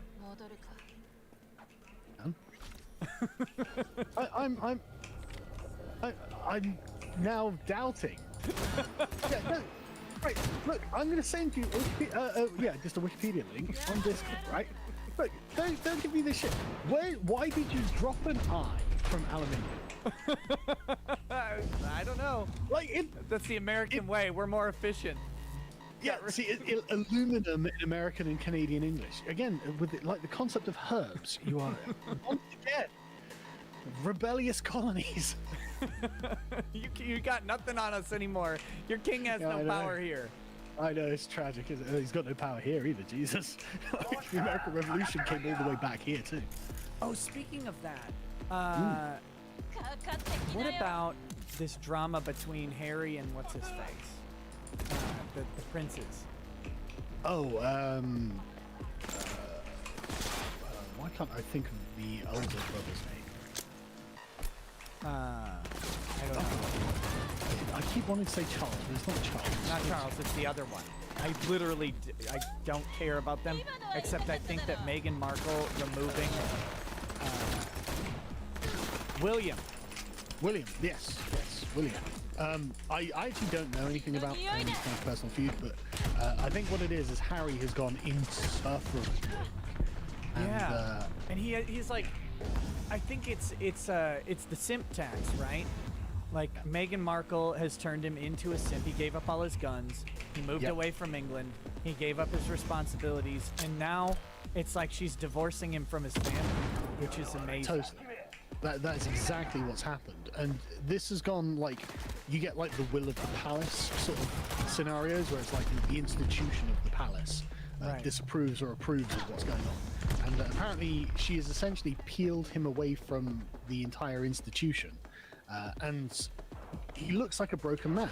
Like when you see him in photos, he's all slumped over and he's sad, and she's there like, you know, the cat that got the cream, and it's like she looks like she's got him in a kind of abusive relationship, to be honest. Obviously I know nothing about the inner workings of the relationship, but that's just as someone again on the outside looking going, we know enough. We know enough. You can see by the way that he holds himself, he's not happy, he's not smiling, he's not thriving, you know, he's got a weight around his shoulders, and she seems to be enjoying everything that they're doing, so I think I can guess where the weight is. And so I don't actually know, but William's alright. He seems like a decent enough chap, you know, from what I've seen. So, I was just I was reading the news where they basically determined that William's son won't ever be king, because basically the royal family is going to be phased out once the queen dies. It's going to be the decline of the royal family. Sorry, who said this? This is some publication with and it was written by someone who exclusively like covers the royal family and their affairs. From what I got from the article, I don't really follow it, but basically saying that the royal family's brand is in decline, and when the queen is gone, the princes taking over are not going to be engaging, and their stock in the UK public will be defeated.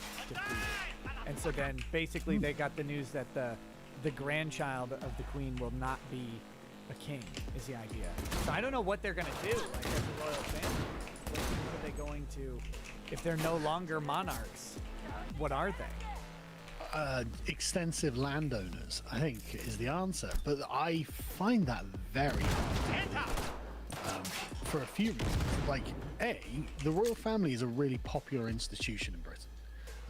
Despite Andrew being like an Epstein pedo, the brand of the royal family is cherished by many people, right? Right. Because England is a very old place, but it's always had a king, and that king has symbolic weight in Britain, and the position itself represents something cultural as well as temporal sort of thing. They're also the head of the faith. Not that matters. I'm not sure he was a Christian before, but like they're also the head of the church.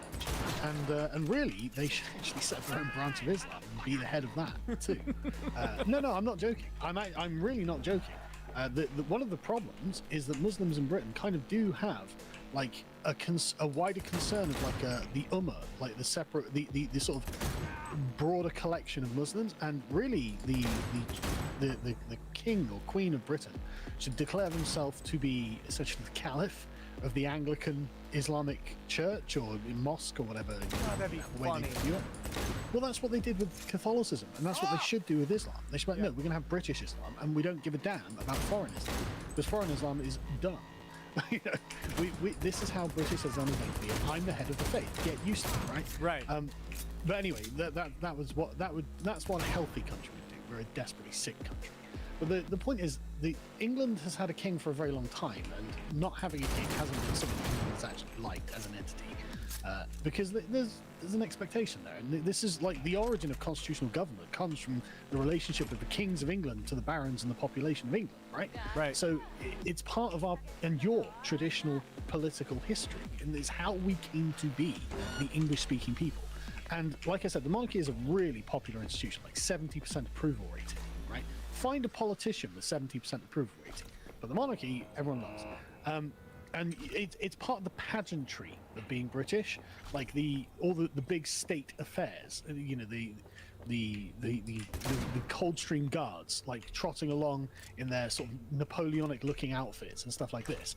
It's all part of the heritage and tradition of Britain, and I would be fucking shocked if anyone was thinking that the British public can just let that go, and that is all predicated on the idea of there being a king or a queen. Right. Like it revolves around a royal family.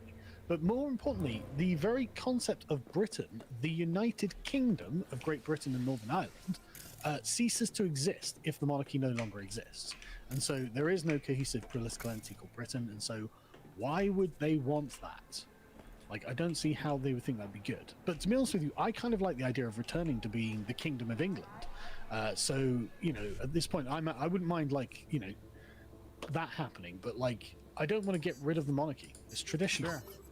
Yeah. Like, the Queen Elizabeth, right? She is the descendant of both of the generals who were at the Battle of Hastings in 1066. She is the direct descendant of both William the Conqueror and Harold Godwinson. You can't reclaim a 1,000-year lineage like that. That just, you know, once that's gone, right? And so I don't want to get rid of the monarchy. I just want to get rid of the Scots. Love you, Dank. Feel free to be a refugee down in England anytime after independence. Michael Tynan says Sargon. Oh wait, no, we read that one. Damn it. El De Gusto says my first Reeta chat. Hey, thank you. I loved hearing you blow Sitch and Adams back out last month. Any interest in crossovers with Razor Fist Offensive and Lotus? I just want to defend Sitch and Adam. I absolutely adore Sitch and Adam. I think they're both great guys. You know, good, honest, genuine guys. And if we have a disagreement, then it's an honest disagreement. And it's not like, you know, anything silly or anything like that. I just want to make that very clear. But it was nice to destroy them on that. And Adam, I mean this in the most loving way, mate, I promise. But I was right. But Razor Fist, the problem with Razor Fist is he's in a weird time zone, and I can never seem to find a good method of communication with him. But I would love to have like just a hangout and just chill, you know, because I watch all his videos. Yeah, he's great. Content creator. Yeah, he's brilliant. You know, once or twice a week, you know, I'm the only job I do in my household is the dishes, and so after dinner I'll just like put my phone up and get, you know, a video up and listen to that while I'm loading the dishwasher. And Razor Fist is usually like 2 or 3 times a week. I'll have his videos on. I absolutely adore him. Yeah, I love the style, man, the confidence. I'm hoping to get him back on. I had him on during the second day of the election to talk about what was going on in Arizona, and it was great. And I've wanted to have him on again since then, but we'll see. It's you know, like us, he's busy, so it's hard to get a hold of him. And he's in a weird time zone for me. Yeah, he's an hour behind me. Nova Zero says, Harry for redo of Healer win. Oh, no, run, Megan. That'd be terrible. Okay. Sorry, I gotta find... Can I just give a shout out to Brittany Venti in the chat? Yeah, absolutely. Say, hello, keep patrolling them. I like what you do. And by the way, Brittany, thank you for joining the channel. Much appreciated. Oh. Let's see. Good girl.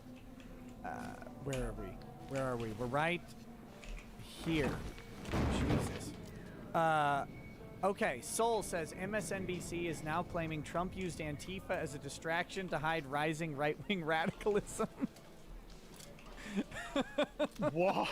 Really? I'm gonna. That sounds like worth talking about on the podcast tomorrow. Kuranai6942 says Sargon is wrong about Antifa. They are Rule 7 in Saul Alinsky's rules for radicals. Once you're in power, negotiate with your radical forces seems to moderate. I'll have to go dig up them. To seem moderate. To seem moderate. I actually have it to hand. Oh no. Sorry, what rule was it? Rule 7? Rule 7. So it's once you're in power, negotiate with your radical forces to seem moderate.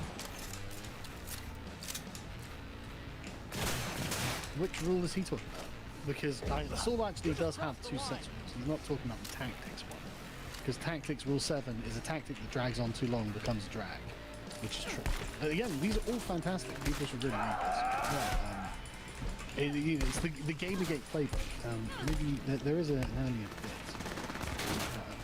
Policy after power. That sounds like something that he's talking about. But sorry, if you want to carry on, I'll see if I can dig this. Yep. Executioner says, hey Nick, I'm from Australia. I don't understand fully how Robert Barnes and Viva Fry highlight that Southern District New York Federal Court is the butt of the jokes. Can you please explain why the Southern District of New York is horrible and is the worst court? Is it the worst court? I mean, it's, in a way, it's like the Ninth Circuit Court of Appeals was, in that they tend to take on cases that really shouldn't exist. And when the problem with the power of prosecution is that it is the power to destroy someone whether or not they're guilty or innocent. So I assume that's what they're referring to, but I don't particularly like follow the SDNY stuff. Could we summarize it by saying it's something the Democrats control? Well, yes, it is the Southern District of New York. So it is that. It's also full of lawyers, which makes it worse. That nerd. Oh, go ahead. Sorry, just Academic Agent is another YouTuber I enjoy, and he's got this Ashes of Civilization series where he doesn't do any commentary himself, but he puts together clip shows of things that have happened. And one of them was Detroit in 2009. There's the most recent one. Man, it is a depressing thing to watch. Yeah. And it's literally 60 years of Democrat rule has run this into the absolute ground. And it's like, man, that is sad. It was the wealthiest area at one point, and now it's just, Christ. It's an abandoned shithole now. Yeah. That nerd Derek says, forgot this is live. Anyway, in Kermit voice. God damn it. Euphoria? Shut the fuck up. I know that was you and I ain't even got to look. I should send your ass back to Crenshaw Pete with his hot ass coat hangers, bitch. Would you like that? Okay. Sim. That's a good comment. Thanks. Sim says I can't find the rule that he's referring to be honest. I don't know. I'm not familiar enough. I mean, I know maybe conceptually of the rules for radicals, but I haven't read it. It's worth it. Sim says, does Sargon have a mechanism in place to prevent his company from falling into SJW hands? In law, the people he hires, or the children he sires? I mean, I don't think there's any chance of that happening. I don't know how that would happen. Essentially, it would require me to convert to social justice. So. And you don't think that's going to happen, huh?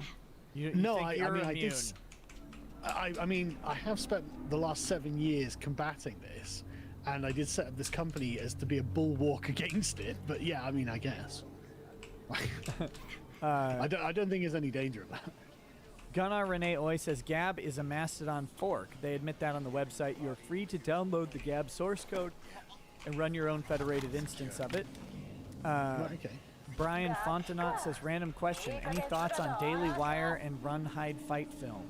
And the Run, Hide, Fight film. I didn't watch it. I heard it was good. Daily Wire made a movie. Right. Okay. Oh, right. Okay. Well, then good for them. Good. Yeah. I mean, let's see if we can find decent reviews. Yeah. The IMDb is 6.6 out of 10. Yes. Maybe it's been review bombed. one star on Rotten Tomatoes. Well, yeah, they're not going to Fuck off. So the Rotten Tomatoes 25% tomato meter from 12 reviews. Audience score from 1,000 ratings, 93%. What? Yeah. There you go. There we go. That's all that needs said. No, I've heard it's good. I just haven't watched it. I don't have a ton of time to watch movies these days, so it makes it tough. Yuri the Actually sounds like a pretty good premise, actually. 17-year-old Zoe Hull uses her wits, survival skills, and compassion to fight for her life and those of her fellow classmates against a group of live streaming school shooters. Like, cool, that's quite spicy. Oh, there you go. Yeah. Like, okay. David Hogg will save them, though. It's fine. Yeah, exactly. That's the thing. It's like, okay, there are going to be some parodies in there, aren't there? Yuri the Honeybee says, well, I'll be. It's the stepfather himself. Classical Positioning says, Robert Barnes, quote, you realize you're making them more sophisticated, right? I guess. Red Guy says, and demonetized. Red Fox Moon says, you two should watch The Seven Deadly Sins, a.k.a. Nanatsu no Taizai. That's an anime. Muhammad Al-Khwarizmi says, what happened to Robute Gilliman in the background? He's still there. I'm redoing my office. Is going to get entirely changed up when I get some time. And so I didn't like having all the literal white space behind me. So I took him down and put the flag up for now. Rifles. And when I get this thing reorganized, he'll make his return. Triumphant. Luminaire says, Drex needs to give AOC the D to save the world. Rimhorn says, Goblin Slayer had to show why goblins are dangerous and horrifying in a world with evil dragons. Check Shadiversity's video about it. Padre Speak says, to Carl's point, always force a dictatorship to act like one. Yeah, because that's how you get people pissed off. And that's what the overreaches of Parler really did. Is a bunch of normies started joining an alternative tech company. And the minute they did, they shut it down. Yeah. I mean, just for reference, right? It was totally possible to go viral on Parler at the day it was deplatformed. Like, and in the months leading up to it, I'd made a bunch of posts that had obviously done quite well, and I'd had at least 3 or 4 that had something like 2 to 3 million impressions on these posts. Yep. So like that's huge. And then the one that John Matzy posted, that had, we're going to be deplatformed in 24 hours or whatever the time it was. On the last day, it had 25 million impressions. So like it was not a small platform at all. No, like, that is a very large number of people to see what's going on there. Yeah, I saw some of your posts right before it got shut down, and they were getting lots of interactivity. Oh yeah, that's the funny thing about Twitter is you notice that there are certain things, certain people who don't get to ever go viral. Yes. No matter what you do. Yeah, it's very interesting, isn't it? Like on Parler, the reach was amazing, and I do think it was because the algorithm was just kind of neutral, Yeah. didn't artificially suppress anyone or anything like that. Let's see. Cal Clay says Sargon, Claws of Eagle return. Claws of Eagle. Well, maybe one day. I just don't have the time.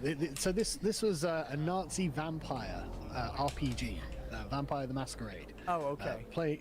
Playing as the vampire Wehrmacht against the Soviet werewolves, and it is hilarious. Obviously, as memeable as it sounds, and it would be nice, but it's about time, really.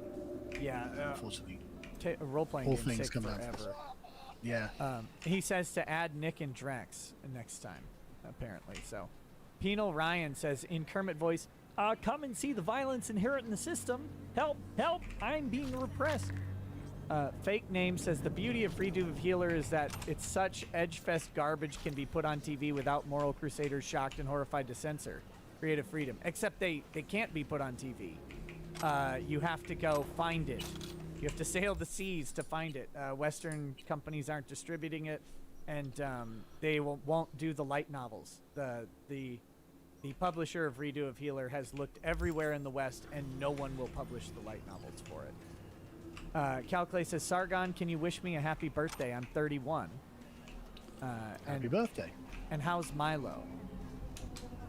I haven't spoken to him in a while, but I mean, he's been given a new lease of life on Parler and Gab, So it's nice watching him. Essentially, again, a lot of his prophecies have come true. You know, the Conservatives failing to close ranks against the left after the election was a bad move for the Conservatives. It allowed Donald Trump to be the platform. That's what allowed it. The Conservatives going along with things Democrats want. Because I mean, like literally, if all of the Conservatives in your government just turn around and said, look, we're just not going to do whatever, which, you know, grinds to a halt.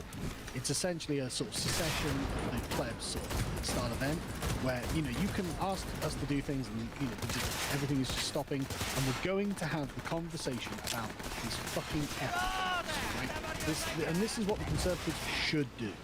And if they'd done that, this would all be different. But of course they didn't. And so Milo has been, since he got cancelled by the Conservatives, since then he's like, you know, the Conservatives are going to get rolled by the left, everyone's going to lose, you're a bunch of losers, and I'm angry. And he has been proven that that's an exactly correct state of affairs. The Conservatives allowed their own fucking president to get deplatformed by Silicon Valley.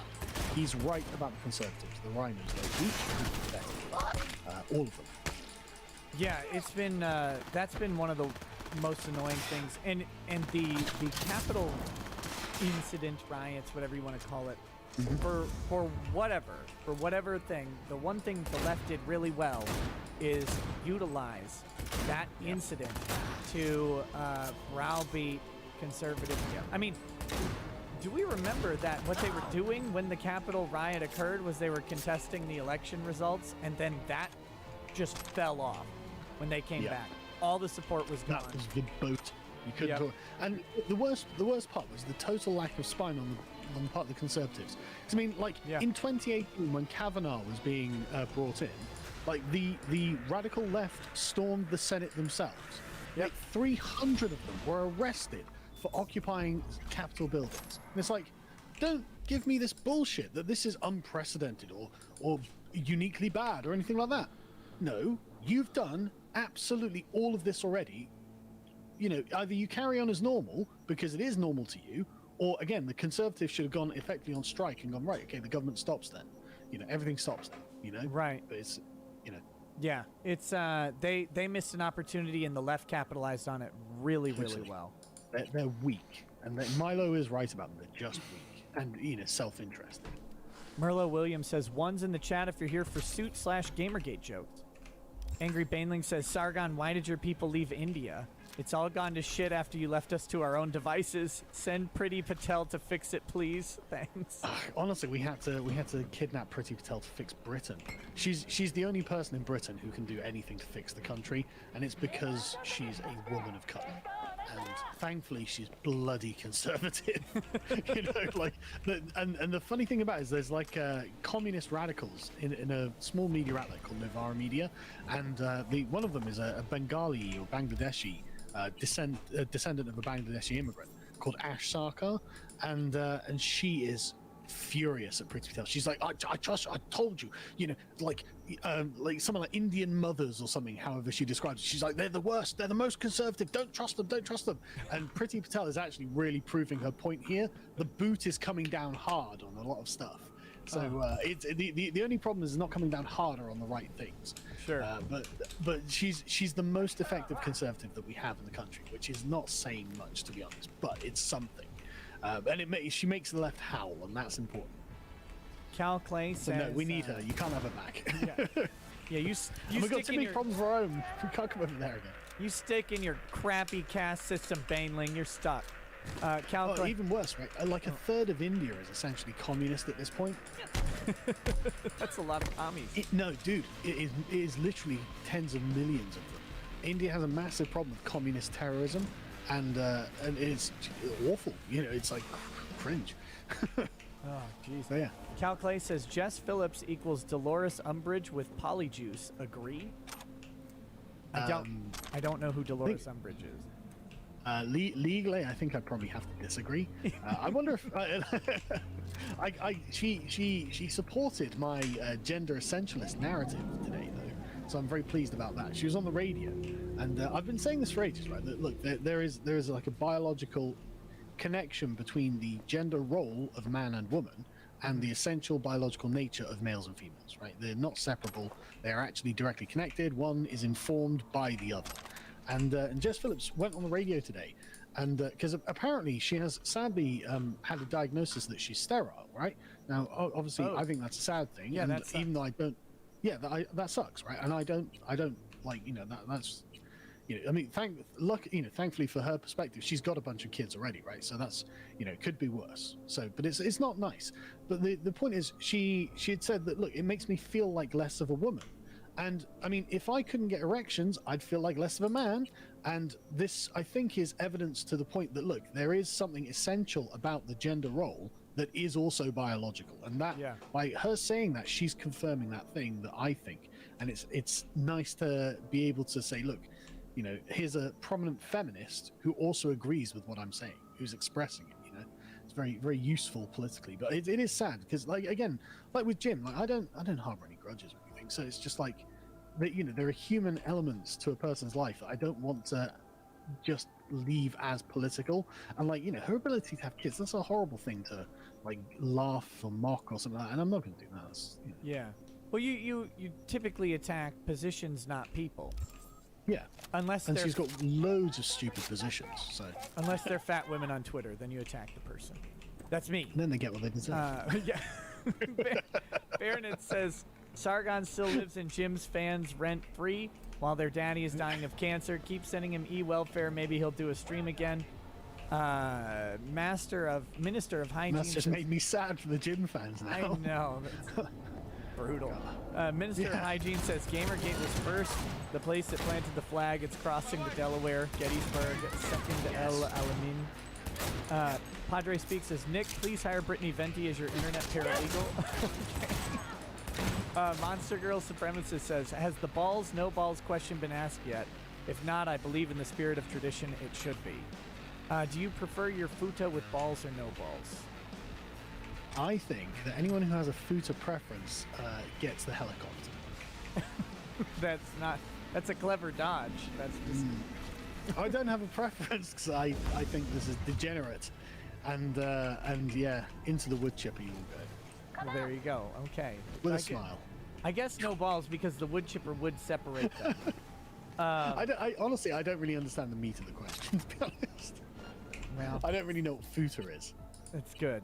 Let's keep it. I know. And you'd think I would know because I've heard it referenced on the internet enough times, but I've never taken any time to look into it. Okay, Mr. Eichenwald, keep pretending you don't know. That's fine. Is it a tentacle porn thing? No. Oh. It's a female character with a very female giant penis. So then the question would be... Okay, let me look it up. should the giant penis have balls or not, is the question. I mean, the answer's obviously yeah. Thank you. You answered correctly. But not because I like this subject. No, it's just that's the logical outcome. This is what my chat does to me. Every stream with a guest. Like, it doesn't matter. It could be like some sophisticated lawyer, and they're like, by the way, do you like your futa with balls or no balls? And invariably, the guest is like, well, what does that mean? I'm like, God damn it. Come on. Okay. So this was... At least I got the correct answer. Exactly. Here, this one was from earlier. That was for you. So this is my favorite crossover, and Sargon is one of the best guests so far. Also, Sargon, I've been a huge fan of your history content, such as your video examining the studies of female Vikings and warriors of the past. Incredible stuff. Would love to see more. Thank you. I will be doing more. The current workload I have is a bit much for me to do sort of extended studies on things like that, which is frustrating. But in the near future, when I say near, I mean like in the next year or two, that should ease off, and everything should hopefully, if I'm trying to build something up, but if it all comes together and I do it sufficiently well, then I should be able to unlock these opportunities for this kind of content to be made by either me or other people, right? Obviously, I'd like to make it myself because I enjoy this sort of stuff too. Excuse me. Right. So it's temporarily paused, but hopefully not gone forever. So that's the best I can do at the moment, I'm afraid. Joseph Kerwin says the Medicare drama is late and gay. Edris Rex says, is it too late to ask Sargon which Chaos God is his favorite? No. Which Chaos God is your favorite? You know, I don't want to actually play favorites with the Chaos Gods. I like each of them. Don't be a Lorgar. Don't do it. No. I have. I mean, I always liked Zench, however you pronounce it. I don't know. I say Sinch, but I don't know what the proper way is. Yeah. I'll defer to the Englishman on this one because it's a British property. But the thing is, I'm probably wrong. So, but however you pronounce it, I always liked the lore and look of them, and I found them very attractive.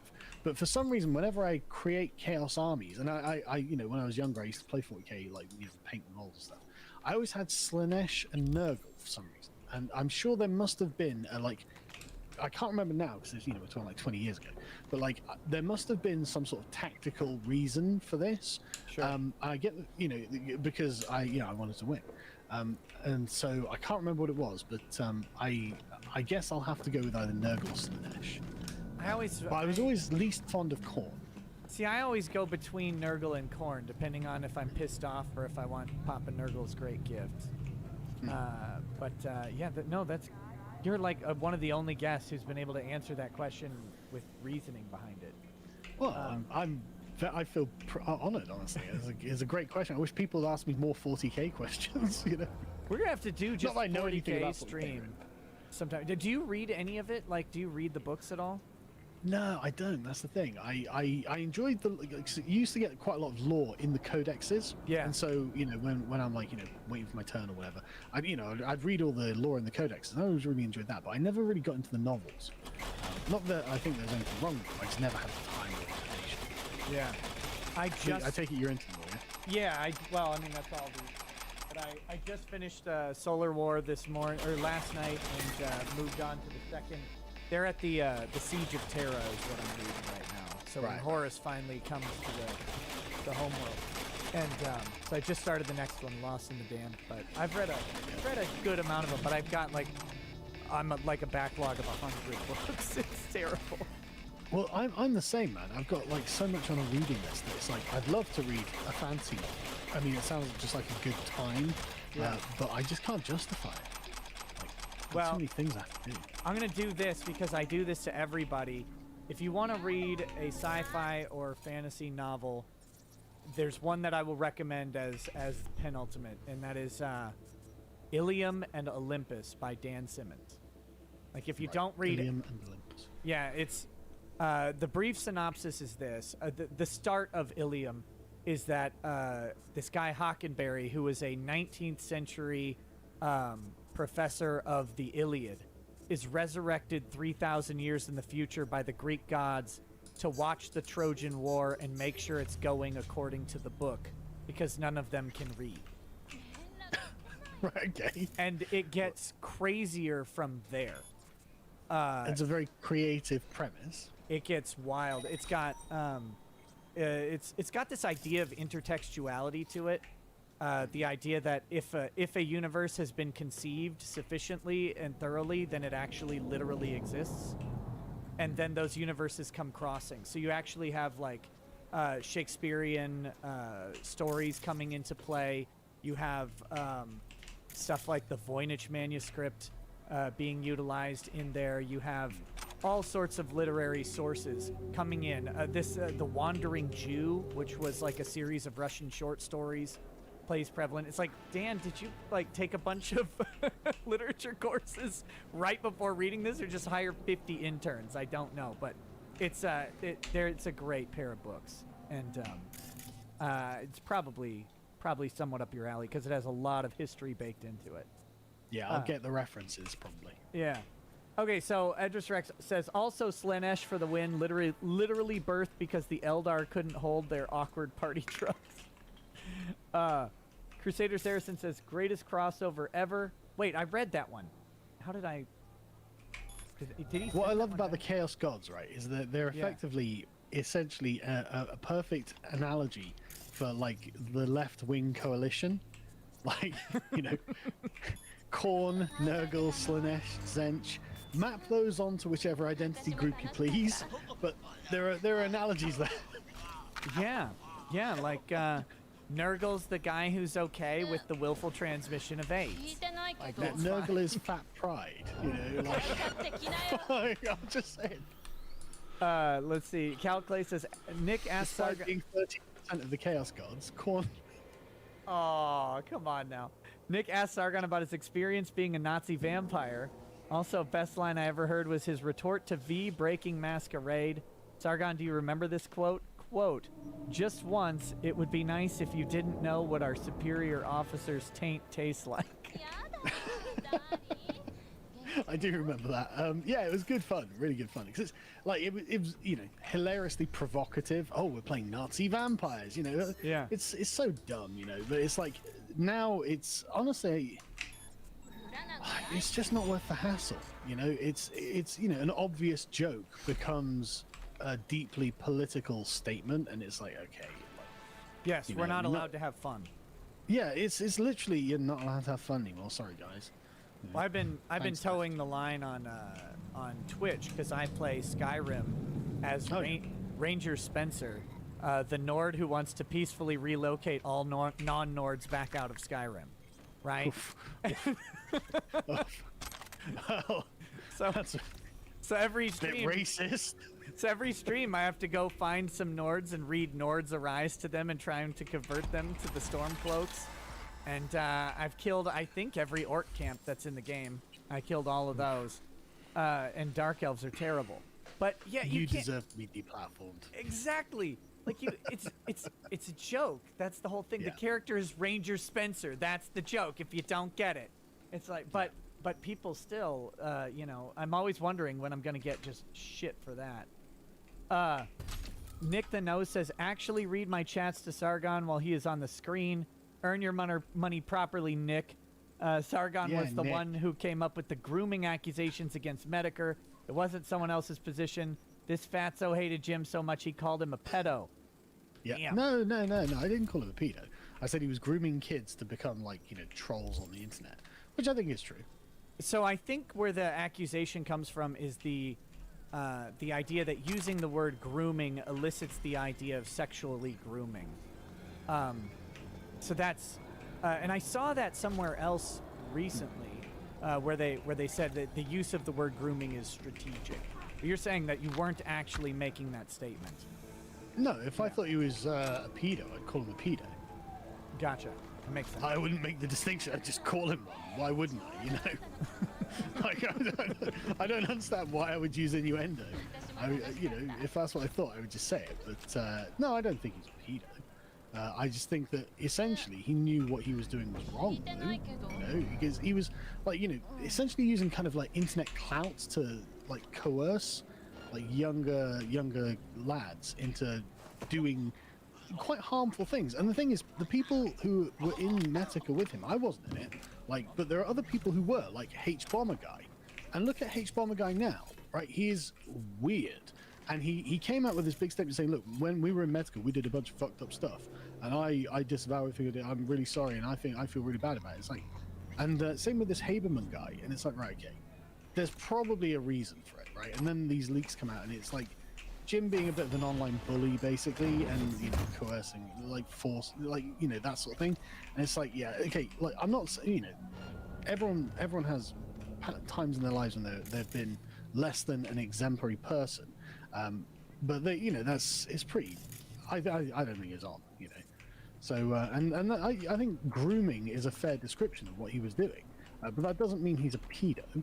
Like, it's weird that like there are a bunch of people who feel personally attacked by that. To be honest. Yeah, it's well, it again, it has to do with how that word has been used. I think how that word has been used by the left lately to say that. Like, there's a guy in comics, and I can't remember his name. He's like a legendary comic writer, and women came out and said he was grooming them, and so what everybody thought then was, oh man, he was taking these young girls and training them for sex or something like that idea of grooming. Turns out, of course, they were like 26, and he wasn't grooming them. He was just asking them out, and they said no.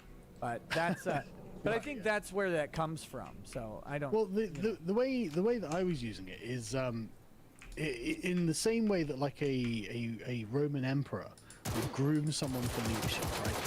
Then you keep them close, you instruct them on what you're doing, and you get them to do it as well. Right. And yeah. so they can take over from you, because that really does seem to be what he was doing in this weird forum or whatever.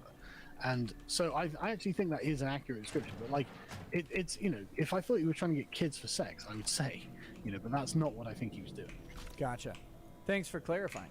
Sixth Floor Madness says, it's been asked several times in the chat, but you apparently haven't noticed, Nick, so here's some money to make sure. Sargon, should Fudas have balls or no balls? We covered this. Executioner says, I saw Viva Fry on GameStop lawsuit, and the lawsuit is occurring in the Southern District of New York Court, and he says the lawsuit is on a bad start since the lawsuit is in SDNY. Then does it mean the lawsuit will have a very difficult time succeeding? It was going to have a very difficult time succeeding anyway. One, you're going up against Wall Street. Two, you've got a class action with an arbitration clause that has to be overcome. And three, you've got a company that, for better or worse, has contractual language that allows them to control trading because of the nature of their business. It doesn't mean it's the right thing, but it makes a lot of legal hurdles. Nick Ricada says, hey, Angry Baneling, please kill yourself, figgot. Which... that seems rude. Executioner says, hey, Nick, have you heard of Monero? Monero, a privacy-focused crypto where no outside observer can determine the amount, source, and destination of the transaction. Fun fact, the IRS is offering $625,000 to people who can trace transactions. I have heard of it, but I don't know anything about it. Crusader Saracen says, Harry forsook his family, heritage, birthright, happiness, and 50K in hunting rifles for a woman who's a 6 out of 10 at best. The wage for treachery is suffering. He has nobody to blame for his current sad state but himself. And that is spot on. That is a perfect comment. He is exactly right. And what's weird is like she's like 38 as well. Yeah. And he's like 36.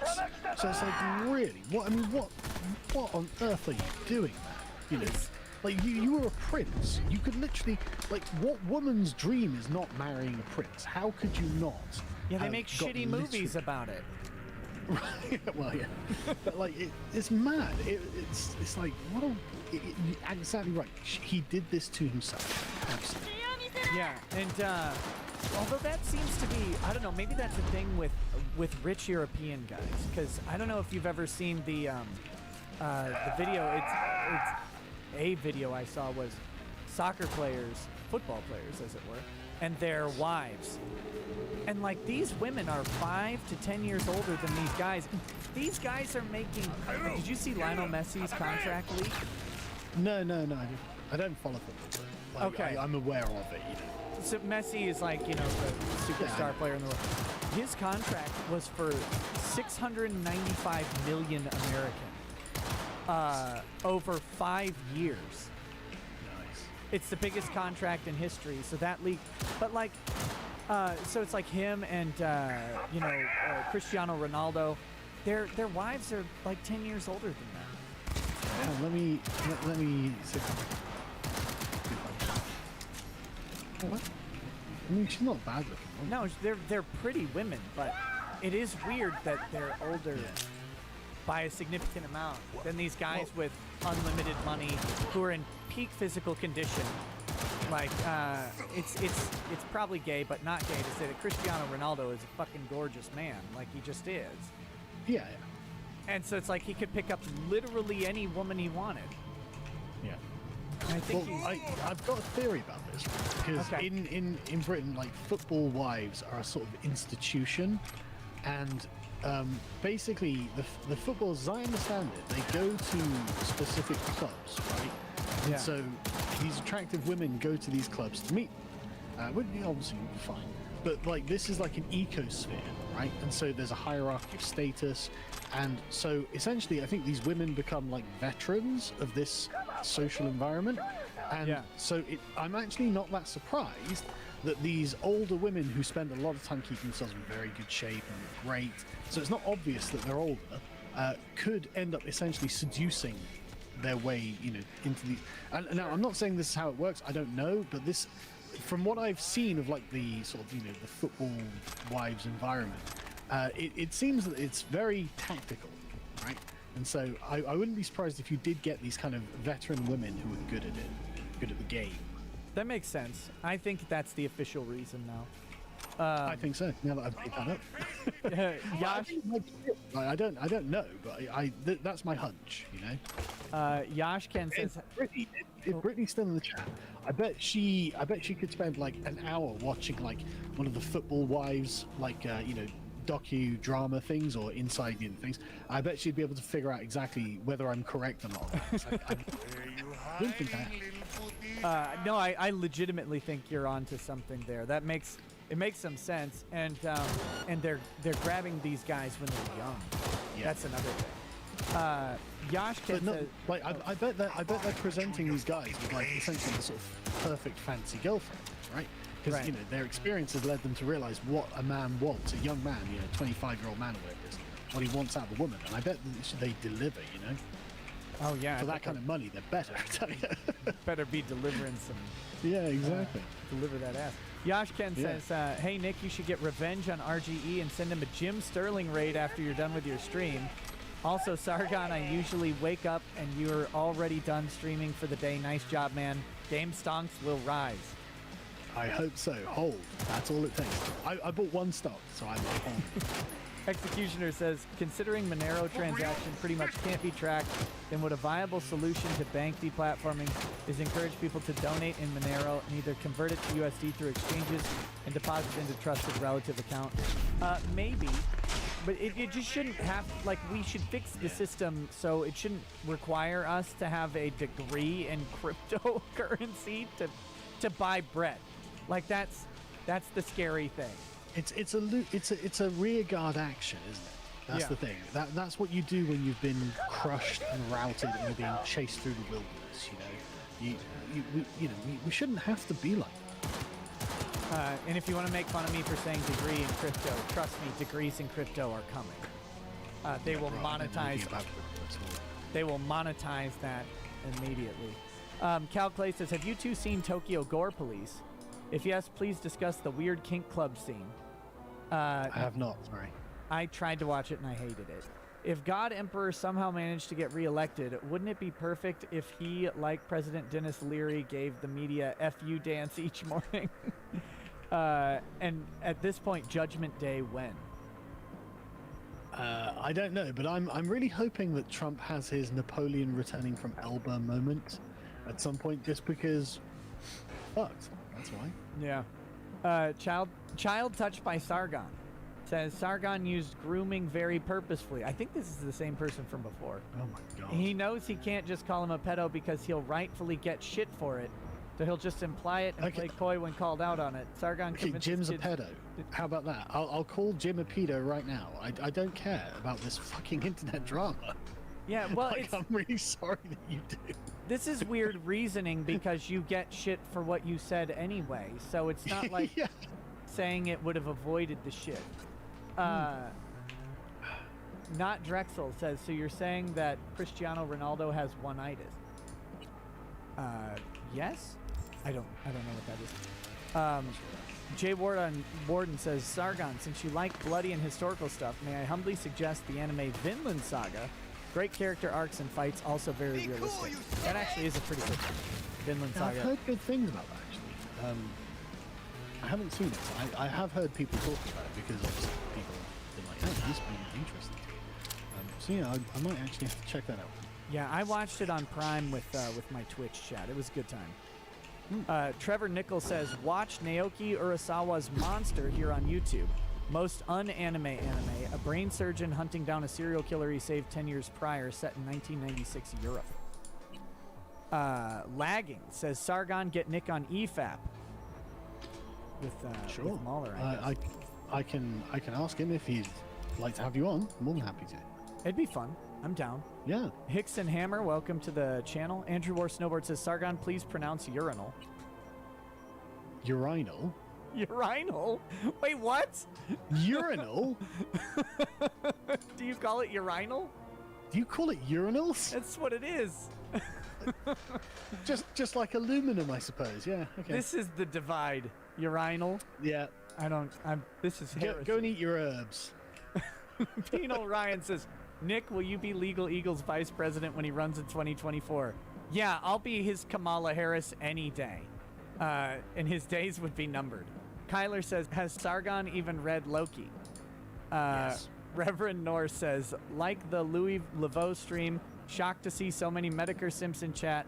Weird to see he still has them being the Muppet he is.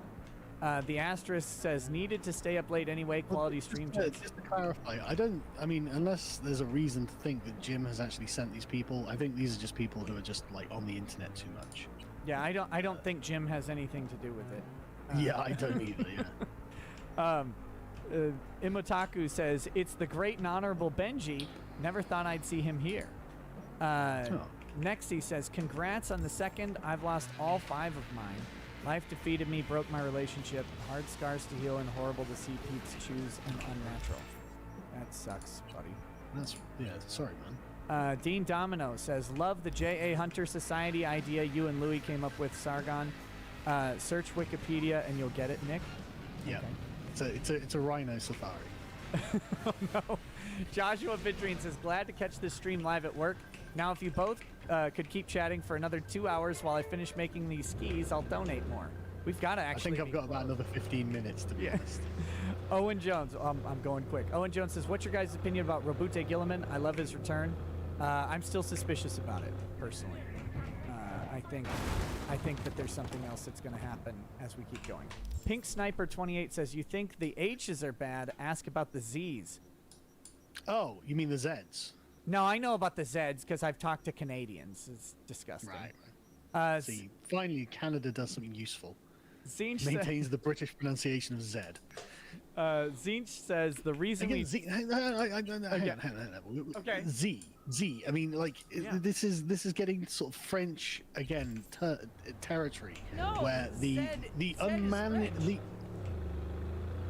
it's got a hard sort of sound to it. Are you sure Z is French? Yeah, okay. XYZ. That's XYZ. I don't believe you. It is. It's Z's or Z. You borrowed it from your French overlords. Where did the Z come from? Because that sounds even more cucked than France. We were like, God, these Brit bongs and these damn Frenchies. We can't call it Z. It's got to be Z. I don't know where it came from. Maybe. No, I don't either. Yeah. Okay. Zinch says. I assumed it was French. Shit. The reason we dropped an I from aluminium is the same reason we got rid of U from color. It's because we're removing you, England. That's fair. The asterisk says, oh, God damn it. YouTube jumped on me.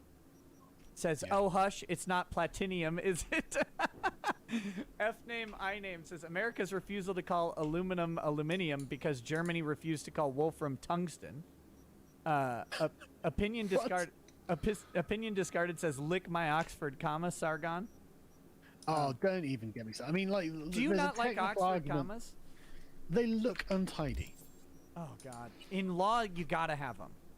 I know. I'm not saying they don't have a precise function. I'm saying they look unaesthetic. Okay. Automata says, I noticed since the election, more sources including WAPO articles start characterizing Antifa as anti-government and extremists a bit more often. All yours. Yeah, they had a little purge of Antifa accounts on Twitter. They gotta make it look even. Music and fiction says... No, I don't even think that. I think we can safely say that they don't give a shit about optics. And if they're going to get rid of a bunch of Antifa, then they're doing it because they find these inconvenient all of a sudden. No, they don't care about your fucking opinions, do they? Depart from the president. Fuck you. Music and fiction says Sargon needs to see Ty Beard's Taos. Hashtag Ty Grift. Yeah, Ty created a tabletop gaming system, Fistful of Toes. It's actually been adopted by the Rand Corporation. So it's for like current military wargaming. Right, okay. Barnett says, Sargon, as an ex-smoker, I hear you have the smoker's cough. Stop smoking normal tobacco. Switch to IQOS. Not a shill, but the cough and the stink is gone. Your wife will thank you. Also buy GME. I don't know what IQOS is, but... Well, I don't either, so I'm looking into it now. Yorukama says, either of you remember Total Biscuit, John Bain? I mean, I heard the name, yep.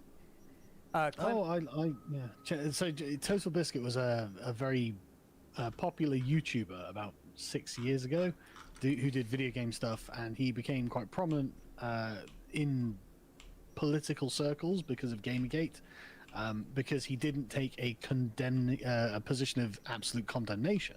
Sure. But he got cancer and died a couple of years ago, which I was quite sad about. And because I quite liked him, even though he became quite social justice-y towards the end. But either way, I thought he was a fairly decent chap. So. Clement Poe says the most ambitious crossover since the War for Independence. Now you just need Drexel and Milo. Overkillery says, remember when Jim predicted Sargon's campaign would fail, so Sargon accused him of grooming. Also remember when Sargon claimed he was black. Did you claim you were didn't black? say I was black. Oh. No. My grandfather on my father's side came from an island called St. Helena, which is in the middle of the Atlantic Ocean between sort of Africa and South America. Sure. But man, what is it with these Metka simps being so salty about this? I mean, how much money have they sent you being salty about this? I'm not tabulating it, but it's enough. pretty good, isn't it? I didn't realize I was such a gold mine, to be honest. Yeah, well, I'm going to bring you on, and we're going to have Sargon apologizes for medical. Beat him with super chats. I called him pedo earlier, so maybe I should walk that back. Yeah. Maybe that's what I'll do on the next stream. What they need to do is super chat me a bunch to tell me to tell you not to do. No, I'm just kidding. Nivok the Orc says, yes, twin sphere theory or no sphere theory. Oh, that's the balls, no balls, I think. The Futa thing. Super Iron Bob says, catching up on the stream, Torba's removal from Silicon Valley was his own doing. He hasn't become any less mercurial. Gilbert. That's true. That's not an inaccurate description, but I think he deserves some respect for holding the line on this and existing. To be honest with you, I think it's been a lot of work for him, and I think he does deserve some respect for that. Yeah, I think what he's doing is good stuff. I just find him to be like a weirdo on some of the issues, and it's like, why is this your thing? Like, why are you dying on this hill, or why are you more like, why are you calling people out and banning them over this issue that I don't see the point. Yes, but in my old age, I've come to be a lot more tolerant of people like that, and so like I've found a way of framing these people in such a way that means I'm not repulsed by what appears to be craziness or anything like that. Yeah. And so I've rather been enjoying Lynn Wood and Sidney Powell as a kind of up enough Eddies honestly almost like enjoy a movie, right? Yeah. And so like I'm enjoying. What's going to happen now? You know, all these fantastic character arcs. It's like every lie will be revealed. I'm like, yeah, come on, I'm living for it. Thanks again. Where is it? Work on me without ever seeing. Yeah, that's been what they were doing was amazing. Like I did. My biggest video ever was when Lynn Wood called Roberts, says he had sex with children or whatever. Yeah. And I'm like, this is wild stuff. And everybody wants to hear what Lynn Wood and Sidney Powell are saying. I think since they've been ghosted on social media by everybody major, they're starting to lose their name branding. And they're about you want people who are about to get the full brunt of like the machine and get whatever attempt to destroy a human will be. Sidney Powell and Lynn Wood are about to be demolished in whatever way the system can manage. So I just checked them out on Telegram. Lynn Wood has got 736,000 subscribers. Yeah. And regularly gets 450,000 views on each post. Oh, yeah. So, I mean, like, we say, and let me see if I can find... No, I mean, he's just... the other thing is, I believe personally, and I'm always weird about this, but I think YouTube is actually suppressing Lynn Wood videos now. Oh, doubtless. But I was just checking on Telegram, because these are the Telegram figures they've got. Sidney Powell also has 350,000 subscribers and gets hundreds of thousands of views on her posts. So, like, they still have a very large audience. Oh, yeah. In all fairness. Sidney joined up with Michael Flynn and started a super PAC. They're going to... Which, by the way, incidentally, is a great way to protect money from a lawsuit. As a super PAC that you very interesting that you run and you can distribute. I'm glad I've got you, and you mentioned that. So, tell me about the $1 billion lawsuits from Dominion. What's going on? Well, they're what Robert Barnes would probably call lawfare. I think he might have even said it, but this is Dominion is going to take the wave of anger against Sidney Powell and Lin Wood and try to ride that along with a judicial bias against their positions into a punitive lawsuit. And they don't really, I mean, they want to win. They don't care. Yeah. They're not going to get $1 billion from Sidney Powell. She's not a billionaire. Well, that's what I wanted to ask about. Yeah. Like, isn't that going to be dismissed on being, like, unreasonable on the face of it? Like, it should be, but it won't be, I don't think. Because what Dominion will make a very credible argument that they lost $1 billion of revenue, even though nothing suggests that Dominion will not be the system of choice in every jurisdiction that it was used in this election. In the next one. Like in Georgia. That's what they, that's what they're going to try and argue, is that somehow their brand has been irreparably damaged and needs money to fix it. It's a chill tactic, and it's a big flex, and their lawsuits are really, really well constructed. In fact, Uncivil Law, who's a buddy of mine, he's gone through them, and he suggests that the one against Sidney Powell, like that they might actually be able to pull off a victory against her, even though it'd be defamation. They're a public figure, so it should be a lot harder. He thinks that they can actually do it. And I trust him he's a good analyzer of lawsuits. Okay. So